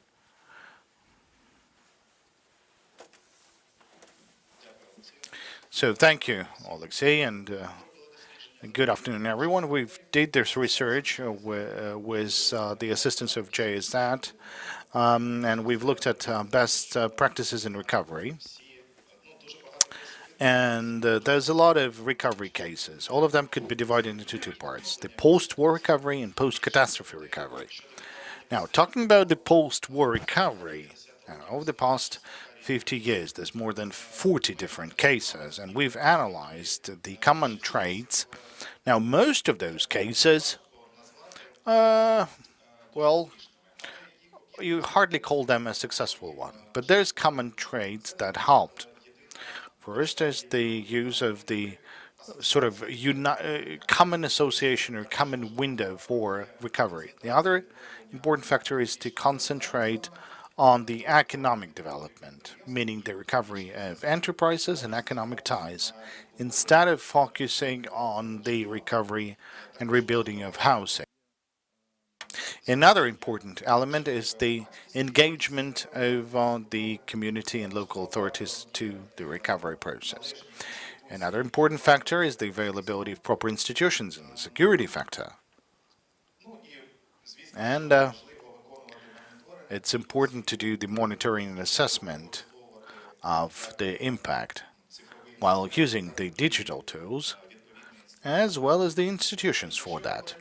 Now, speaking of those recovery cases after the emergencies, there's more of them. Over the past 10 years, we've found over 140 cases like that. But they're less relevant because post-catastrophe recovery, it's faster. The factor of influence is,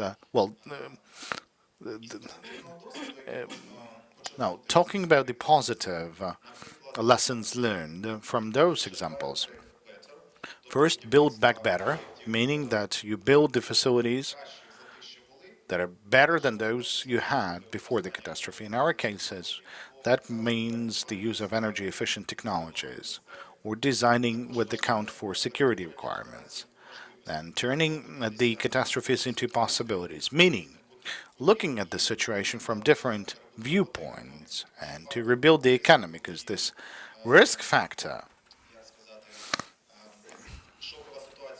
or the shock situation, this is something that we already have.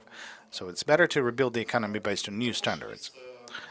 Then some of other positive factors that would facilitate the recovery. That's the single window or single point of contact, so to say. You need to start fast to lay the foundation in order to have more pushes for economy, and then long-term planning of the human resources. That's also important. In addition, some positive factors. There's also a need to mention the negative factor, the recovery program in Afghanistan, for example. That was sponsored and managed by the United States. And there's a negative factor that had an impact on the inefficiency of that case. Of course, it's the corruption at different levels and the lack of institutions and digital solutions to, well, help managing it. Then short-term planning, when they've tried to implement the projects as fast as possible, leading to the underestimation of the resources and the timely implementation of the project. The lack of consistency, meaning there were no institutions established that would be independent and that would be able to operate without any foreign involvement, so to say. So that's it. Thank you. Thank you, Maxim. And back in Afghanistan, the corruption resulted in a situation that they've lost the country.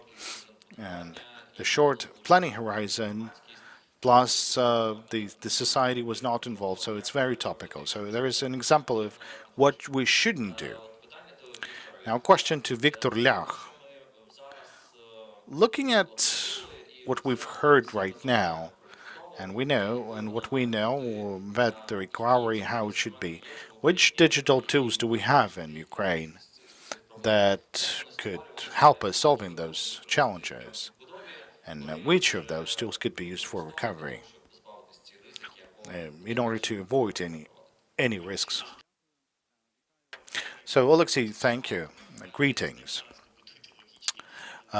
Please build some logics in between of the statements. First of all, the worst case we can do, we can rebuild the country as we had it on the 24th of February. But we want to have better country, more democratic, with more economic potential. And speaking about the recovery, we're talking about different regions with different contexts. So every tools that I'll be mentioning, they have to be adapted for the needs of different regions. We agreed with Natalia in the following way. We'll introduce the role of the civil society in a different manner. I will talk about the participation of the civil society in the recovery process, and we haven't talked too much about the representation of the civil society, of the attitude of the citizens of Ukraine, and the dialogue between different stakeholders that may be organized by the civil society. The role of the observer, that's Natalia's role, and I would like to talk about some of the approaches. So here's the context. Ukrainians are using a lot of informational technologies, and they have experience. And the readiness, the e-readiness, that's something that we have. So I'm grateful to all the participants of this process, those who've sent the e-consultations, e-requirements, e-inquiries. So let's start with tools that they're already available. We can divide them into three categories. The use of open data for geospatial planning.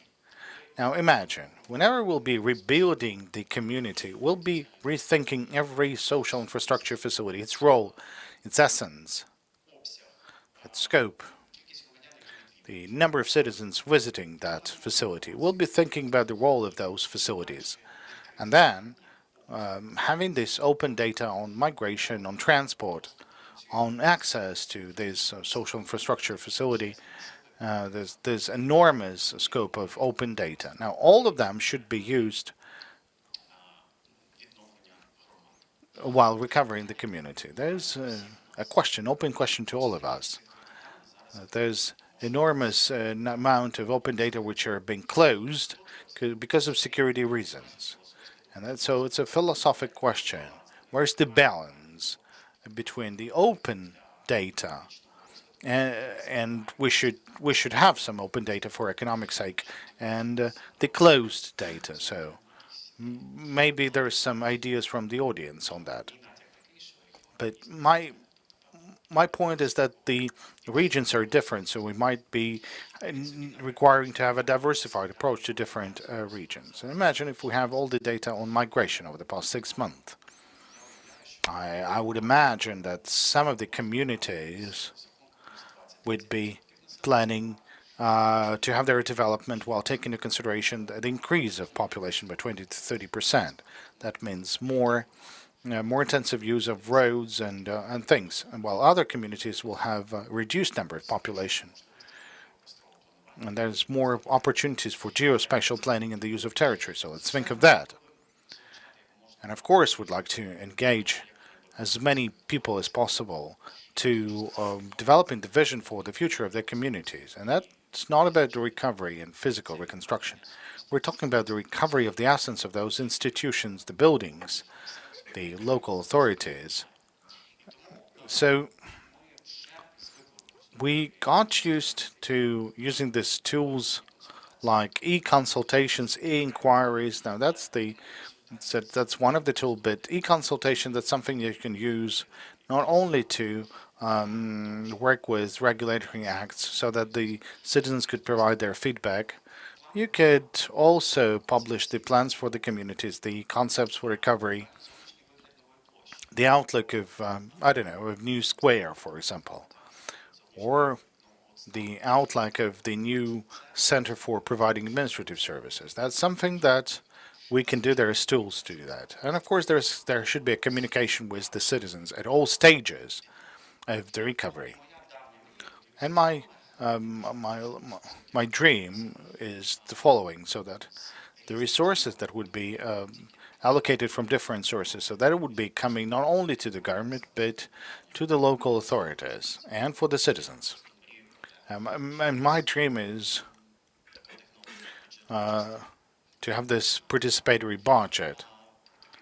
I believe you know about this tool, so that it would be adapted for the recovery tool, so that every citizen could offer his own element of recovery of the community and to receive funding for that. If that offer would win, if the other members of the community would vote for the offer, and of course to participate in the implementation of that, then we'll understand that this is a participatory concept in the recovery of every citizens of Ukraine. And I would really like to not have at this stage, when we are waiting for the government to come and do something. No, all of us are active sort of participants of the recovery of the country. Thank you. Thank you. Okay, let me remind you. So the tools that we have. There's open data, but there's the question, like whether we should reopen all of them or part of them should remain closed. Second, this e-democracy and the participatory budget, so that the people would feel that it's not just something that is building, but they're building their own country. So this is the risk that has established or has been established in Afghanistan, where nobody was defending their own country. During the war, there's this project that is directly related with the war and the recovery. It's called Damaged in UA, and Maxim Nefyodov is the co-head of this project.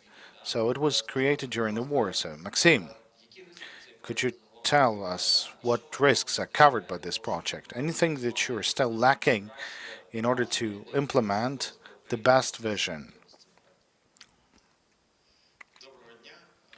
Hello. Well, in fact, we've started gathering data on damages back in February, a couple of days before the start of this new stage of war. And since that time, we've elaborated a better understanding of our role in the recovery process, which is more or less formalized within the RISE initiative, where we are participating. And we've started with a desire to have a list of all the damaged facilities, and we are calling upon the business and the citizens to provide us with information through the website, through Telegram bots. But we understood that the scope of war is so significant that it's impossible for us to cover that, even together with the country, with the state. So we can do that, but it will take years in the best possible case. That's why we've transferred to the establishment of a very difficult methodology, then to coordinate that methodology with the World Bank, which is the coordinator of this post-catastrophe recovery, and then we produce weekly reports on how the situation is changing on every sector. In some cases, we produce a large report, as it was for Lugano, and then there was a report for the World Bank. Then we produce reports on sectors or in cities. Then we've started using satellite and drone imagery in order to cover vast territories, and then use this to transfer from the use of this difficult assessment methods to more objective ones. And now we've have information on 55 cities, and hopefully by spring we'll have more, around 500. So that's a very difficult process that involves hundreds of people. There's a lot of organizations that we establish partnership with. There's commercial, there's others, the drone operators like Rebuild UA or KYIV Aviation, many others. Now, we also hope that this data will become one of the layers in the Geo portal, which is being established by the Ministry for the Development of Communities. And the data that we are gathering, it's not only the data of what has been destroyed, the type of the object, the type of damage, how much its recovery might cost, but there's information on what's working, which is also very important for the recovery. It shouldn't be some just, red dots in between of the shade of war. And then combining with these layers on demographics, on roads, on cadastre, on the environment, so on and so forth. Now, these might serve as the foundation for helping the local authorities in developing the projects, not in the form of the architectural concept, but in the form of ideas for recovery. Kind of close to what Victor has mentioned, like whether we need a school. If it's necessary, then it has to be located in here. It has to cover this many students, and it's not just that like the mayor decided to have a school, or surprisingly he managed to get some money for that. But it shouldn't be based on that. Instead, it should be based on the data, results of the analysis, of accessibility, and many other things. And then there's the architectural project, the biddings, the assessments, the examinations, the agreements or permits for construction. Now, all of that should be into the project management system, which is being developed by our partners together with the Ministry of Infrastructure. And of course, I'm describing a very simplified story, and in fact, it's much more difficult. There are things that are not projects, like replacing windows is not a project. Mending the road is not a project as well, but there are things that have an international or national importance. Maybe they will be organized in a different manner, but the overall philosophy is as follows. And of course, there has to be a civilian control system over all of that. There has to be the engagement of the business in the recovery process. And of course, we'll be able to reach this situation, not in a month, but I think maybe in 3 months or a couple of years, but that's an iterative development. So now, in the frames of Damage UI, we are concentrating ourselves on accessing data, on learning how to work with those data in an automated manner and not through hundreds of people's in Google Drive tables, how it's happening in the social, in the civil society, and how to provide access to those data when they become a data and not a whole range of photos and texts. Just this informational data that we are gathering, how they are different from the one that you can see on Facebook. That's not heat maps with the squares. It's just that's the satellite imagery with a whole lot of information inside, and it's very difficult to process all that. I'm convinced that this will become the foundation, and Ukraine will send the trends in the whole world, just as we did with the open data, with administrative services through DI app, in transparent procurement through Prozoro, in access to limited resources, and many other things in terms of e-governance, including the governance, the recovery. Because many people, they simply don't understand how it's being done earlier in other countries. And we tend to think that, well, there's the International Bank, there's EU, there's US, they should know. Look, but nobody is reading the methodological parts of the reports, because that's not interesting. That's the notes. But for you to understand about the contents of the report on the damage as the result of a war in Syria, that was done by large international organizations. They've calculated the damages for 3 cities, and then they said, okay, we'll calculate the rest of the country based on those 3 cities. So please join us. We need the people who are capable to be specialists in every area. Great. Thank you very much, Max. It's been really inspirational. I think that you have set a very nice framework for everyone to maintain in our midst, that Ukraine can not just come up with the best form of recovery, but become a real leader in this regard, because we already have so much. After the revolution of dignity, we learned to make digital projects and involve the general public in that. And as we have heard, this is the pathway to ensure effective reconstruction and recovery. My next question goes to Vanessa Gass, who is the operational director in the company involved in the recovery happening in many countries. The question is, you've heard what the panelist here said about the instruments that Ukraine already has and what our plans are. What do you think about international experience from your side that could be used here in more transparent and efficient recovery? Thank you, and thank you to all my fellow panelists and for welcoming me virtually from Washington, D.C. As Oleski said, I want to bring a bit of the global perspective. We don't have particular experience in Ukraine, but I think that this perspective can be useful to adjust to the context that you're working in, and also to join in with the already very strong tools and plans that you have in place for the recovery. So Development Gateway works quite a bit on aid management systems. Aid management systems are a single portal where you can go in and see how much foreign assistance is flowing into a country and what it's being used for. As you know, I'm sure President Zelensky indicated that Ukraine is anticipating colossal investments in their economy and for the recovery.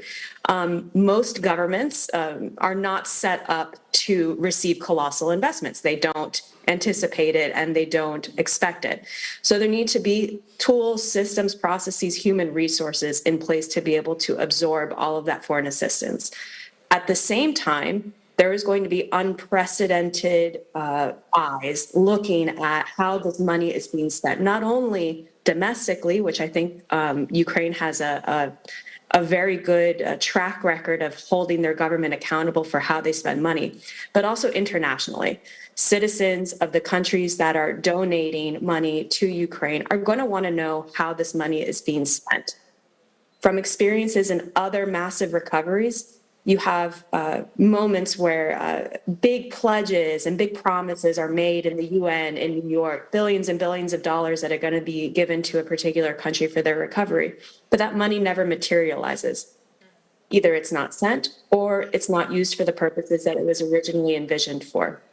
So aid information management systems, like the aid management platform that Development Gateway works with, they're one way to provide a portal to allow people to see this information.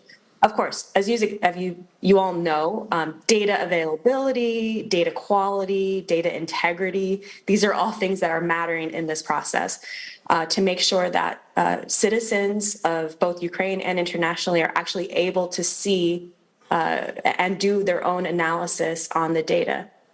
At the same time, I'm very encouraged, though, from what I've heard from my fellow panelists and from what I know a bit about the open data and citizen engagement community in Ukraine, because it's very possible that Ukraine could set the gold standard for tracking this assistance for the first time. For many, decades, I think the goal has been to be able to see from the moment a dollar or a euro, let's say, is pledged in New York, to the moment it actually reaches its impact in Ukraine, either delivery of a good or a service or reconstruction of infrastructure. Can you track that dollar or that euro all the way through? Until now, it's almost impossible. However, I believe that Ukraine already has very good infrastructure in place to be able to handle this. For example, with Prozoro open contracting, which we're quite familiar with, to be able to track those funds. So I think a tool like this could potentially be very useful, both for the government of Ukraine as sort of the steward of this money that has to, be the one sort of determining where it's going to go and managing the funds. Also for funders and donors to Ukraine who want to coordinate with one another, they want to make sure that gaps are being filled, that they're not overcrowding one particular sector or one part of the country and meeting the needs that Ukraine has identified. And then also citizens and CSOs, keep governments and donors accountable and to provide feedback on the implementation process, to be able to say what is going well and what is not. So from my perspective, of course, with very little experience in Ukraine and deferring to all of you as the experts in this, I do think there is a huge possibility here due to the very high capacity and also just the experience that you already have with the citizenry using tools like this, providing feedback to the government via digital tools, using data and sort of understanding how government is supposed to function. I think there is a possibility to really take this recovery process from an aid transparency level, let's say, to a very interesting heights and set a new standard for recovery processes that come after this one. Thank you. Thank you, Vanessa. Vanessa дуже гарно. Thank you, Vanessa. It seems to me has very nicely shared with us about this big task to take these dollars that someone pledges or promises abroad and to make sure that we can trace or track down the whole journey of these dollars and make sure that we can see how this contributes to reconstruction of schools or any other projects initiated in Ukraine. And now I have a question to Victor. You proposed to initiate this coalition called RISE. And you're also the representative of open contracting partnerships that sets these standards of exposure. So what's lacking in Ukraine? What is the stage that it is at in terms of its development? What else is needed for this vision to be implemented, to be made into a reality? Thank you, Alexei. There's no system in place yet, but however, we will be speaking about an ecosystem of solutions, which is very popular these days to talk about. I would like us to get back to Vanessa's statements. They usually say it always seems impossible until it's done, as Nelson Mandela used to say. And I have not a single shade of doubt that Ukraine will become a trendsetter and in approaches in terms of open governance, as this has been with Prozoro procurements, with declarations and citizen participation, etc. I believe that we will not waste this chance. reverting to the ecosystem of solutions which is necessary to implement recovery. A specific example may be a town or a city. Let's take Crimea. I hope that we will not have to restore or rebuild Crimea because the Russian occupiers will simply escape from there. Let's take Mariupol instead, which these days is naturally razed to the ground. But the local authorities in Mariupol are already developing their plans of actions. It's difficult to do, but anyway, we mustn't lose this time and we must keep in touch with the local residents. So what should be done to Mariupol? In the first place, we have to understand what's been ruined. The projects that Max has just shared about that he is doing and engaged in together with his team will help us to analyze the situation. We understand the damage, the ruin. So now we need to investigate how to best restore that. And I get informational solutions, different data sets. That's something that the Ministry of Territories and Community Developments is working on right now for us to understand how such smart solutions can be developed and applied. And of course, this cannot be done single-handedly because a city or a town, an urban area is a huge number of different infrastructural objects. It's the Ministry of Energy, for instance, which is responsible for the power supply. The Ministry of Infrastructure responsible for roads, airports, bus stations. The Ministry of Education, Healthcare, which will be supportive in decision-making concerning the respective development of hospitals, schools, etc. This is an interaction of multiple stakeholders. And this interaction needs to be ensured with the usage of geospatial and informational tools that need to be coordinated because everyone needs to understand what they are responsible for and working on so that there are no triple or quadruple solutions offered for the same things. And after they have worked for a while, there will be a menu developed, like what needs to be done in Mariupol. Most likely, these will be hundreds or even thousands of projects. And these projects will have to be dealt with by project managements. Again, they will be representatives of local governments, Ministry of Infrastructure, Ministry of Health, Education, etc. So multidisciplinary teams, they will begin to prepare feasibility studies, economic studies, see how these projects will interplay with other infrastructure objects, etc. And once that process is iteratively introduced. This is not going to be done overnight. This will have to be done in stages because we don't have enough human resources to make sure that in a day or in a couple of months, well-prepared projects emerge. But of course, these projects will appear and they will require funding. So this menu of projects will have to be backed up financially. So where will the money come from? Obviously, partially this will be from the state budget. Ukraine will be investing in its own recovery.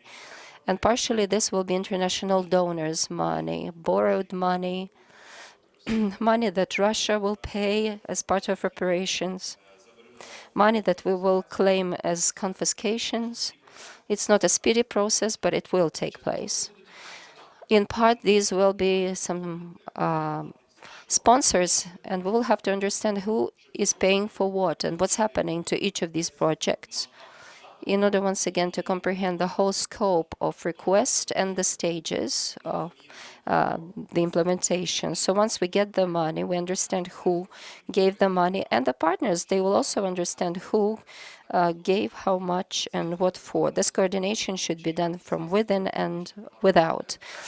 Then concessions or private-public partnership, depending on what forms will be chosen.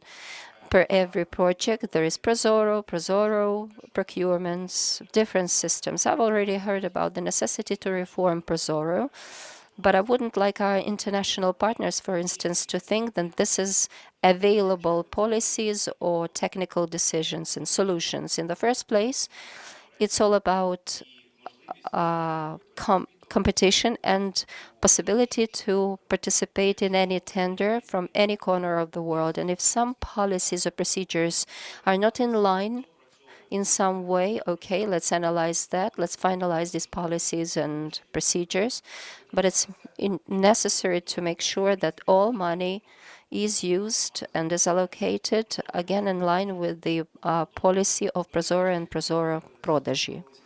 And so after the trades are over, or bids are over, which will be done not on just a piece, but the whole project, if it's, for instance, an airport, there will be a separate tenders for runways, for roads, for parking spaces, and we will have to understand it all comprehensively.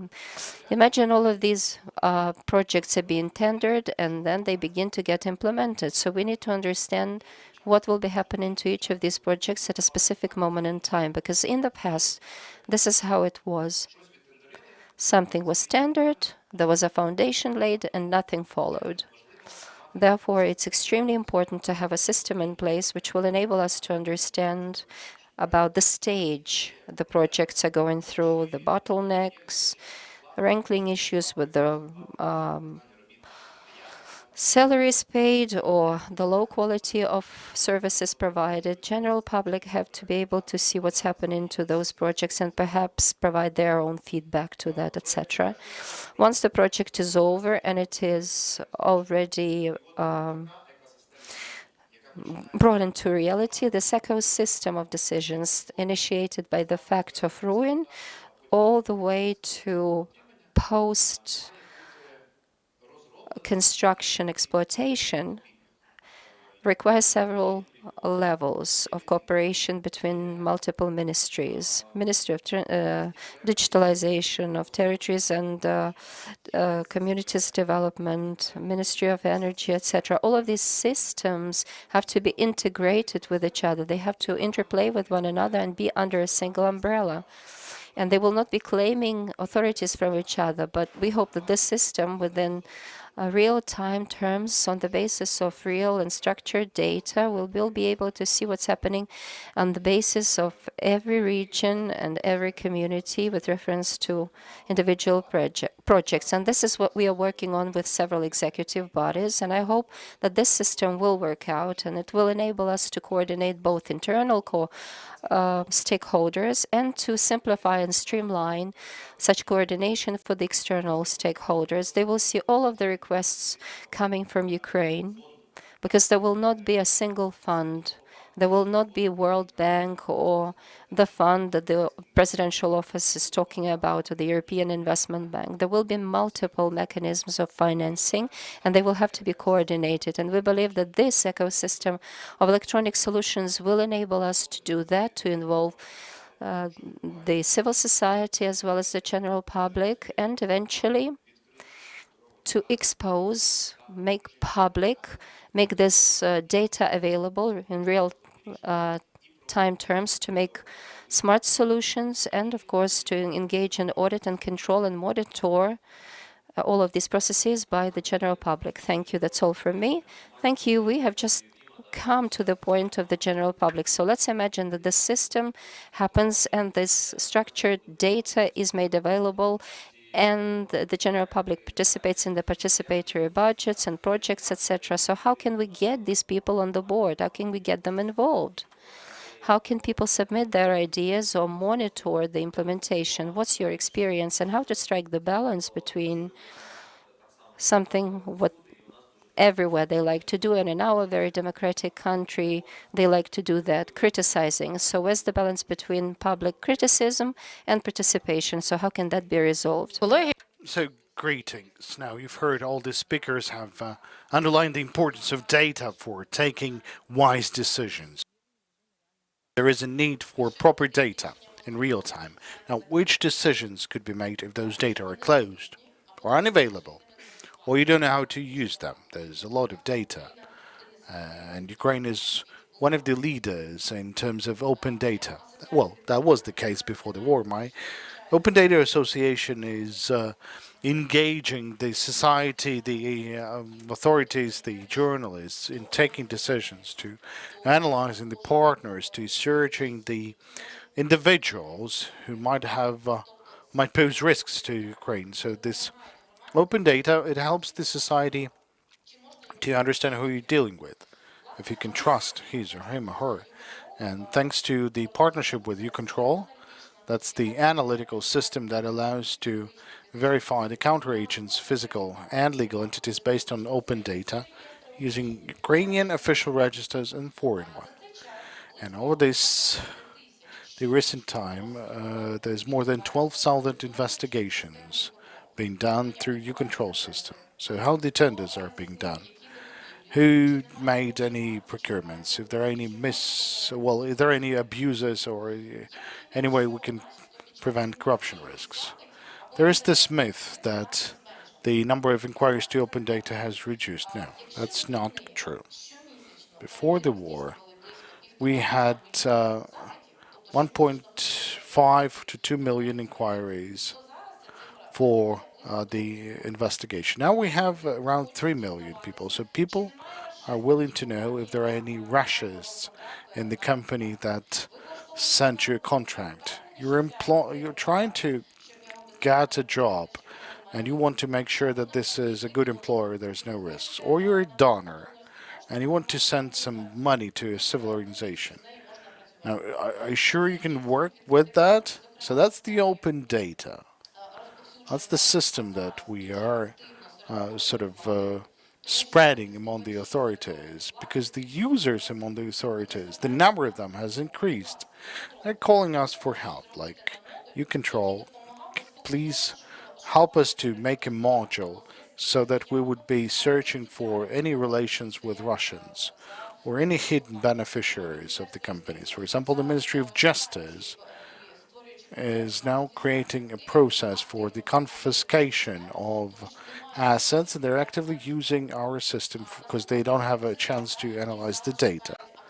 Then Nazaka, they are searching for candidates for sanctions, and they're searching from different registers all around the world to identify individuals for sanctions. And then there's requests from journalists, from civil society. We've developed, thanks to our partners in new products, Ruessence, which allows to search Russian and Belarusian hidden beneficiary relations.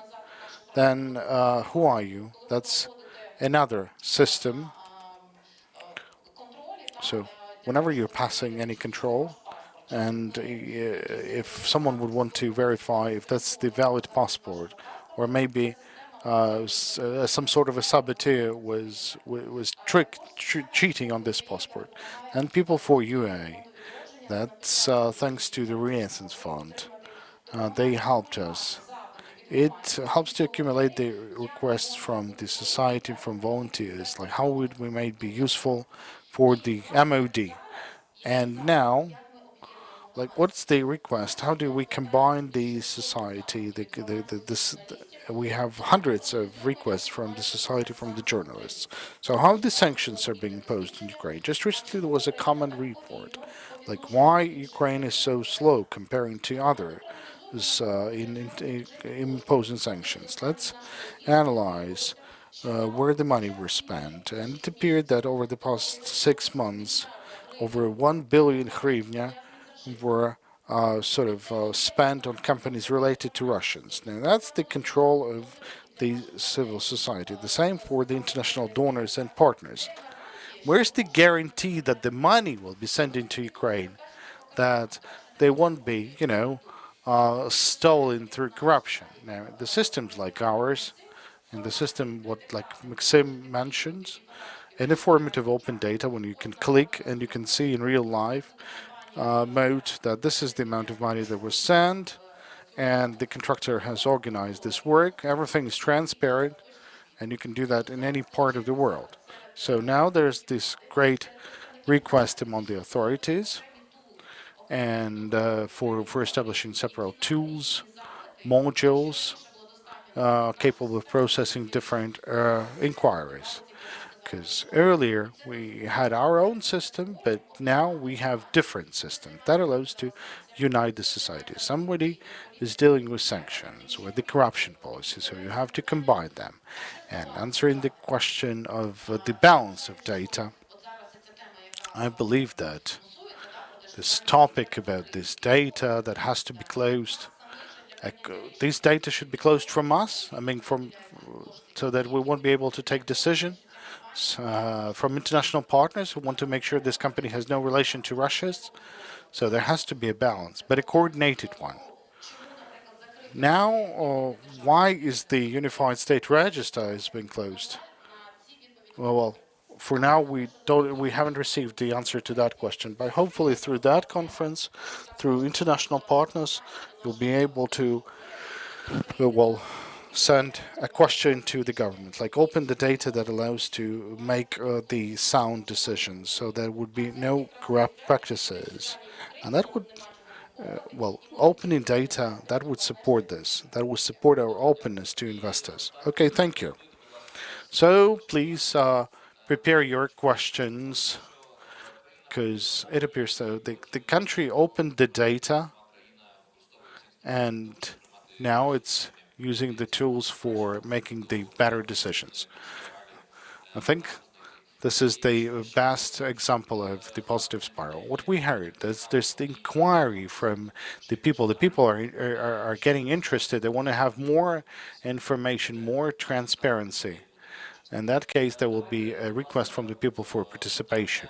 Now, let's have questions. Tatiana Korotka, the deputy of the business ombudsman of Ukraine. It was interesting to listen to all the panelists, because every one of you has introduced different puzzles, like pieces of puzzles of a single thing that we need for the recovery. But thinking of such difficult technological solutions that you've mentioned from different sides, like a united platform, all the different registers, I think Victor Liach, while speaking on the work that is done under his leadership, he mentioned the things that are the bottleneck for all those digital projects and different digital solutions. That's the question of the ability of local authorities to work with all those difficult projects, then filling of all those platforms and databases with data.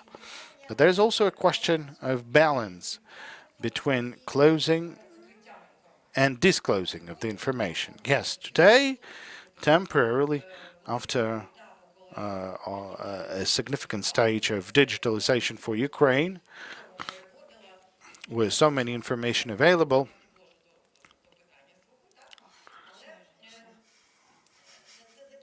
but this will then, based on our experience, like in 2015, when we had annexation of Crimea, when the war started, when we started our work, in parallel to the reforms, the decentralization reforms, I remember how difficult it was, this discussion, which information on the critical infrastructure should be opened by local authorities to ensure that there's this transparent connection to engineering utilities. And the recovery, it would be virtual. It would be through the work with local authorities, called all the recovery facilities or all the capital expenditures, that will be done locally. So, question. Well, working on your initiatives, maybe Victor can tell more about this, but do you take into consideration the need for cooperation with the special services of Ukraine? If in 2015 we had an inner dissatisfaction to work with the law enforcement, with the security services after the Maidan, but now we understand that without this we won't be able to proceed. We know a lot of electronic initiatives that were not registered properly, that did not become a system because they were organized without taking into consideration the national standards of security. So, that's the question of electronic cooperation with the SSU. Are we planning to have some backdoors or the closed part for security services? So what to do with that? Let's have up to 1 minute. Victor would start, and then someone might complement if necessary. Look, that's a rhetoric question, because there is no right answer to that question, starting from 2014 until 2019, and we've done a lot of steps to open the data. And Ukraine has the best in the world, has the best legislation in the world on open data. Not a single country has this request for opening data at the level of local government. Returning to back to normal, I think this is something we can do. This process will proceed, starting from the communities that were not destroyed, that in central Ukraine, in western Ukraine, and we'll try moving towards opening data which are not posing any threats, but instead would facilitate the recovery process. So this is relief, recovery, development. If we've crossed the recovery and if we are on the way to development, then we can disclose the data on local level and then to use them for recovery.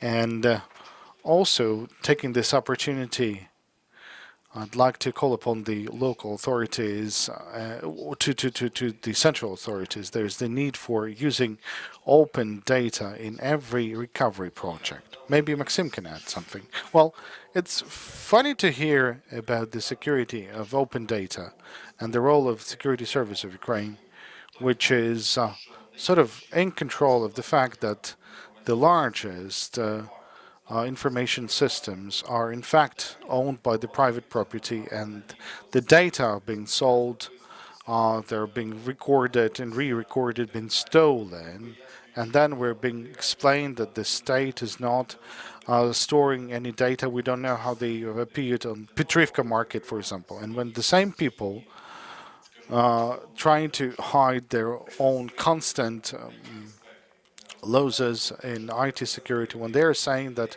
we need to close the Unified State Register because the enemy might know where the location of our McDonald's and factories, as if they don't know. But the access to Unified State Register can be continued to be sold, even to Russian counter-agents. Well, that's funny, really. And fortunately, this problem is not very topical because of the same reasons as to how to ensure the supply of certain products to the front line. And since most of them are being supplied by the volunteers, then there's no problem. Because there's nothing to, well,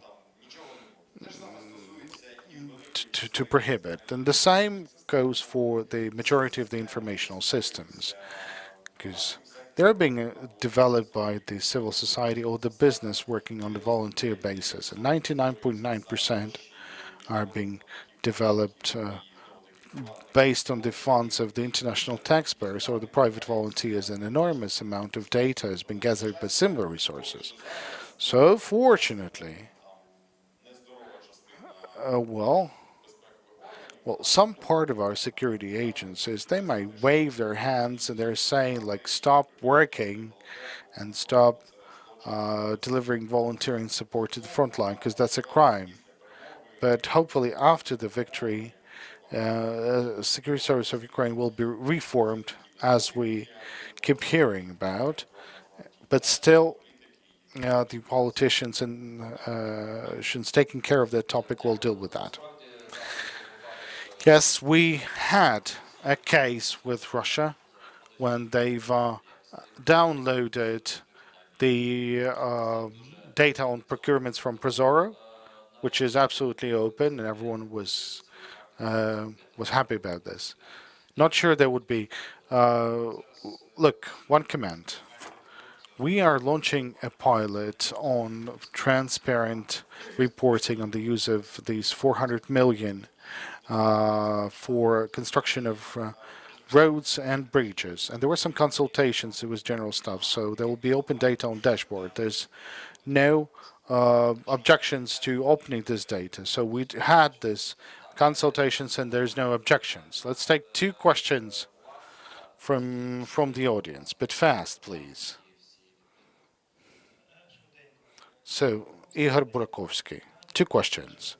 First is, Well, I'm not going to talk about the technology aspects of things like that. You know better. So it's not a question. But I think that today we need to talk about some institutional gaps because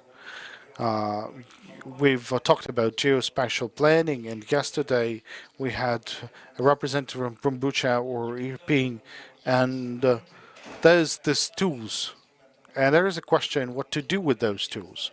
So maybe there has to be some programs like fast technical assistance to local authorities for doing something to local authorities so that in your ecosystem there would be things like that because that's first thing. And second thing that I wanted to tell, and you keep calling and we keep calling for the use of open data, but let's take honestly an ordinary activist that we talk to, well, he can't work with many types of data. So we need to talk not only about opening of data, but about establishment of client-oriented tools for standard situations. I think 98% of requests are or inquiries are sort of standard. There is a question about the training. Look, my my colleague was declined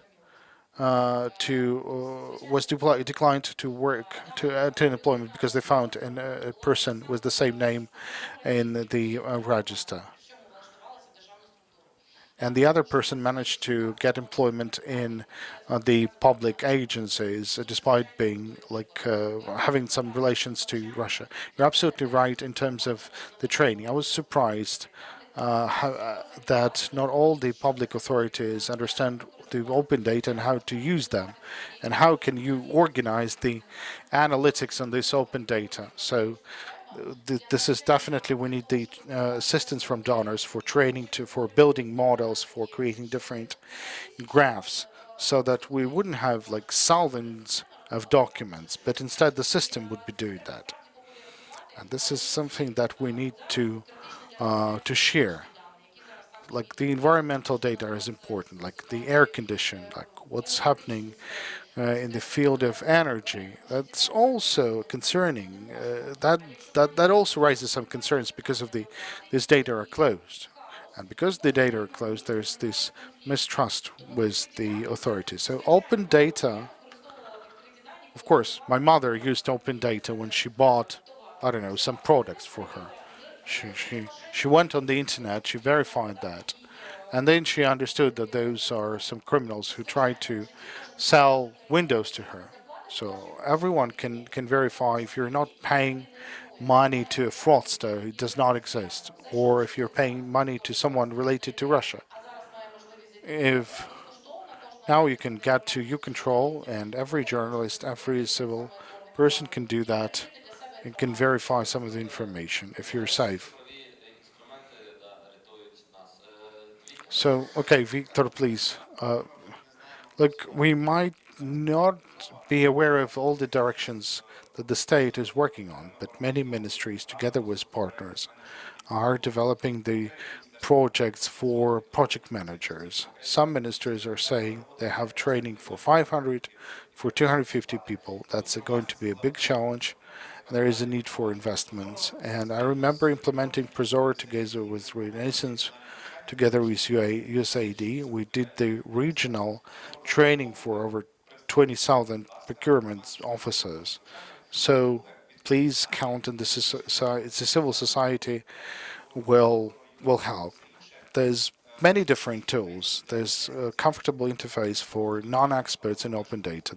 This will happen, but what's important is the material, the one that you could use to turn into information. Well, I know the person you're talking to, about Bucha and Irpin. First, I don't believe in training hundreds of experts in the destroyed communities. There's no one in there. There's no computers. There's no internet in there. It takes a lot of time. That's why I believe in developing of the system that will take part of the planning and will simply automate that. And that would be the same principle with Prozoro. when we understood that finding a chance to train tens of thousands of professional procurement officers, it's impossible. And speaking on this data that are not the product that you can use, well, that's a wonderful statement.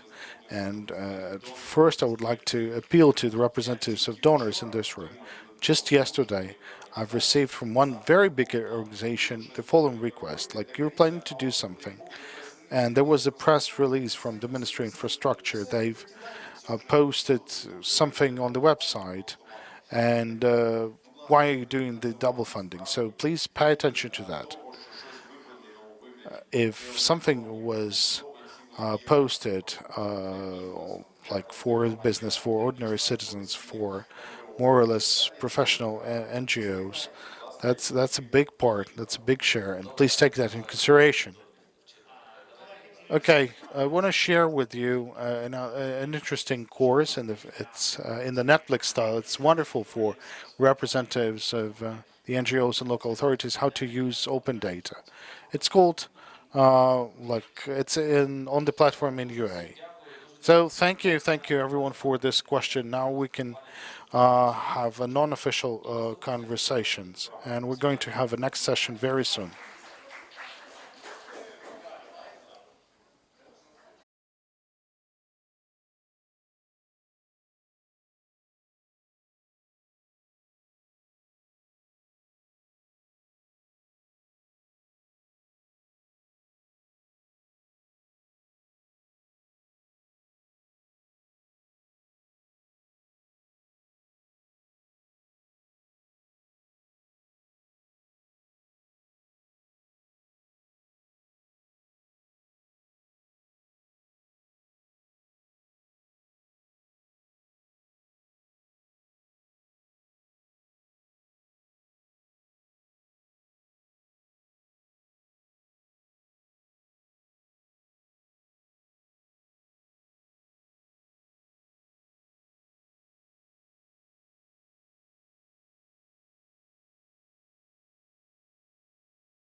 чи ні?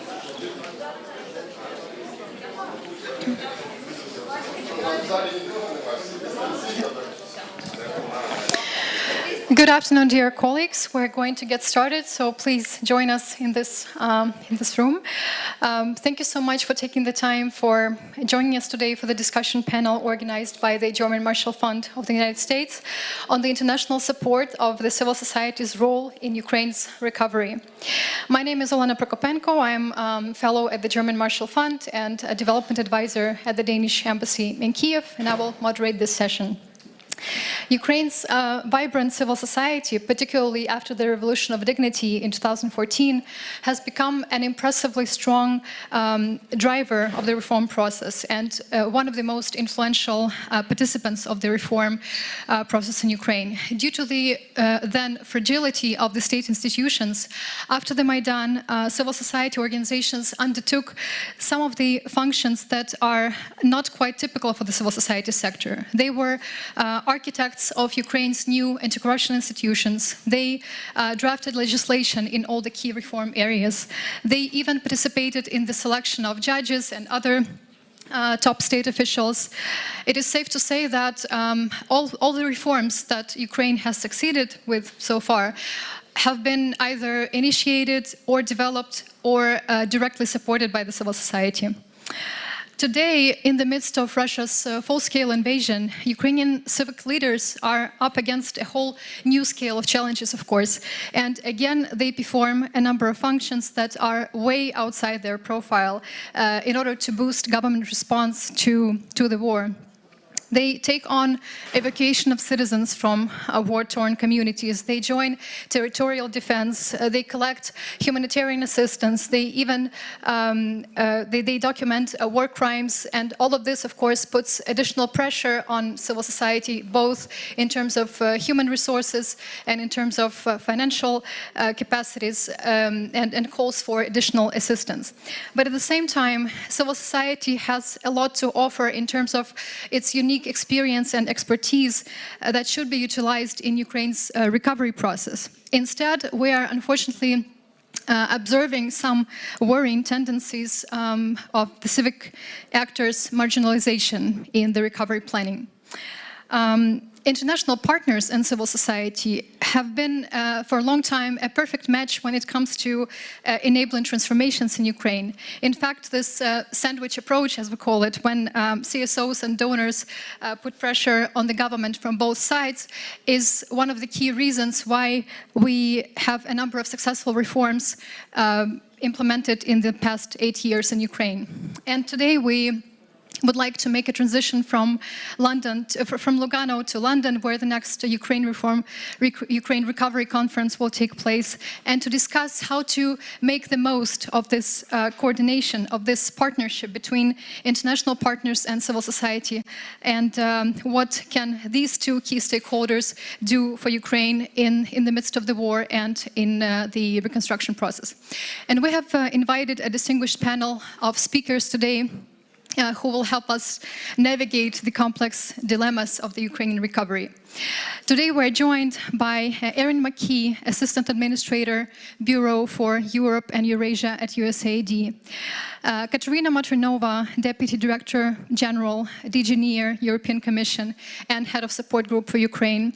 We're also joined by Nicholas Herriks, Deputy Head of Mission at the Embassy of the United Kingdom to Ukraine, and Anton Artemyev, who is Division Director for Europe and Central Asia at Open Society Foundations. And I would like to start with you, Ms. McKee. As one of Ukraine's largest development partners, USAID is supporting a broad range of civil society's projects in Ukraine. Based on your experience cooperating with some of the leading non-government actors in Ukraine, what is your assessment of the current condition of the civil society in this wartime realities? Does it have the necessary absorption capacity to effectively utilize the unprecedented amount of funds available to them, and how to improve this capacity? Ms. McKee, the floor is yours. Wonderful. Thank you for the opportunity to be here today and to join this distinguished panel. Katerina, it's lovely to see you, at least in 2D, if you will, as well as the rest of the colleagues. And to virtually be among, even more importantly, our Ukrainian leaders in civil society who have been, as you mentioned at the outset, driving reform for years. Up front, to answer your question, civil society in Ukraine, as we know, is extremely experienced and capable, both technically and organizationally. Following Russia's full-scale invasion, the majority of Ukrainian civil society organizations opted to stay inside of the country to continue their work despite grave personal risk. And these groups, as we know, are divided into providing critical support and life-saving services to internally displaced persons, the elderly, disabled, marginalized communities, women and children, everything from support for housing to food and medicine to legal and psychosocial support. We also know that Ukraine's civil society is documenting human rights abuses, providing critical news and information to Ukrainian citizens and, frankly, the rest of the world, overseeing government distribution of humanitarian support, and ensuring that citizens' voices are heard as we look ahead to the reconstruction process. And at the same time, we also know that civil society organizations are monitoring the legal environment to ensure that the government of Ukraine does not exceed its authority during this very trying wartime period. And in response to Russia's unprovoked full-scale invasion in February, USAID, with our tremendous presence on the ground through our mission there, pivoted all of its assistance activities and our partnerships on the ground to address Ukraine's wartime priorities. And through this, support for civil society has remained a key pillar of USAID assistance. And I just want to share a couple of concrete examples to reinforce or demonstrate the question you raised about capacity. Through our Justice for All program, we're supporting civil society-led community justice centers in conflict-affected communities to help war victims and internally displaced persons with a whole range of support. This includes things like helping displaced persons to settle in new communities, reestablish their livelihoods, helping people recover lost or destroyed legal documents, registering children in school, and ensuring that the entitled social welfare benefits are received. What's important about this is that when we talk about capacity, we know that the order of magnitude of the work now and the work ahead is significant. But due to the maturity and due to the agility that our partners on the ground demonstrated, I have no doubt that the capability and capacity remains both resilient and strong. We also, through our civic education program, just recently launched joint civil society project to develop proposals for effective reform of post-war Ukraine, which is part of the topic of this important conversation that we're having today. And this is being led by the prominent civil society organization partners, the School for Policy Analysis of the KYIV Academy and the Reanimation Package of Reforms Coalition. What's important about this that I wanted to highlight is that we are working to establish an effective dialogue with authorities regarding the inclusion of these proposals in Ukraine's National Recovery Plan and their further implementation. And what's critical that we see in the role of civil society, as you said, very prevalent, very visible, and very active post-2014.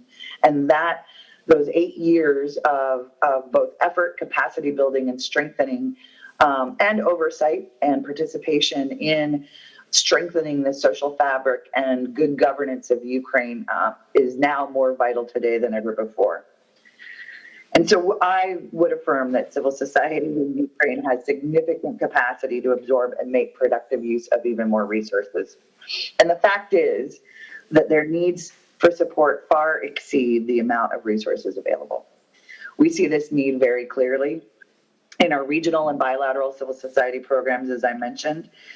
And we are unfortunately forced to turn down assistance requests from well-qualified civil society organizations due to the limited basis of budget and resources that we have. Civil society organizations and leaders have been forced to flee Ukraine, remain fully committed also to continuing their work from their temporary locations outside of the country. When I was in Poland just 2 weeks ago, I visited with several of these groups, and I heard them refer to themselves not just as watchdogs who make sure that authority is not abusing public trust, but also as sled dogs who are pulling the country towards the overall vision described in the government of Ukraine's messaging and their campaign to build back better. So to just wrap up and hopefully squarely answer your question, civil society organizations are a linchpin in achieving success in Ukraine. We've seen that over the years, and we know that now today more than ever. Critical to Ukraine's ability to withstand and overcome Russia's invasion, and their insights are vital to help guide innovative thinking and planning needed by all stakeholders as they prepare for the recovery and reconstruction of Ukraine. So I'm really looking forward to hearing directly from our civil society partners and want to reiterate how much we value your insight, your knowledge, and of course, your courage and persistence as we look ahead to the days ahead. Thank you.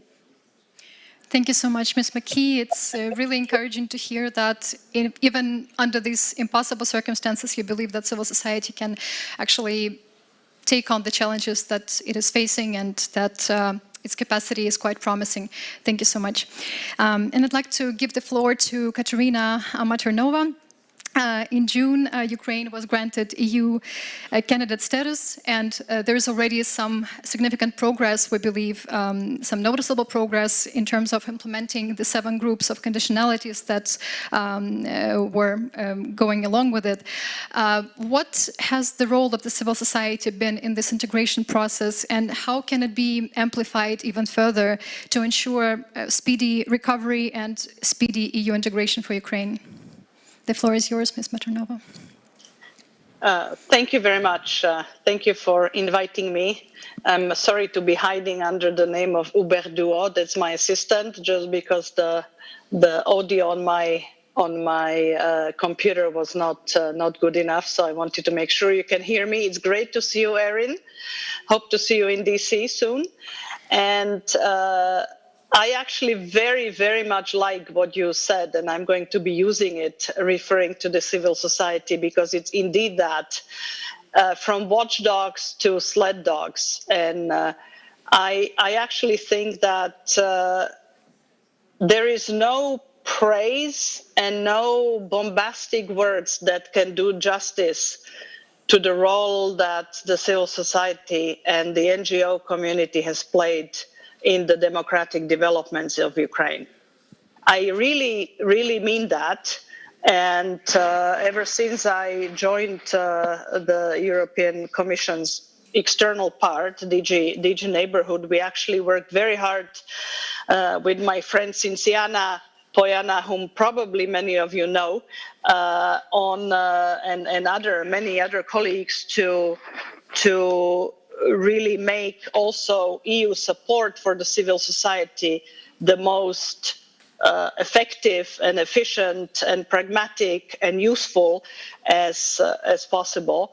And even the president of the European Commission specifically referred when she was talking about the candidate status for Ukraine in June, specifically referred to the role of European Union support to civil society and their role in this process. So back to the question, is there a role? A huge one, because I think the determination, the tenacity, the ingenuity, the inspiration, ever since the revolution of dignity, the Ukrainian civil society organizations have been the drivers of democracy, public accountability, statehood, Europeanization, and increasingly, and that has been very much the case during the Russian war on aggression, also public service delivery.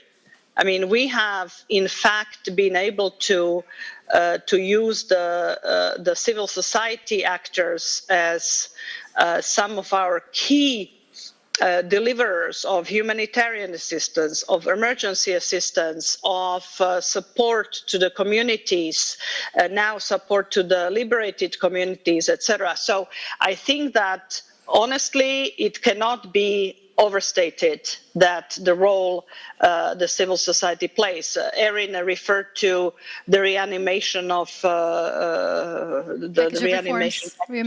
I keep forgetting, mixing up the name. Was a key interlocutor in design of various reforms that then were rewarded by granting the candidate status. So. You know, expectations are enormously high on all sides, and it's the expectation of the civil society is to help Ukraine on the European path and on its involvement in it. The expectations on the side of the Ukrainian government are equally high to, in fact, proceed on the European path. And I think that we are going to continue very much supporting this process, supporting it with financial resources, but more importantly also through the political support. But before I get down too much into my speech, let me just say the first and foremost what we need to do and continue doing, and that's where we need to concentrate our efforts, is to help you win the war. And that is first and foremost. I do realize that I am speaking probably just minutes after the declaration of annexation that happened in Kremlin of 4 regions in Ukraine.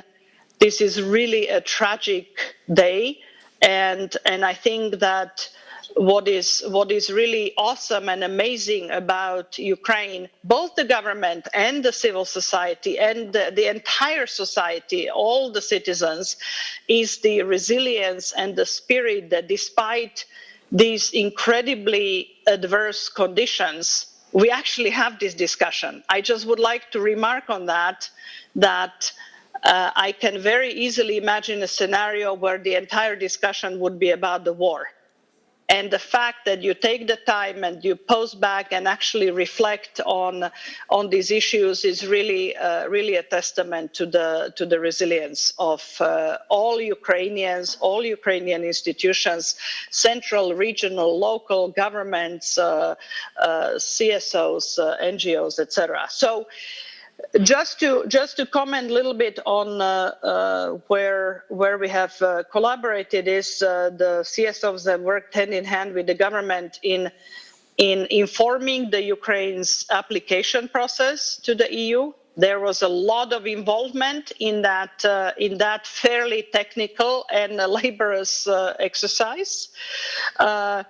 The CSOs at the same time were very vocally and diligently and persistently advocating for Ukraine's candidate status, not only in Brussels, but across Europe in the various capitals, really since the beginning of the war. And I think this was an incredibly important aspect of it, to show the modern the generational change and the modern phase of Ukraine, and I think it did make an impact in the process.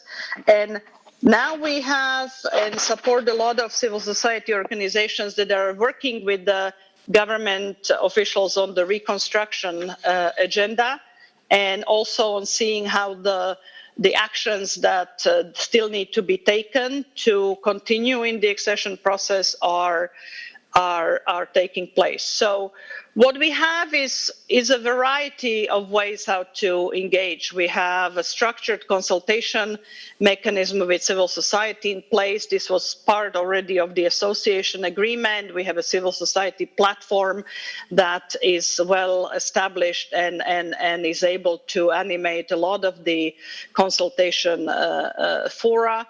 And we also work in a bilateral way or through smaller groupings on using the civil society's capacity for the enlargement process. Now, what you hear from me is we are no longer looking at civil society, oh, these are actors that we need to give a handout to or we need to financially support. That too, yes, you do need donor support, there is no question, and we have actually been very generously funding the civil society, even increasing the funding, tripling it since the beginning of the war. But we look at civil society as our partners both on the watchdog side as well as the sled dog, moving the process forward. And therefore, I strongly believe that the civil society will play a key role also in the reconstruction process for a variety of reasons. One of them being that 60% of Ukrainian civilians are active in civil society since February 24th. Actually, most of the humanitarian aid in Ukraine has been delivered to communities by civil society. I mean, I think that once this war will be discussed, eventually there is going to be a big discussion of the relative performance of the various humanitarian actors. And I think that what has been remarkable in the case of Ukraine is the way first of all, central government, but also the local governments, the regional players, the local players, as well as the civil society stepped up and filled the void that normally would have been done by more classical humanitarian delivery actors. So I think it's really difficult to overestimate how important this has been. What we have done, we have mobilized since the beginning of the war from the various pockets, a little over 100 million euros, both from repurposing all the systems as well as topping up various grants. And again, some of it was to help civil society relocate and start in safer locales. This was certainly true for a lot of the media partners, but also various NGOs. But the one that was the biggest effort and that the most remarkable was, in fact, supporting civil society to be the deliverers of humanitarian emergency assistance, etc.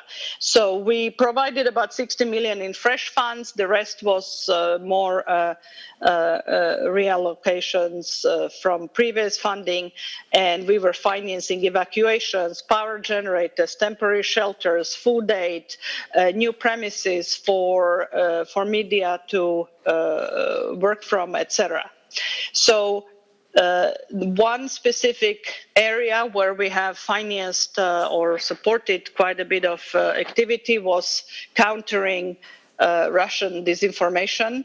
And unfortunately, this is a feature of this war, not only disinformation, but the whole panoply of hybrid warfare, whether it's energy deliveries or disinformation, that has been with us and has been incredibly present in Ukraine. So that has been a specific focus. And what I can say is that we will certainly continue on this track, and we foresee very important part of the future reconstruction process to be side by side done with the civil society in both functions, because I think the watchdog function and the accountability for the use of public funds will be an important feature of any effort that involves large amount of financing, whether in Ukraine or anywhere else. So I think that watchdog function will be an important one, but also the sled dog function of actually helping the government and helping the various official channels at various levels of governments to continue both delivering on the policy initiatives as well as on the public service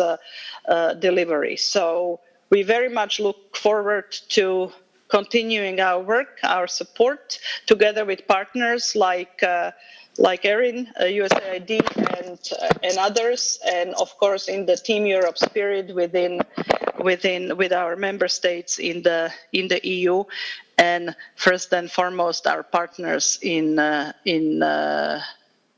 across Ukraine. I was going to say Kiev, and I caught myself because Ukraine is so much more than Kiev, but across the country. And Slava Ukraini. Героям слава.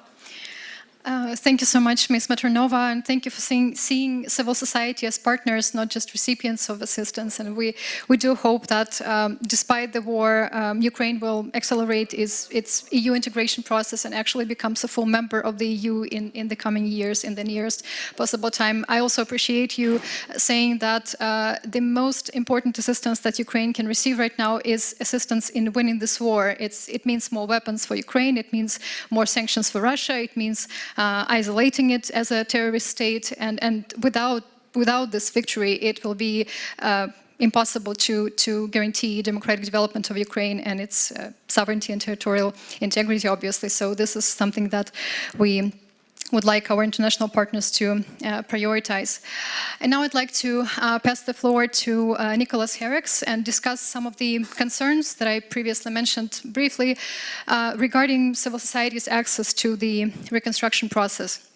What many donors are observing at the moment is that in the area of social recovery, for example, civil society is welcome at the table, but when it comes to some more contentious recovery priorities, such as anti-corruption, judicial reform, or independent media, civil society's access to the policy dialogue is either limited or in some areas completely denied.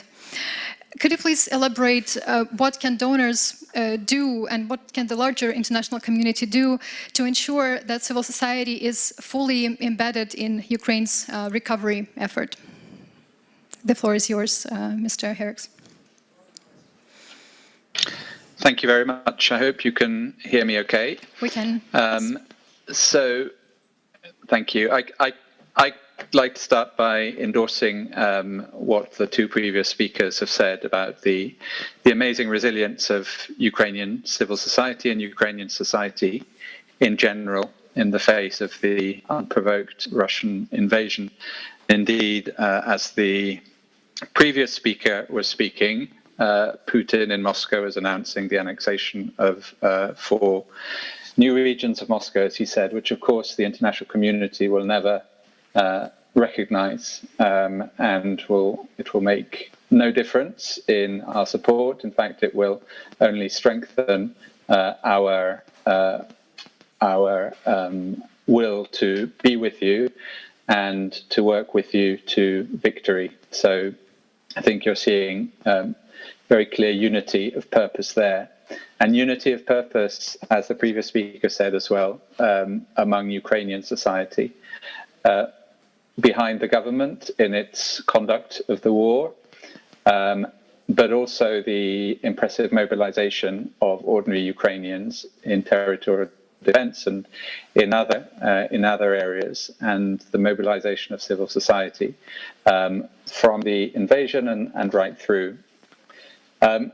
So I've also got a few prepared points I'll make. I will, though, come back on one point you made about the access for civil society to the policy debate. And I think for us in the UK, but also for the other speakers today, civil society is right at the heart of policy making in our home countries, the member states of the EU, and here, for example, in Kyiv, from where I'm speaking, only 2 weeks ago, we had representatives of civil society, a wide range, meet G7 ambassadors at the German embassy, because Germany has the presidency of the G7. And we wanted to hear on all those questions that you mentioned, what they had to say, where they thought the priorities might be, where they thought the obstacles and the problems were. So in terms of reform, in terms of corruption, you mentioned, all those things.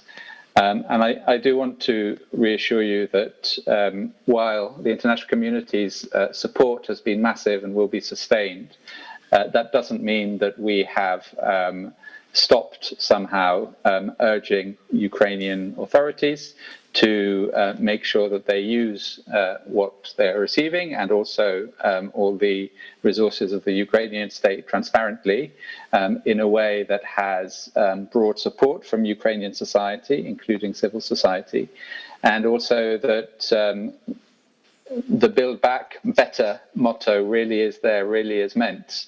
And that means that as organizations and ministries and agencies are reformed, civil society views are taken into account, and everything is done to make sure that part of building back better is building a modern, even more modern and even more transparent Ukraine.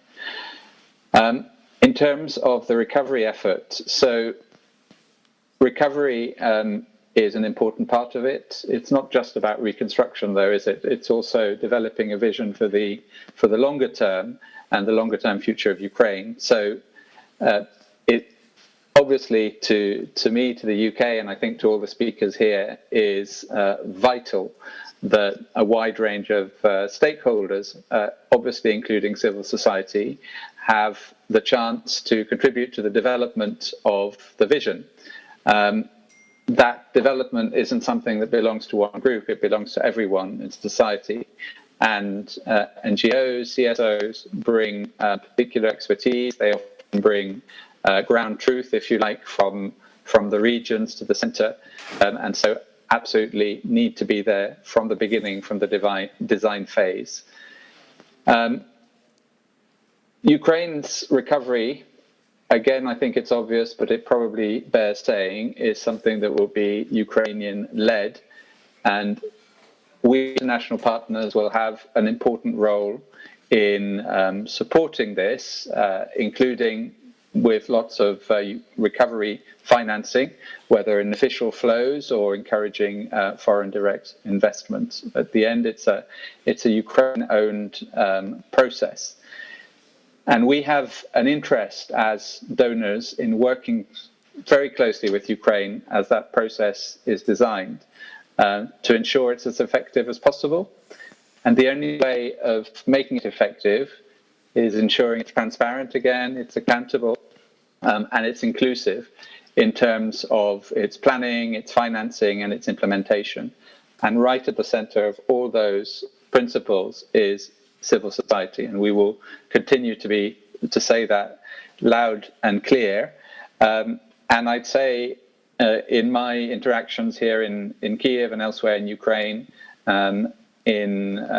bilaterally and also in sort of wider groupings, I see that Ukrainian authorities, if you want to call them like that, are open to those messages, recognize them, and also welcome the coordination, the cooperation, if you like, that there is between civil society here in Ukraine and your partners abroad, overseas, whether that's other civil society organizations, whether it's government representatives. In our opinion, if Ukrainians and Ukrainian civil society can see what is being planned, what's being spent, and have the opportunity to have their say about it, to say what they think about it, then the outcomes can only be better for everyone, both in Ukraine and beyond Ukraine's borders. So again, civil society needs to be part of the recovery effort, part of the process right in from the beginning. And I'll also give a couple of concrete examples of what the United Kingdom has done.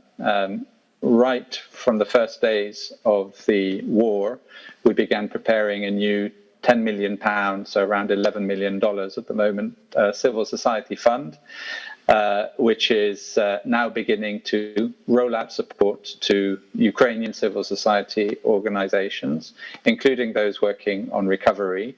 And separately, we've just made a further £10 million available to support Ukrainian organizations working on providing humanitarian support to Ukrainians across the country. And You mentioned, and other speakers have mentioned, of course, the recovery conferences. We're delighted to be able to host next year's Ukraine Recovery Conference after Lugano, of course, this year, and also event in Germany coming up at the end of next month with EU support for that one. It's going to be a really important opportunity, and it will shape how the recovery processes will work in practice. It'll incorporate those key principles I mentioned of transparency, accountability, and inclusion along the way. And civil society is right in there on the ground floor from the beginning. That is our firm intention. I'll be honest, we're in the early stages of planning the conference, so there's not much more detail I'm going to give at this very moment. We will share more soon, and we'll be working with our civil society partners on that, and also with our international partners. The aim is an inclusive process that works with Ukraine to develop an effective recovery in which all Ukrainians have a voice. I think I'll stop there, and I hope we have an opportunity for questions at the end. Thank you. Thank you so much, Mr. Herriks. It is indeed crucial, of course, to keep civil society well integrated in the recovery process, and I believe that donors actually have a very important role in urging the Ukrainian government to ensuring that integration, and we really hope for your support on that front. And I would like to turn it over to Anton Artemyev and discuss some of the instruments for Ukraine's recovery.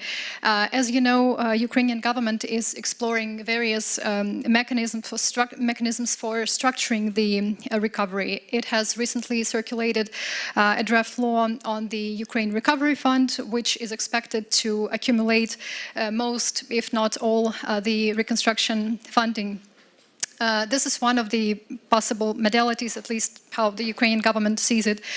What other instruments would you see as promising in this ambitious recovery endeavor? The floor is yours, Mr. Artemyev. Thank you very much for this invitation and for organizing this panel, because I've been attending some expert conversations recently focused on reconstruction. I must say, not always the civil society is so prominently featured, so I find this particularly important, because from my perspective, the civil society should definitely play a key and integral role in the design, but also monitoring and implementation of the recovery and reconstruction efforts. I know that donors often talk about reconstruction as a three-step process, basically relief, reconstruction, and modernization. But I think we all understand that modernization is a very long process, and it should also start as early as possible. And generally, involvement of the civil society in the reconstruction and modernization will really ensure this holistic approach, because understandably, governments tend to focus on more hard reconstruction issues, such as reconstruction of infrastructure, transport, industry. But obviously, we should also continue focusing on so-called soft topics, such as political modernization, social modernization, continuation of reforms which were delayed by the war, and obviously such big tasks as general de-Sovietization and more closer alignment with the EU. So this is really a long process, and I cannot see it being successful without civil society being an equal partner in this process. We should also remember, I think, that reconstruction and modernization should really work at all levels, both the national and subnational. And imagine it's really the subnational level where the society and local communities have even more opportunity to be engaged in this work. I'm glad that the role of the society has been recognized at the Lugano conference. I hope it will be further reinforced at the upcoming Berlin conference. And I was glad to hear that at the upcoming London conference next year, also society is seen as an important and equal player. I think generally, we also need to learn from Ukraine's previous experience with multi-stakeholder initiatives, which can also serve very practical, good examples of how to do these reforms in a transparent and accountable manner. I'm talking about Ukraine's experience of participating in initiatives like the Extractive Industries Transparency Initiative, the Open Governance Partnerships. I think really learning from experience of these initiatives can help design the reconstruction and modernization in the good way. Some practical examples also may include, obviously, the role of the National Recovery Council under the Prime Minister, because it's really good that the society is part of it, but I think it would be really important to see that its members are empowered to provide a formal assessment of the recovery programs, offer recommendations which then should be taken to account. Then obviously monitoring of the implementation ideally should be also part of its mandate. So ideally, all major programmatic documents such as the National Recovery Plan should be designed and implemented with an active input from the civil society, and then it also should have an opportunity to do monitoring and evaluation of success and offer recommendations on how these programs can be then adjusted. From our perspective, I can say that we, as the Open Society Foundations, have established the multi-million fund, which we call the Ukraine Democracy Fund, very early, following the full-scale invasion earlier this year. And one of its pillars has been support to Ukraine civil society organizations inside the country, outside of the country. And we believe that it's really important to make sure that we as donors can support civil society to perform this important role. I guess Ukraine's candidate status is also crucially important here, because Ukraine's reconstruction should really go hand in hand with the EU integration. It will provide excellent benchmarks which can guide all our efforts. And I think that the EU should really use this opportunity to build in these mechanisms for transparency, for great accountability, for great engagement of the civil society in all of its programs, and really monitor progress on all of these steps. I think together with that, based on the previous experience with multilateral initiatives, with active support from the donor community, and with encouragement from the key actors who would support Ukraine's reconstruction and modernization, it would be really possible to achieve great success here. So let me stop here, and I will look forward to answering some of the questions which will follow. Thank you very much, Mr. Artemyev. And in the context of what you said, it is indeed critical to ensure impeccable coordination between all the actors involved, because we are up against the challenge of the complexity and scope that we've never seen before. Therefore, this coordination, in order to avoid overlaps, in order to provide assistance where it's most needed, will of course be critical. Today, we were also supposed to be joined by Ambassador of Denmark, Ole Mikkelsen, but unfortunately he had to excuse himself due to an urgent high-level visit from Copenhagen. So he asked me, as a Danish embassy's representative, since I'm wearing two hats here at the moment, to pass his warmest greetings to you and to convey Denmark's unwavering support for the civil society for many years in Ukraine, and to reiterate its key role in the development process.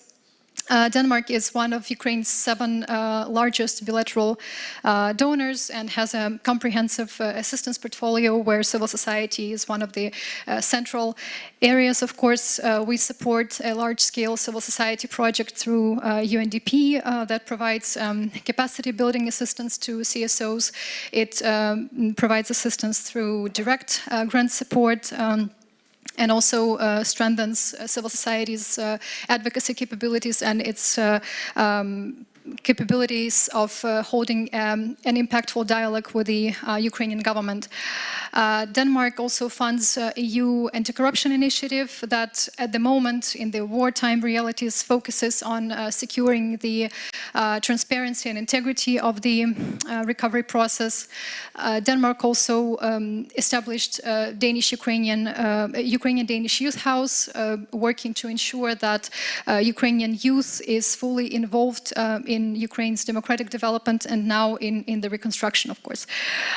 We, of course, believe that civil society is an integral part of the Ukrainian democratic development and has to have a seat at the table in the reconstruction planning. Donors, on their part, we believe, should be as flexible, as fast in their response as possible, because the needs are obviously enormous, they are insurmountable, and we as donors need to be as coordinated as possible. And now I'd like to hear your thoughts, and I'm addressing all of our distinguished speakers, on how the identity of the Ukrainian civil society might be changing right now against the background of the war. When we think of Ukraine's most impactful civil society actors, they are predominantly funded by foreign donors. They don't have a classical membership base, so to speak. For that very reason, they are mostly unrecognizable to most of the Ukrainian public, unfortunately, and don't have a public mandate in the classical sense. But now that civic actors have gained this incredible additional legitimacy by supporting their communities during the war, by engaging nearly every Ukrainian in civic activity through donations, through volunteering, through other means, do you think now this is the time for the civil society to build up its membership base and to reduce its dependence on the donor funding? Who would like to take this question? Can I start with you, Ms. Mochanova?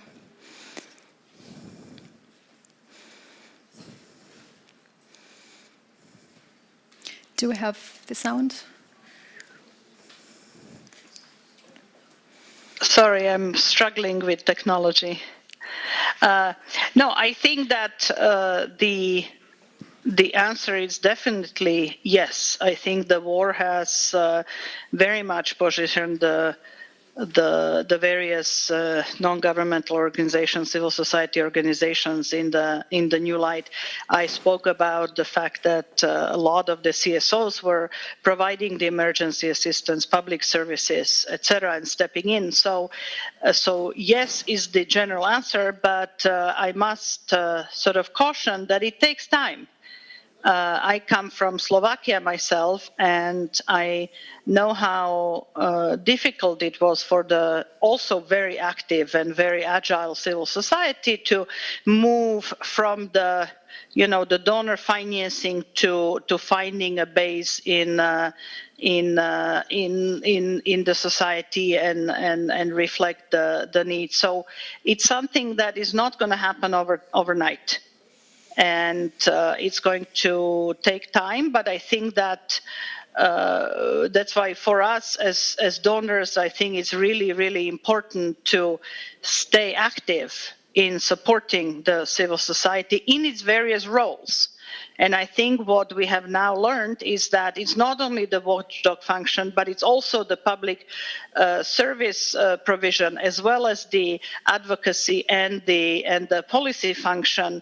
So across the board, where we need to continue to be active. But I think the more sort of participating in the public dialogue and shaping the public views and making themselves known in the communities, I think the time is indeed ripe for that. Thank you. Ms. McKee, would you like to add to that? Are you still with us? Is Erin McKee still with us right now? Or if not, I would like to ask Mr. Herriks to continue. I mean, if you have any comments in that regard, is it not too early for the civil society to take on this additional task of its own organizational building and building up the membership base in the middle of the war, in the middle of all the external challenges? So I think it's they're not mutually exclusive things. The war is difficult, but individual. I mean, it's difficult. It's sitting in Kiev. It's difficult outside Kiev. It's a lot worse for many citizens. But there are organizations that have already, as individual organizations rather than civil society as a whole, have been working more with local people, perhaps, than they have been in attracting local support. So I think it's not too early. Individual organizations, depending maybe on their focus, will have their own, if you like, business plans and decision points as to when to do this.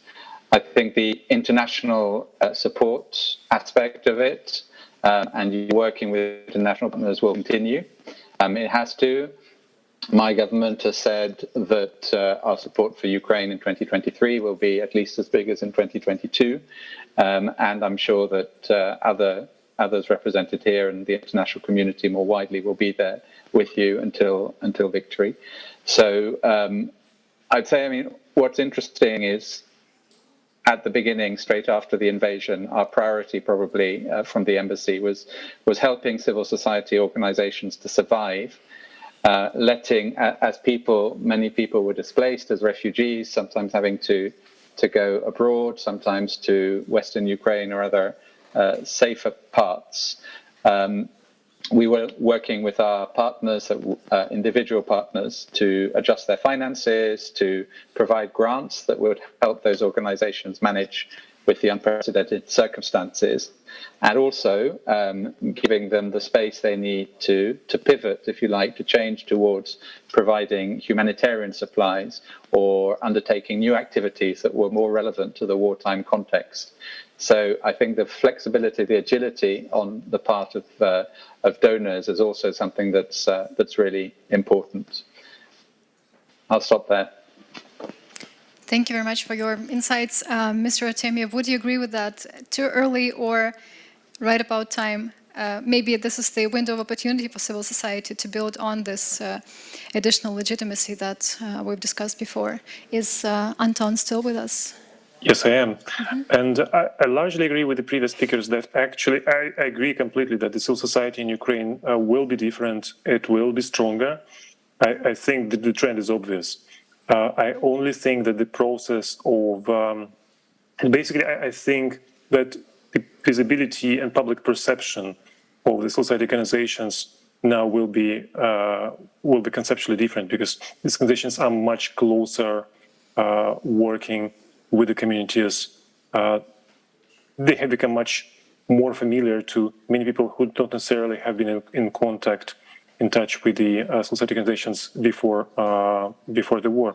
But I do think that this should be a naturally evolving process, that we probably as donors should not really speed it up. But I think this is what we will see naturally, that the civil society will start depending much more on individual contributions from the society. I imagine that the local philanthropy will also start contributing to the efforts of the international donors. So I think the landscape will be changing, and we will see the change. It really now requires some time for this to take some shape, because we also need to understand that obviously the society organizations at the moment are under the immense pressure. So I believe now we really need to let this process evolve organically and not to try and speed it up somehow artificially. But I think you're absolutely right. It will be different. It will be stronger. Thank you very much, Anton. This sounds challenging, but still promising somehow. And we will observe closely what the civil society environment and landscape will look like in the coming months. And now I think we have time for one or two questions from the audience. And I can see a question from Anastasia Kozlovtsova, I believe. Yes.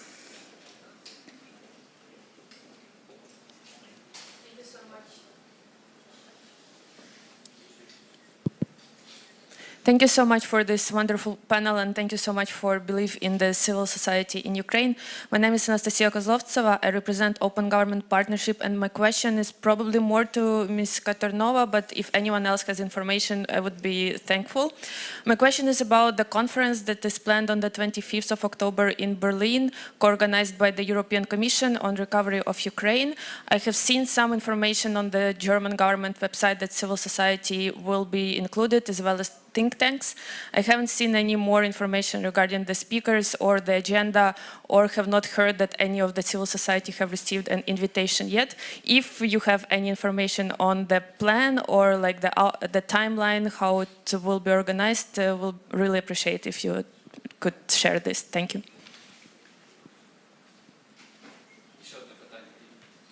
And we'll take another question. I think. Sorry. Just to have both of them, and then we will start with the first one. Yes, please.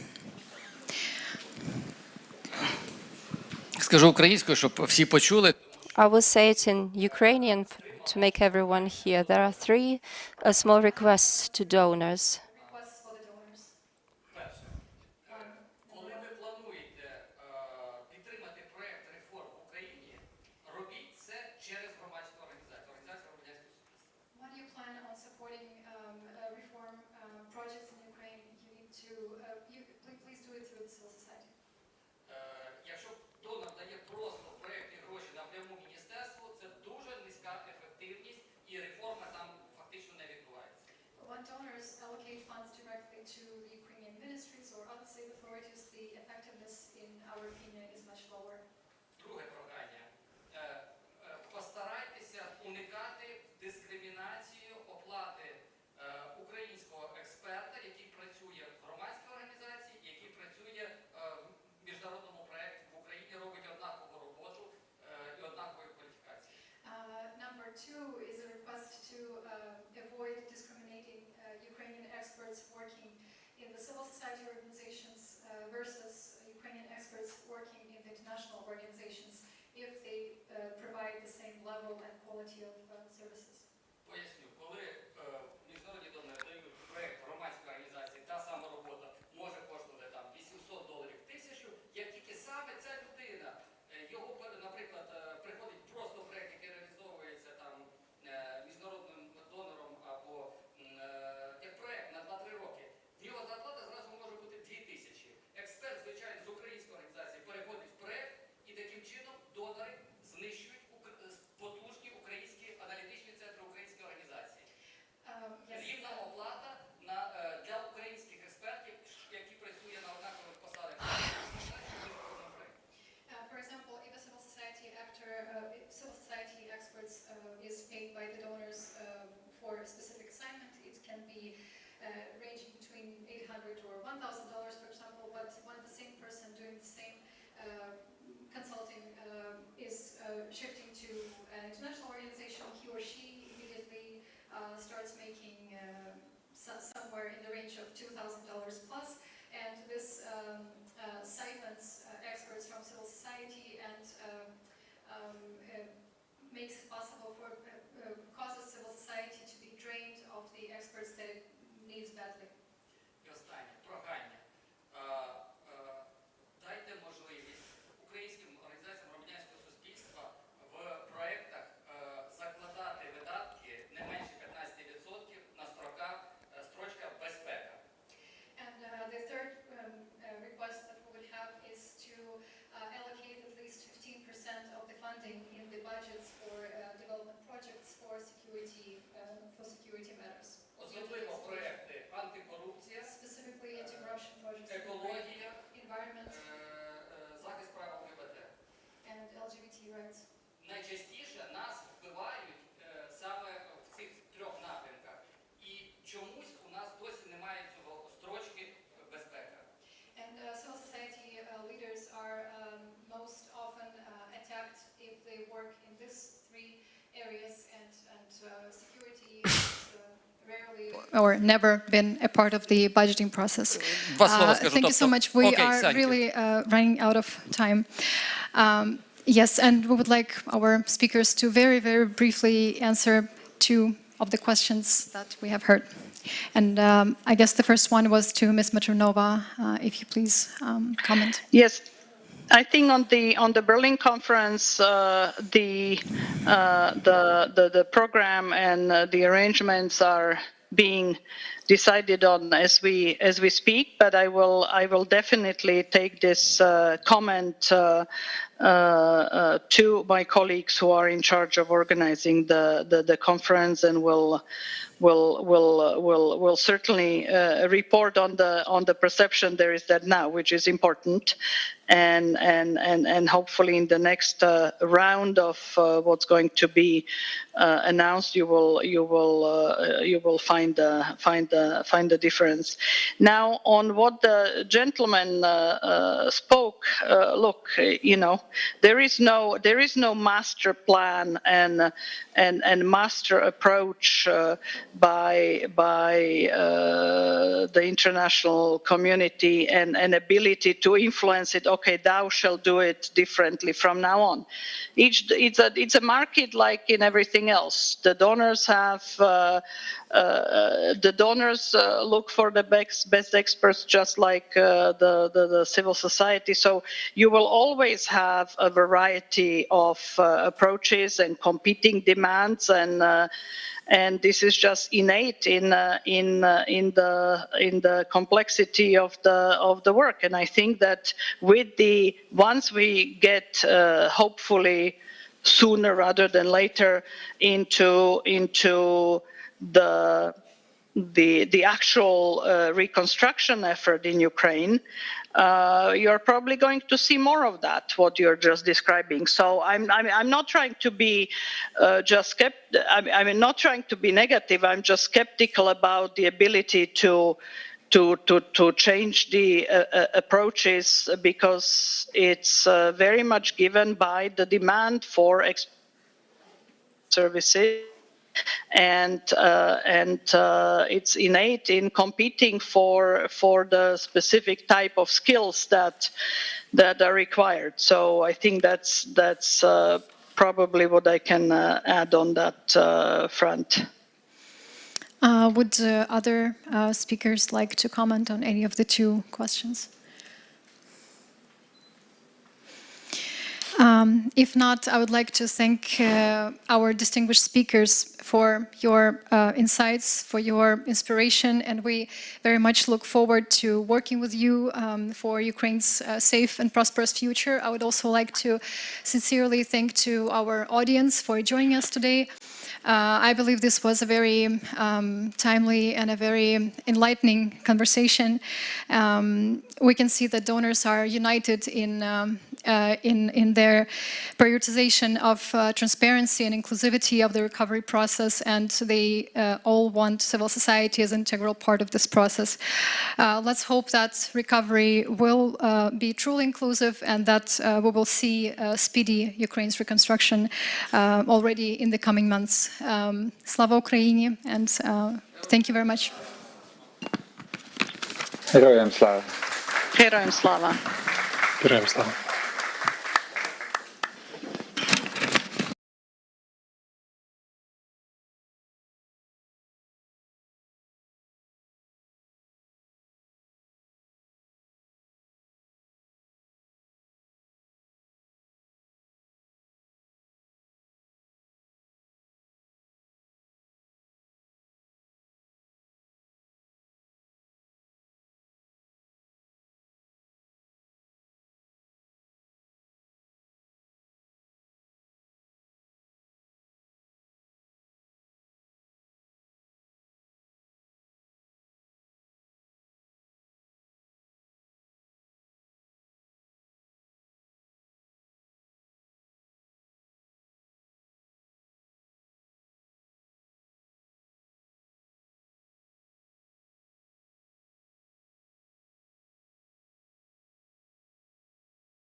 probably most likely go to London than those who aren't here yet, at least next time. Am I right in my conjecture?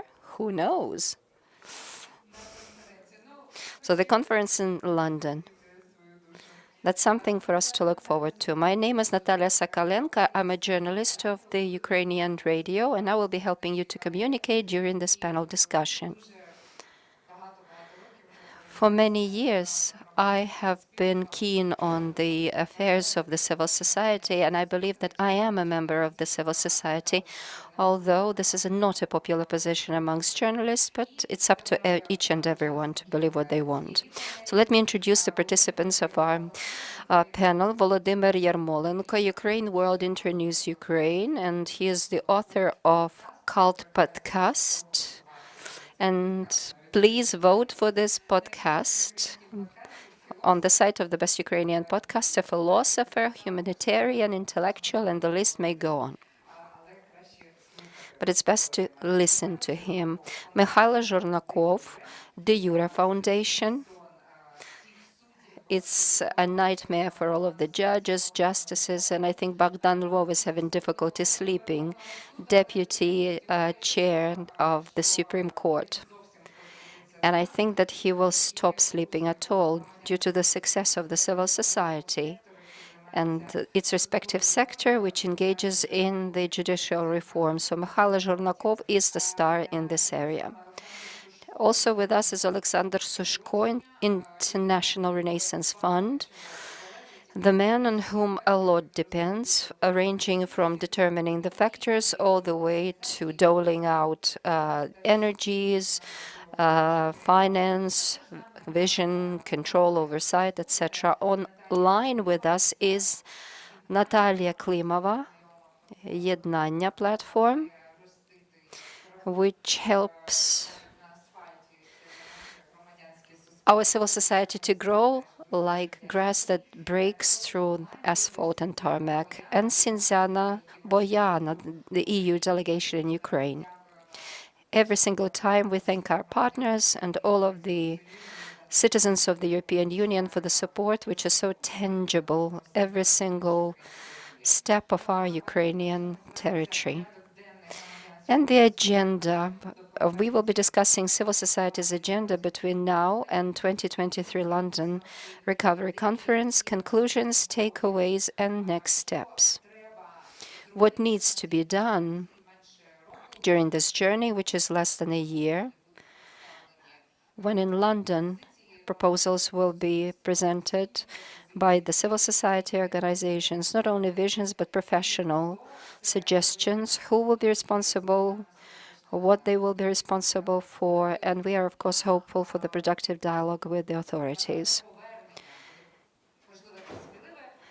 Perhaps it's a brave wording, but I think that the authorities have to be made to come back to the broad and active dialogue with the civil society, because no democratic society can exist without its well-developed civil society. It's a very good indicator. And now the focus and all of the efforts of the government are on the front line and ensuring our victory, but this still does not take away from the government's responsibility, especially now in this critical situation. They need to take care of the opinions of the civil society. This will advance our victory and it will be more reliable. So we will build our work in the following way. I will ask our distinguished speakers to say about the key things which have already been sounded during this forum, personally for you as a roadmap that you will be busy dealing with when preparing for London 2023, and generally in terms of the development of civil society. You may not have heard it, but the difficulty of the circumstances that we are working under go without saying, but we need to stress on something which may have escaped your notice or our discussions. So please, dear panelists, raise these issues with us. So let's begin with Volodymyr Yarmolenko, Internews Ukraine representative, as I said, he is a philosopher. So from your perspective, what matters right now for the civil society in Ukraine? And I would also ask you to focus on the topic of the interaction of the civil society with the government, or its lack for the time being, what needs to be fixed. Because if we exist more or less autonomously, unfortunately, this will result in low efficiency for both the government and the civil society. Thank you, Natalia, very much. I will try to provide perhaps my philosophical view on that, but at the same time, this view will be pretty much down to earth, because I would stress on three things. The first one being the political culture in Ukraine historically was always built on opposition to the government, because we have always thought that the government is an occupational tool. This is both our weakness and our strength.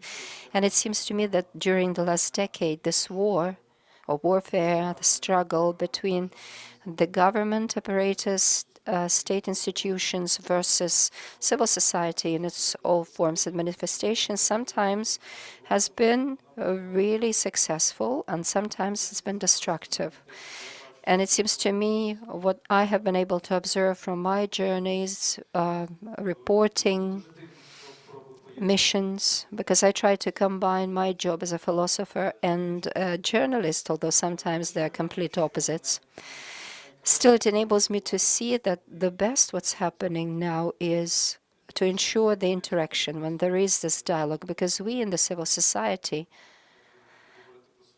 like to talk about how indispensable and irreplaceable we are, and it's true, because all of the productive and efficient theories about the state or the government speak in favor of the unification of the civil society, which then will result in the formation of a state. But along with that, we have to be conscious of the fact that large processes also involve authorities, government, local governments.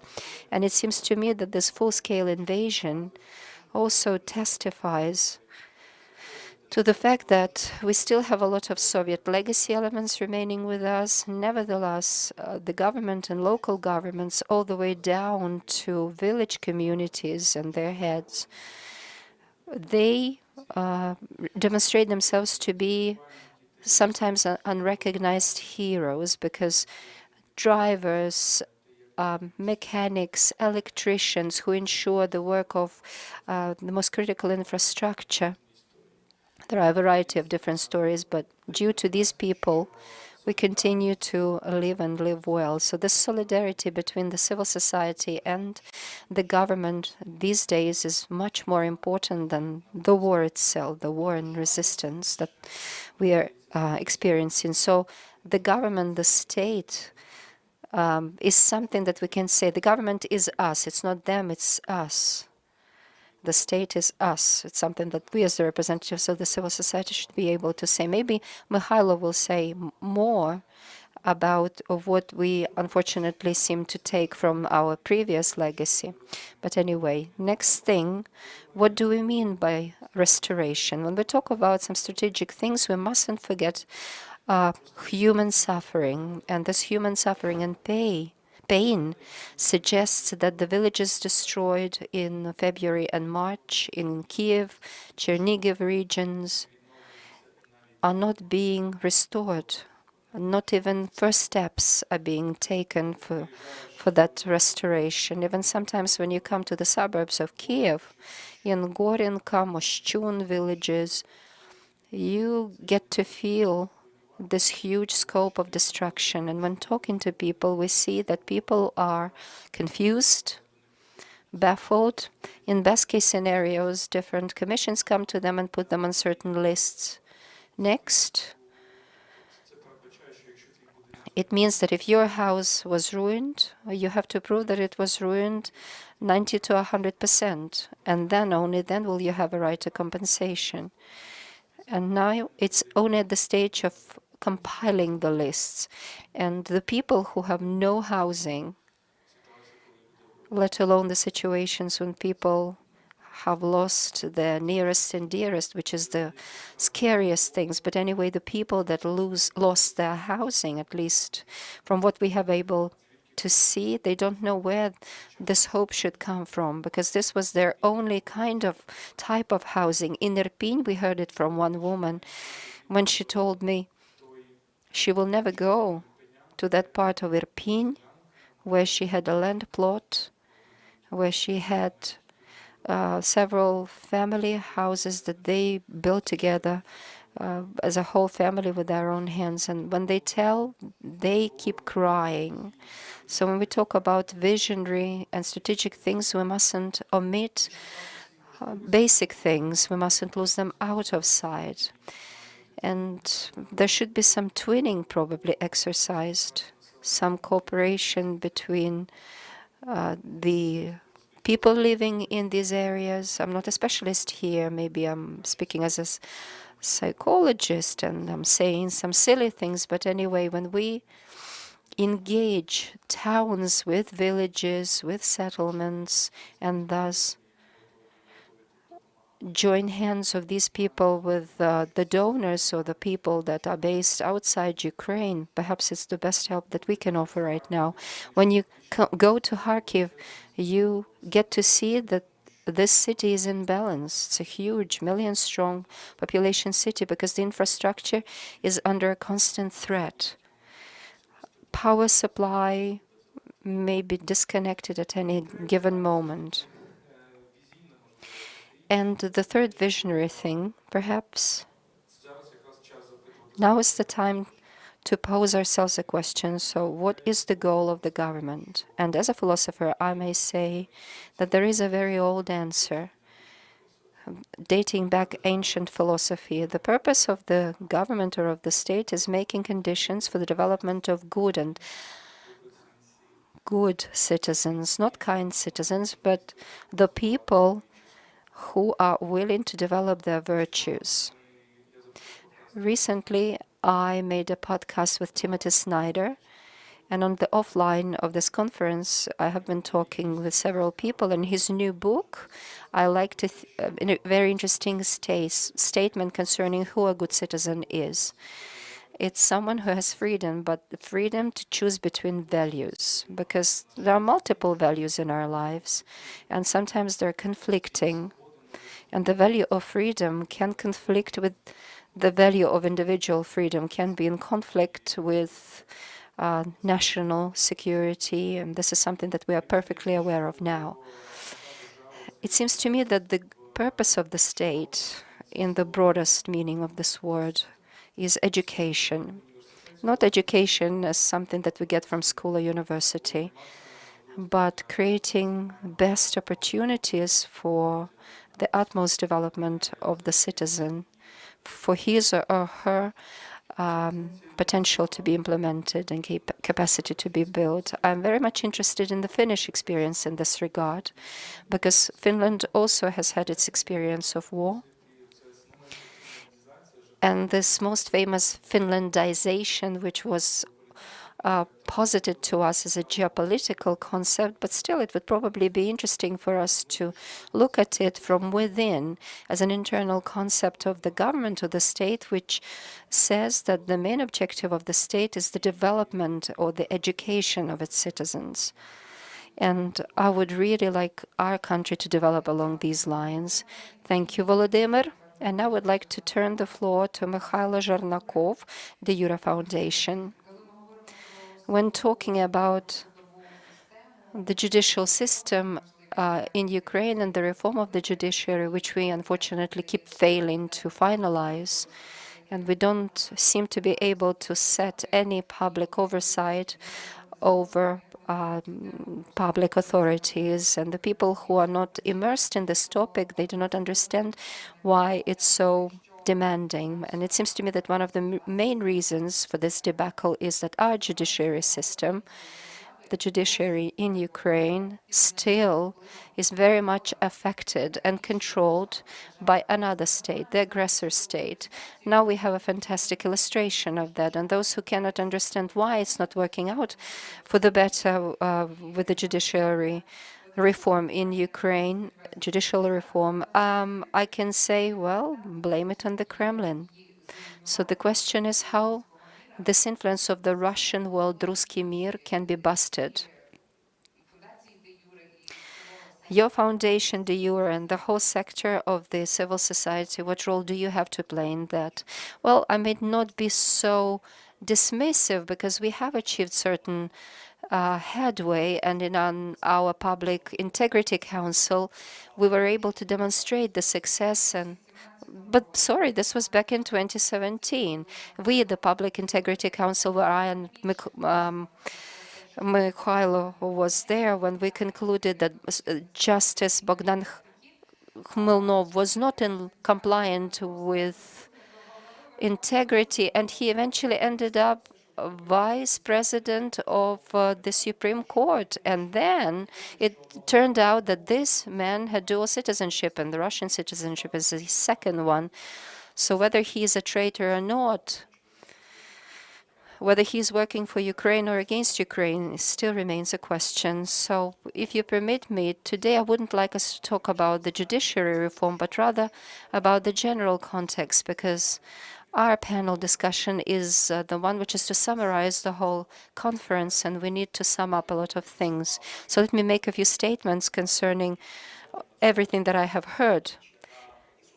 And then I will make a few things that will resonate with the judiciary reform and the basic modernization process in Ukraine. One of the things talked about is that, of course, the situation is much more complicated. There is no distinction into black and white. There is no dichotomy. We don't even have this division whether we should go to NATO or to the EU. Thank goodness that now we know that we need to pursue both of these pathways. And the more questions we resolve, the more complicated they seem to get. Next, it was said that recovery is excellent, but where are the reforms and where is the modernization necessary? For recovery, we need to finalize reforms.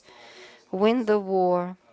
We know that it heavily depends on the army of Ukraine, and a lot of advocacy is done in terms of the judiciary reform, for example, to complement the efforts of the army of Ukraine. This is another front line. But we also need to win the peace in Ukraine, because Ukrainians are not afraid to lose the war, but they may be afraid to lose the peace, and we need to thwart it. EU and modernization, this is at the top of our agenda, and this is not needed for the EU. It's not for us to put a check in the list of these conditionalities. It's what we need, because without the reform of the Constitutional Court of Ukraine, as was mentioned by Yulia Kirichenko, which prevents us from becoming a full-fledged member of the EU, because when a citizen of the Russian Federation is a deputy president of the Supreme Court of Ukraine, well, it's up to you to decide. Another prerequisite of a big victory in Ukraine is to say that, of course, we can repel the attacks of the enemy, but until we become capable and strong and an able state to making sure that other countries are afraid of attacking us, of course, these threats will remain, and this is not possible to ensure without successful reforms and successful institutions. Then there was a question about whether we have the agenda of the reforms, because it's not very highly visible. There are some national councils developing some plans, but there is no final proposal that everyone could agree to. So here is ample field for us to criticize ourselves, because the civil society hasn't come up with a single document either. But the work is ongoing. So the question is, what shall we take to London? Hopefully by the time we get to London, we will have everything in place. At least the dynamics seems to be that way. What is working, what keeps working, in one of the panels I heard it's powerful advocacy, regardless of the fact that the government is not much willing to see members of the civil society around it. So the greater the changes, the greater the resistance. because otherwise changes will never come.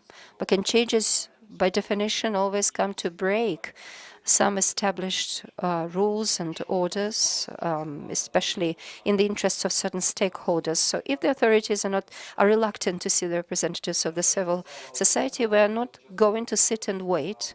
What Larissa Godzilla said and some others said, that the civil society should be capable, should be equipped. There was also a question about where is the reform of the police? Well, back in 2015, we did something and then we were thrown out of the process, and that's it. No, friends, we have to accumulate such advocacy capabilities that no one can throw us out. Or if they kick us out, then we can relaunch this process, reset it.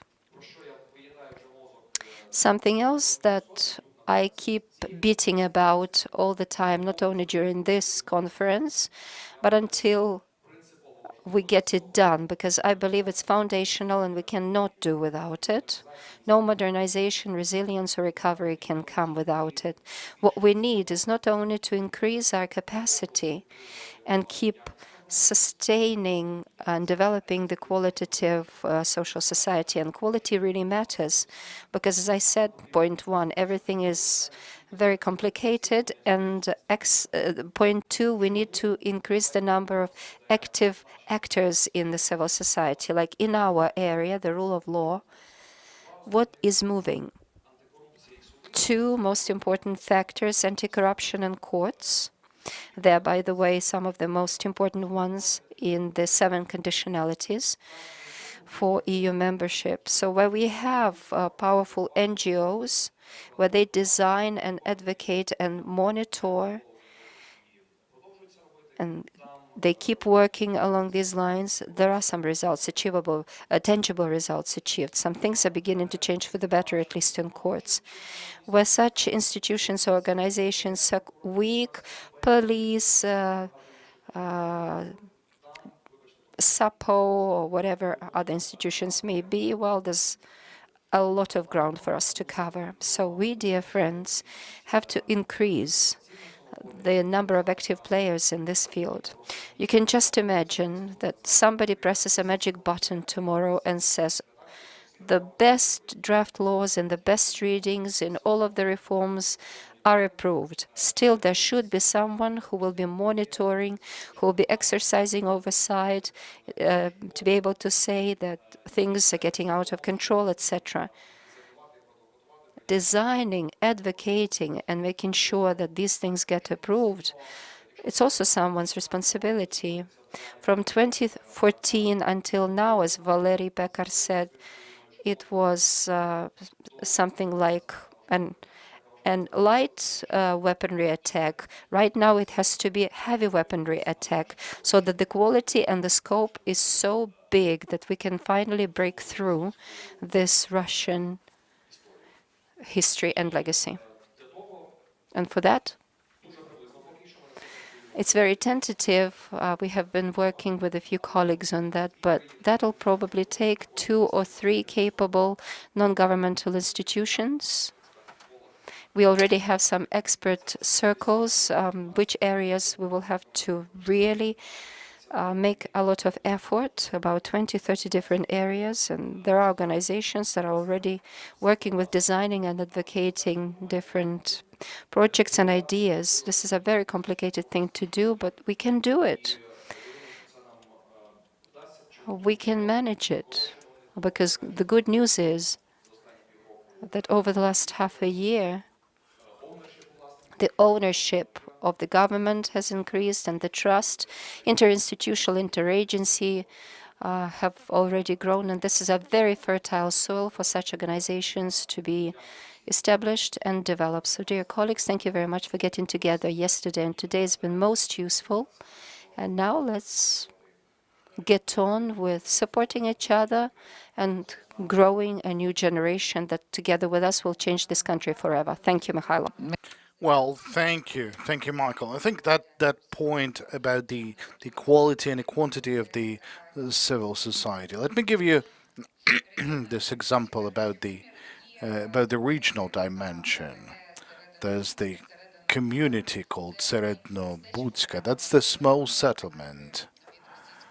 just 2 kilometers away from the Russian border. That's the district of Derkach. That's why there is no civil society.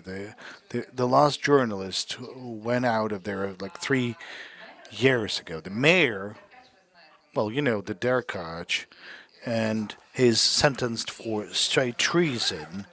Now, the mayor is also has also committed a treason, so he's detained and he's now in jail. Now, just recently, the citizens of this community has decided to write a letter to Ukrainian railroads to change the timetable for the trains because of the curfew.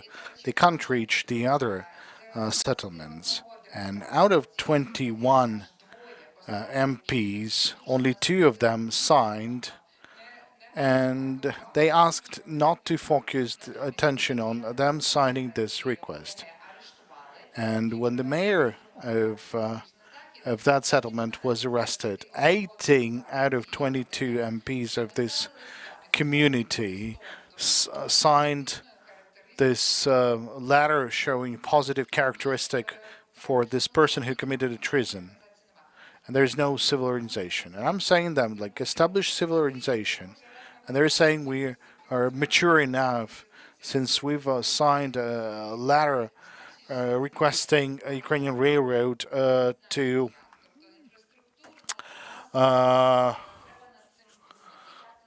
change the timetable. So we need to understand, well, this is the Sumy region. There's Zohtyrka. And, you know, sometimes I'm sort of surprised how our country is still able to operate. You wanted to say something. I'm saying that just let us make those incubators, those accelerators, doing everything possible. Because, okay, good. So that's my sort of a point that I wanted to share with Natalia Klimova. It's the vision from Mikhailo on the need of establishment of this organization or of infrastructure of those civil organizations working with supreme leaders. That's very good. But the country has to be intervened with the civil society through the implementation of reforms that we'll manage to have in Kiev. So your point of view and your preparation for London. Thank you, thank you. Well, indeed, we've talked a lot in Lviv about the relations between the civil society and the state, and it's the second day of conference in Lviv, and in these in the chamber close by, we have a special sort of session called Navigator for the civil society. We're having an interactive format. Everyone can share his own point of view, can take a look at what is happening in the civil society environment, what are the trends, and how do we synchronize in order to have this victory. And as I've said, the cooperation with the public agencies, and more specifically with the local self-government, that was one of the top topics on the agenda. And there was an interesting paradox. When we were working on the trends available within the civil society environment, now one of the major trends that got most of the support was the threat of authoritarianism. Now, the threat of control of the power, and we've decided not to,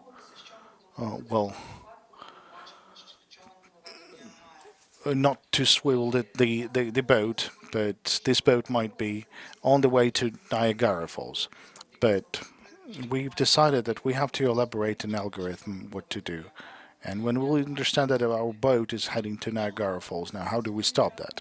On the other hand, today the participants have told a lot that the local authorities, local self-government, they require our support and assistance because the communities, the small communities, they took a significant hit, and this is something that the participants of our panel mentioned. So there's this disbalance. There's the national authorities, there's one risk, and speaking about the small communities, there is a need to reinforce our involvement in their work in coordination and having partnership projects and things that we can do for them and instead of them, in fact. And the participants have also told that there is a need to change the agreements and the existing social sort of structure, maybe even the change of constitution, considering the current relations between the authorities and the civil society. So we have very radical issues, and including the other topics. And we also talked that the modernization and reforms and recovery, these are very good and the right objectives, but we still have to coordinate and to synchronize our efforts for the sake of the victory. We have to do some steps for the victory. We've debated a lot as to what sort of victory are we seeing, and of course, a victory could be considered a return to the borders of 1991. Or there's the clear vision of the future, reform of the education. That was also a joint vision of a victory. We can see a victory which is followed by the reform of education, and of course the disbandment of the Russian Federation. That's also part of the victory. Then we told that over the 7 months of the war that has started on the 24th of February, there was no adaptation of the country to the war on a systemic level. That's the threat as we perceive it. And despite the fact that we've seen 2014 and we've saw many things at war, and we can see how the state governance system is adapting to the war. Now, there was no adaptation alike after the 24th of February, and still the ministries and central executive authorities have not given a single recommendation to self-government agencies as to how they should operate, how they should adapt to war. Then this educational system, it has like half a year to start the education system, and frankly speaking, they failed it. The education system is working just simply based on the heroism and several professors working on the occupied territories. Then we had an interesting framework of values that I wanted to demonstrate. And I think that's very indicative how the values of the civil society have changed. There was a large survey that we've made in preparation for this session. And it reflects the opinion of the whole civil society. And there were a lot of answers. So should we take a look at the values that were the key one? Now these are the freedom, bravery, dignity, but what's also important, there's responsibility on the map of the values. And we've made a more profound research as to what the meaning of those words. And we can see that responsibility, it includes both commitment as well as responsibility for actions, for being adult, and from turning from the victims to creators. That means that our civil society has become more mature. They understand that there's a responsibility. They are ready to take this responsibility and to serve as the driver for what is happening with the country. And the last but not the least, that I would like to say that we talked about the lack of partnership in the sector, about the lack of the ability to find friends and partners, and talking about the international partners, including the EU and other partners, and there's a lot of them.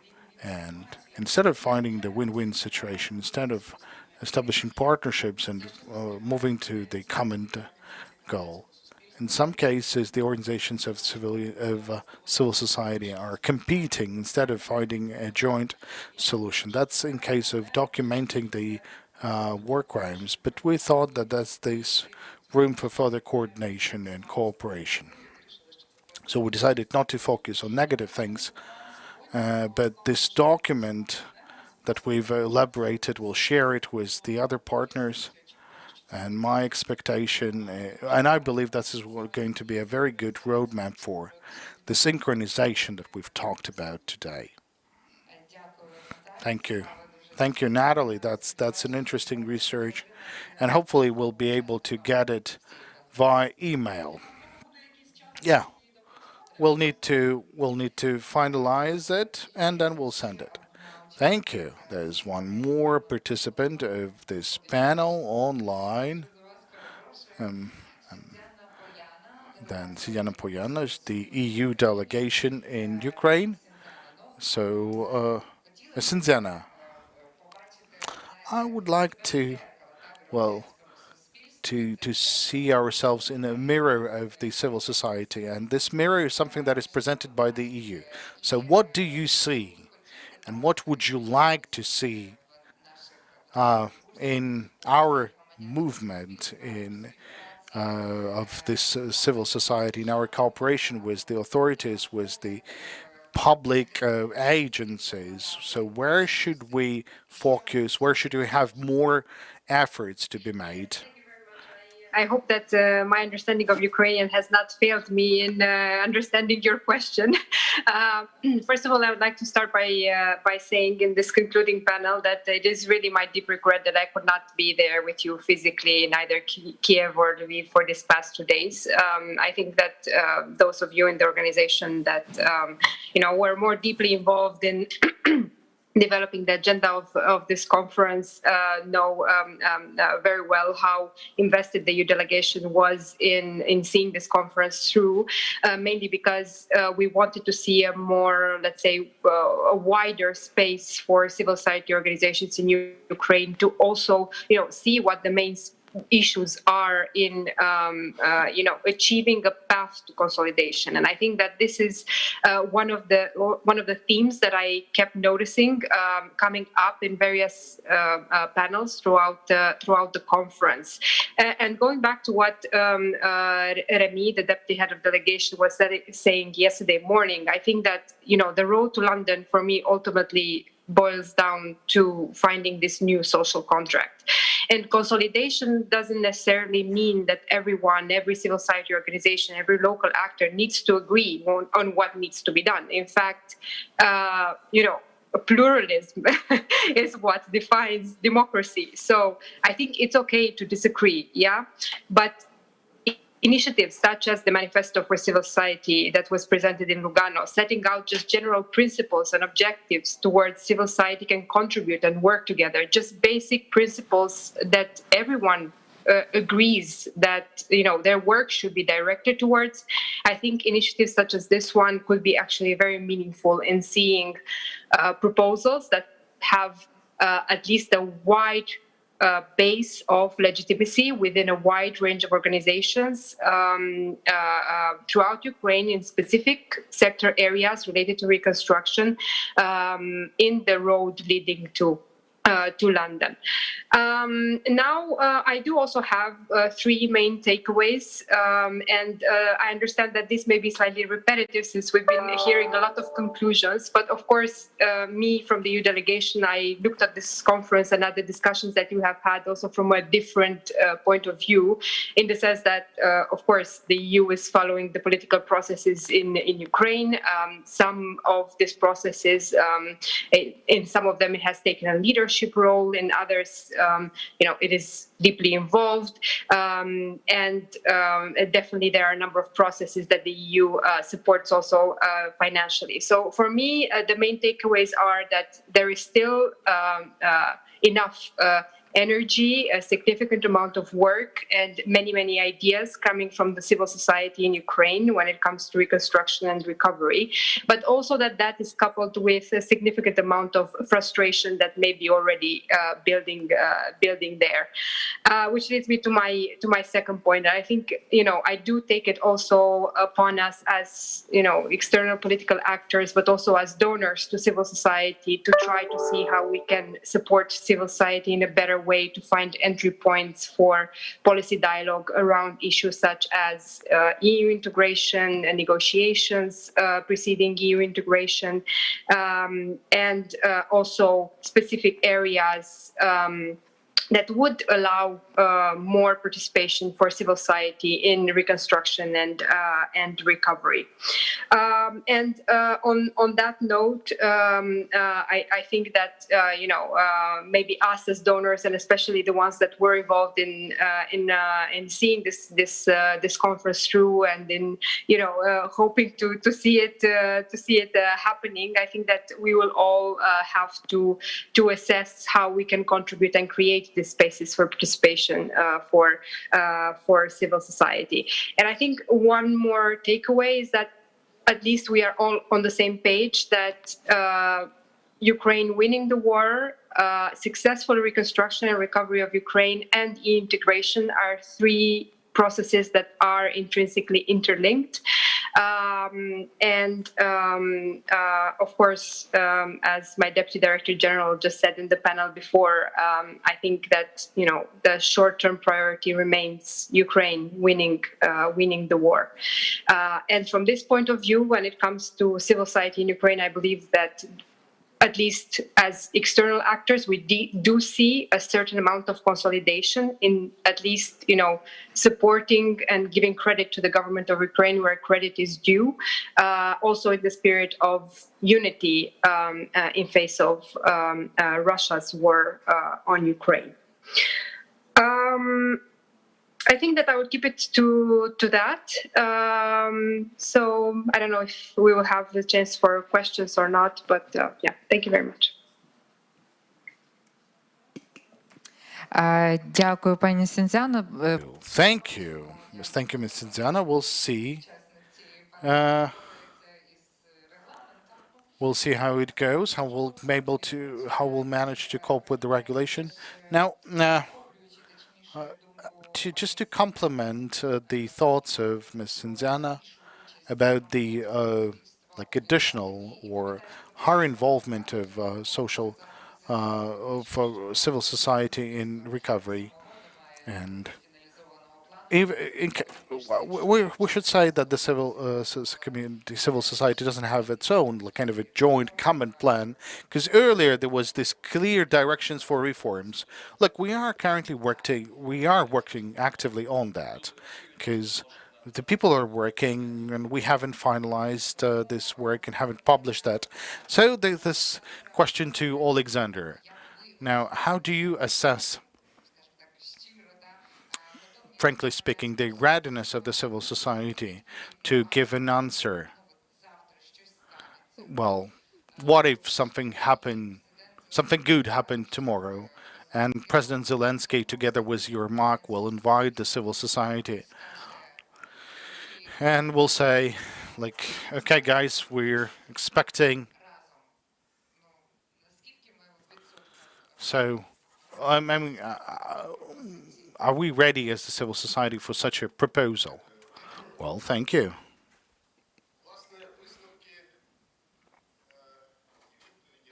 I think the answers to these questions are, well, they won't be sort of unambiguous. Well, while listening to the discussions similar to the one that we had over the past 2 days, it's all about the fact that the civil society is hardly a single entity, rather a combination of entities which are the barriers of certain interests, of certain values, of certain knowledges and competences. And it's important, this is something that we can see, there's this unity on the basis of values, but then there's discrepancies on the basis of the interests and approaches and expertise. This is normal. I mean, the civil society is not an entity which is moving in formations, so it would be wrong to expect from a society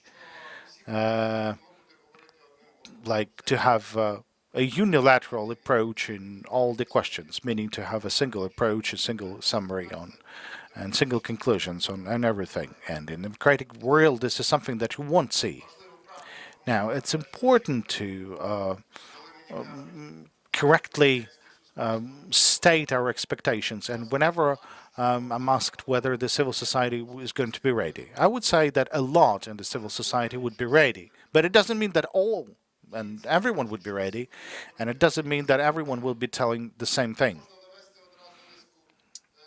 We can offer like a series of examples, even within this conference, when some of the experts, due to the discrepancies in the focus of their priorities, they tend to express different approaches to priorities and reforms, as well as decisions that are currently being debated.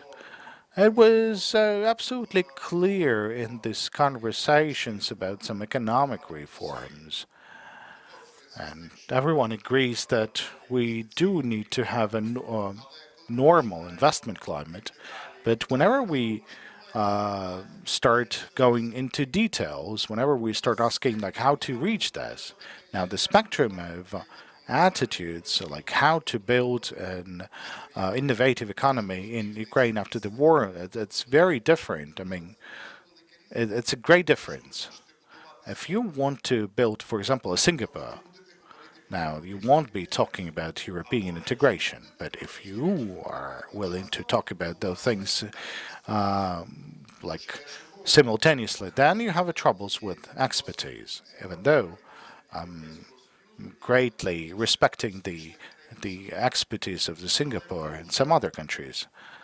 But we've matured enough not to have the illusions that we can easily take and produce a mixture of everything in our country, so that we would take separate elements from different regulatory models, like in a restaurant, like in a menu of a restaurant. This is not going to work. We have to select some a strategic course, and since we are selecting that, we should work in an integral manner. I mean, even some elements are not properly coordinated with our imagination about the perfect world. I think there is no ideal world. There is a lot of professional discussions. Try to agree with the experts on the model of tax reform, but so that everyone would agree to the same. That's not going to happen. Why? Because some group of interests, they are based on the priorities.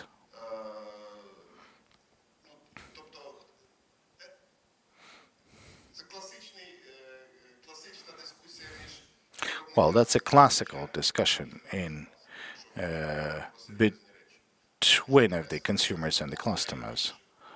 So this is just an example when we have to be realizing that we shall not be speaking in a single voice on many aspects, and some might feel frustration as if the civil society can't reach a single point. But that means that we have put the question in a wrong manner, and we've created some illusionary benchmarks, and we shouldn't have them as benchmarks instead. So where we should have a unity, and therefore I'm very happy for going forward from this manifesto in Lugano, when we've agreed on some common values, but at the same time when we're lacking specifics, what exactly should we build, and which model should we use? It's not mentioned in there because there's an outline of the platform, but there's no recipes. But still, it's clear that whenever we'll have a situation, which was mentioned by Natalia, when there would be more readiness from authorities to engage more of the civil society expertise, then we will see that this expertise, and that was a good example, was 2014 when the civil societies and the think tanks, they have a whole package of things elaborated, but that's only possible when this moment comes after a period of complete silence, when the basic tools for engaging the expertise of the civil society are not being working. I don't think we had a period like that 2, 4, 6 years ago, but maybe this moment will come, and will come up and with the recipe from a pocket. I don't think this will happen, so we hardly should expect something like that. But what we should expect is that out of these tasks, out of these trials, we shall develop as a more capable of systemic dialogue in between of different stakeholders, when we'll consider ourselves as a stakeholder, one of many, as we are not the only stakeholders. There's several. Should we talk about the representatives of the think tanks, representatives of the specialized organizations, every one has something of its own and serves as a separate stakeholder, and we are sort of demanding the recognition of them being the stakeholders. But what is the criteria? How do we identify a legitimate stakeholder? Because anyone can come and say, "Look, I wanna influence the politics," and someone might object the right of that entity to have an influence on the politics. Now, those are the things that are fundamental, because we need to accept this fact that there could be no common approach on to many politics, to politic things, but the single agreed principles for engaging the active entities of the civil society, they have to be approved and agreed by many. Those platforms should work, allowing anyone who holds some interests or certain expertise or political will could be engaged to, or would have the right to engage to. And the world has several models for identifying stakeholders. None of them is the ideal, but I would say stakeholder is the one who came in, who stated about his right in a systemic manner, while not being a barrier of, or the holder of interests of an enemy. So there are some red lines. But in this society, whenever we are complying with some basic requirements, everyone can say that I want to have an influence. But then there's the question, only those who support their desire with them true deeds will have an influence. This is something that the Canadian ambassador said. Well, you can't just say, I want to influence the process. You have to act.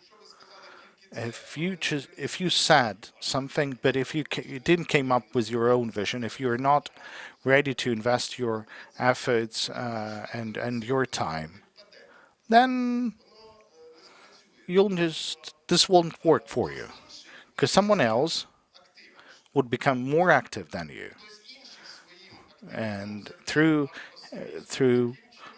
its own activism will overlap, so to say, over your passivism. So even despite the fact that you could be part of an organization, that's not the case. I mean, we have the experience of Maidans, and we understand who was on Maidan.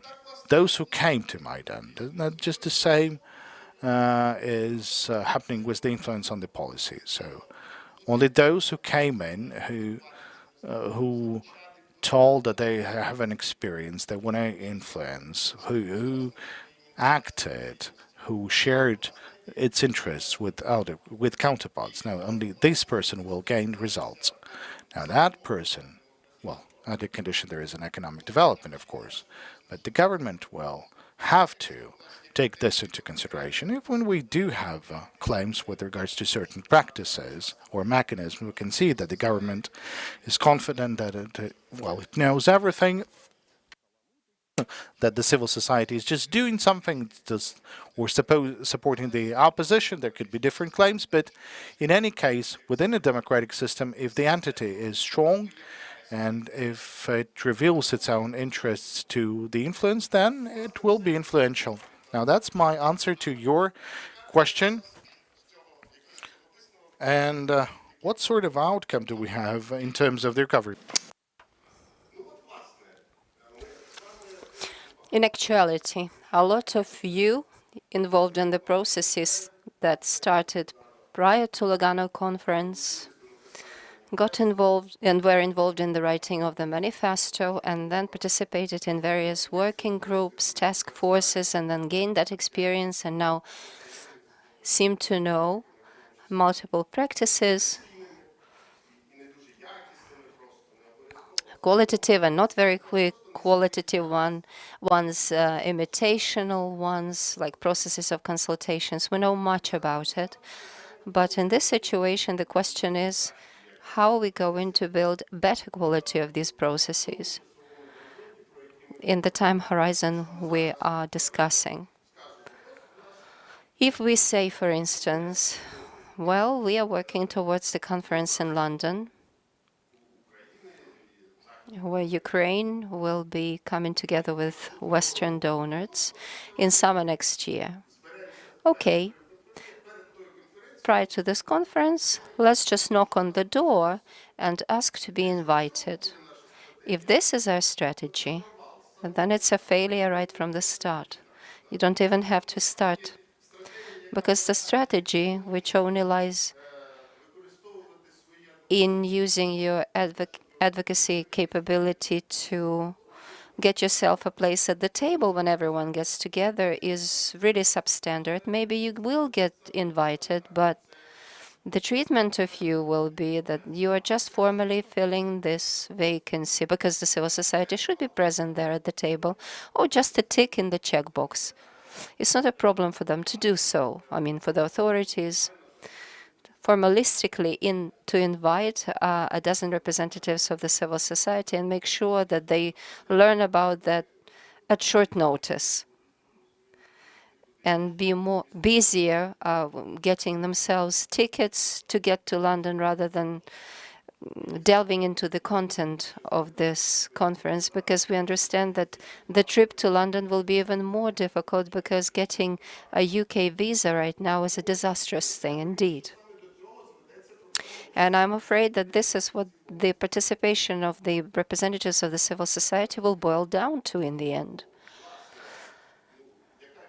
So the answer to the question is the process should be sustained. Today we are, at this conference, we are a part to this question. We are not waiting to be invited to London. We are not waiting that there will be a cycle for us to be invited to some kind of a gathering. We organize these cycles. We have gathered together people from dozens different applicable topics.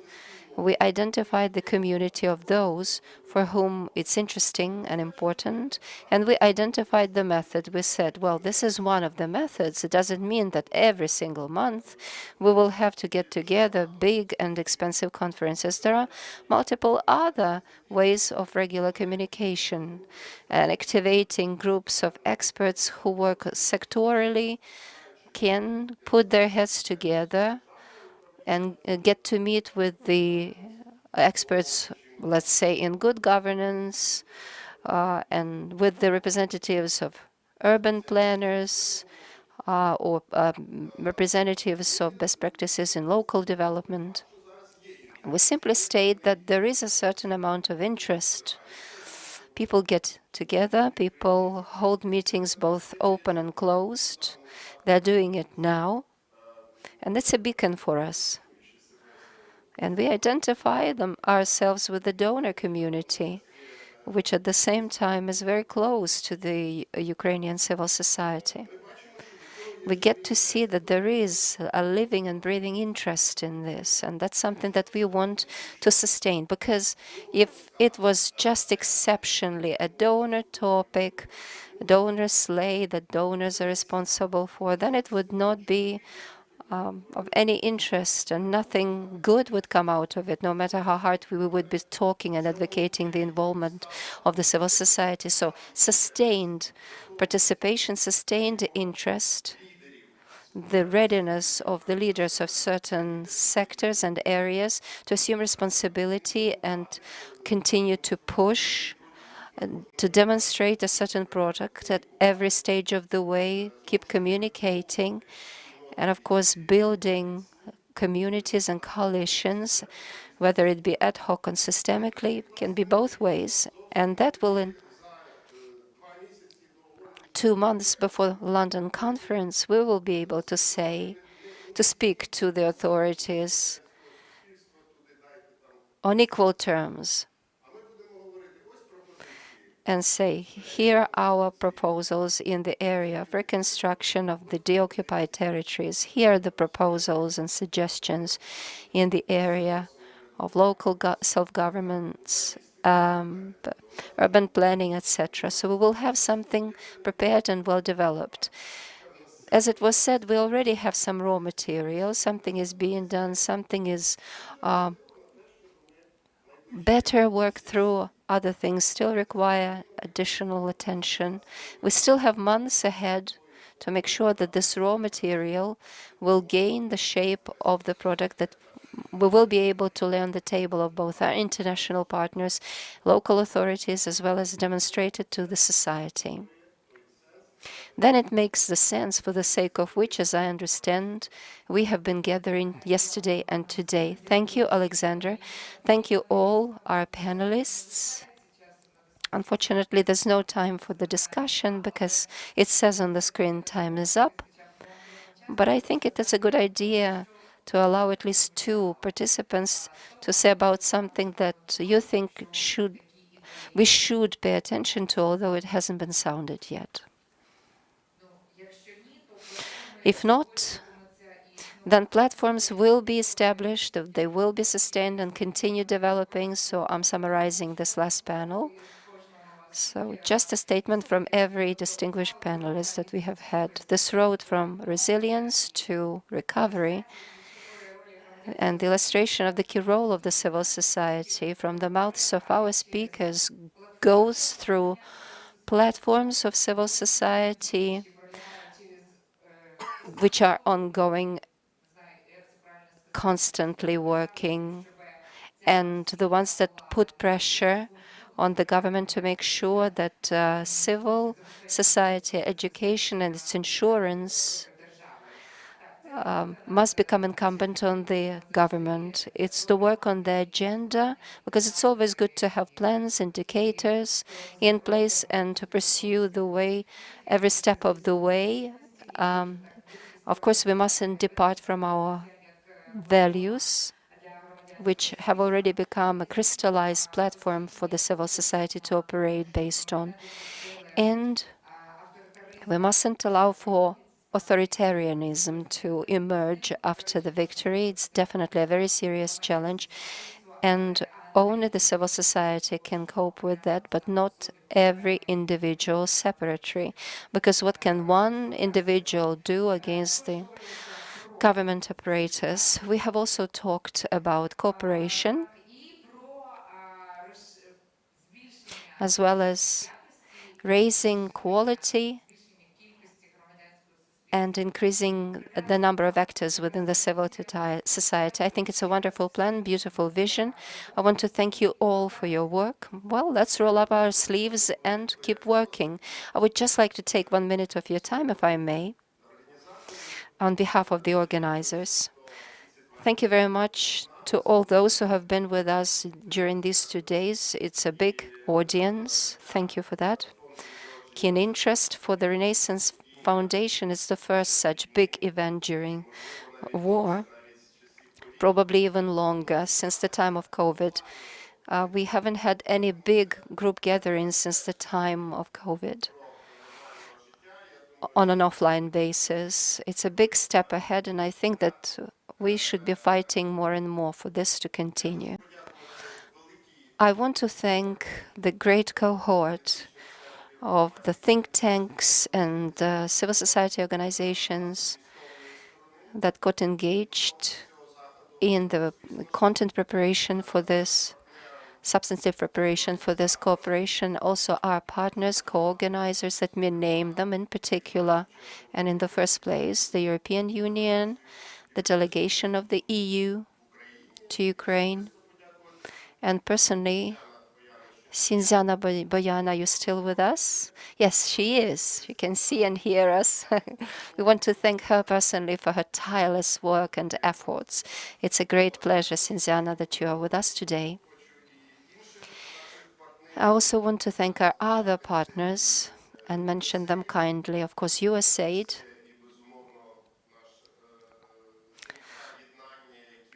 ESR, Jednania, who have been running a big parallel event in Lviv while presenting their studies mentioned here today.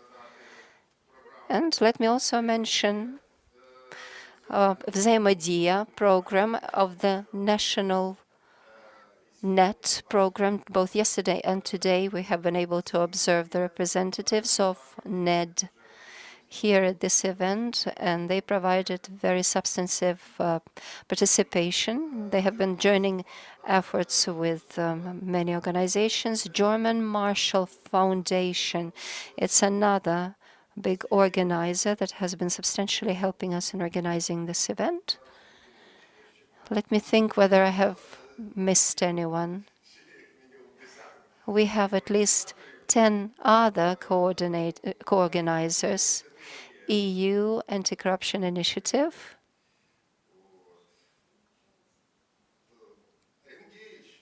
Engage, our favorite partners.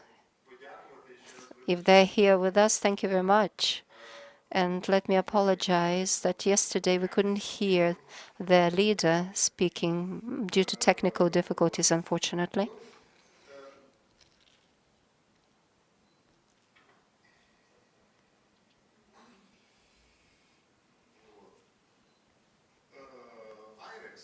IREX, right? Yes.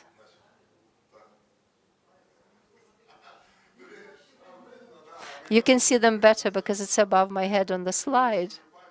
And I have to go from memory, trying to remember each and every one.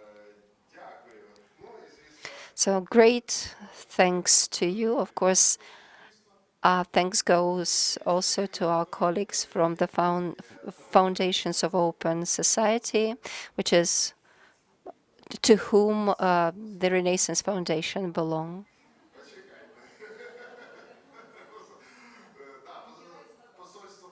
The Embassy of Canada, Embassy of Sweden, thank you very much for helping me remember. The United Kingdom. Thanks a lot. Well, in fact, it's an example of a very rare collaboration between both donors and civil society organizations, which attests to the fact that quite often this is very difficult to do both technologically and physically. But on the other hand, this allows us to lay claim to serious legitimacy because we are a big community, and I thank everyone who has trusted the Renaissance Foundation with leadership, at least in this stretch of the way. And hopefully this collaboration of donors and large civil society organizations and smaller civil society organizations will continue. Let me also draw your attention to a couple more things. I think I would be wrong if I didn't thank our interpreters, because it's been really demanding work. Just as we saw today, the people who have sign language interpreters, translators from English into Russian and backwards, from Ukrainian into English, the technical support and everything, like combining 2 or 3 cities having their telethons at the same time. All of this had to be done in sync to make sure that people could switch between these channels. So this was a big technical experiment, and I think it has justified itself despite some technical glitches which are inevitable. Let me also draw your attention to one more thing. We have a beautiful exhibition due to the efforts of our artists, Andrei Yarmolenko and Nikita Tito, famous artists, who provided us with their pieces, pictures dedicated to war, most relevant for nowadays. A lot of these works are brand new. You may not have seen them previously. So now you have another opportunity to pay attention, closer attention to the walls, both here and in the room where we had parallel sessions. Just pay attention to these exclusive paintings, which were exclusively provided by these artists for the purpose of this conference. And of course, I want to thank the whole Renaissance Foundation team. You have undertaken a great amount of work. Thank you very much. It's the end of our meeting, and of course, see you next time.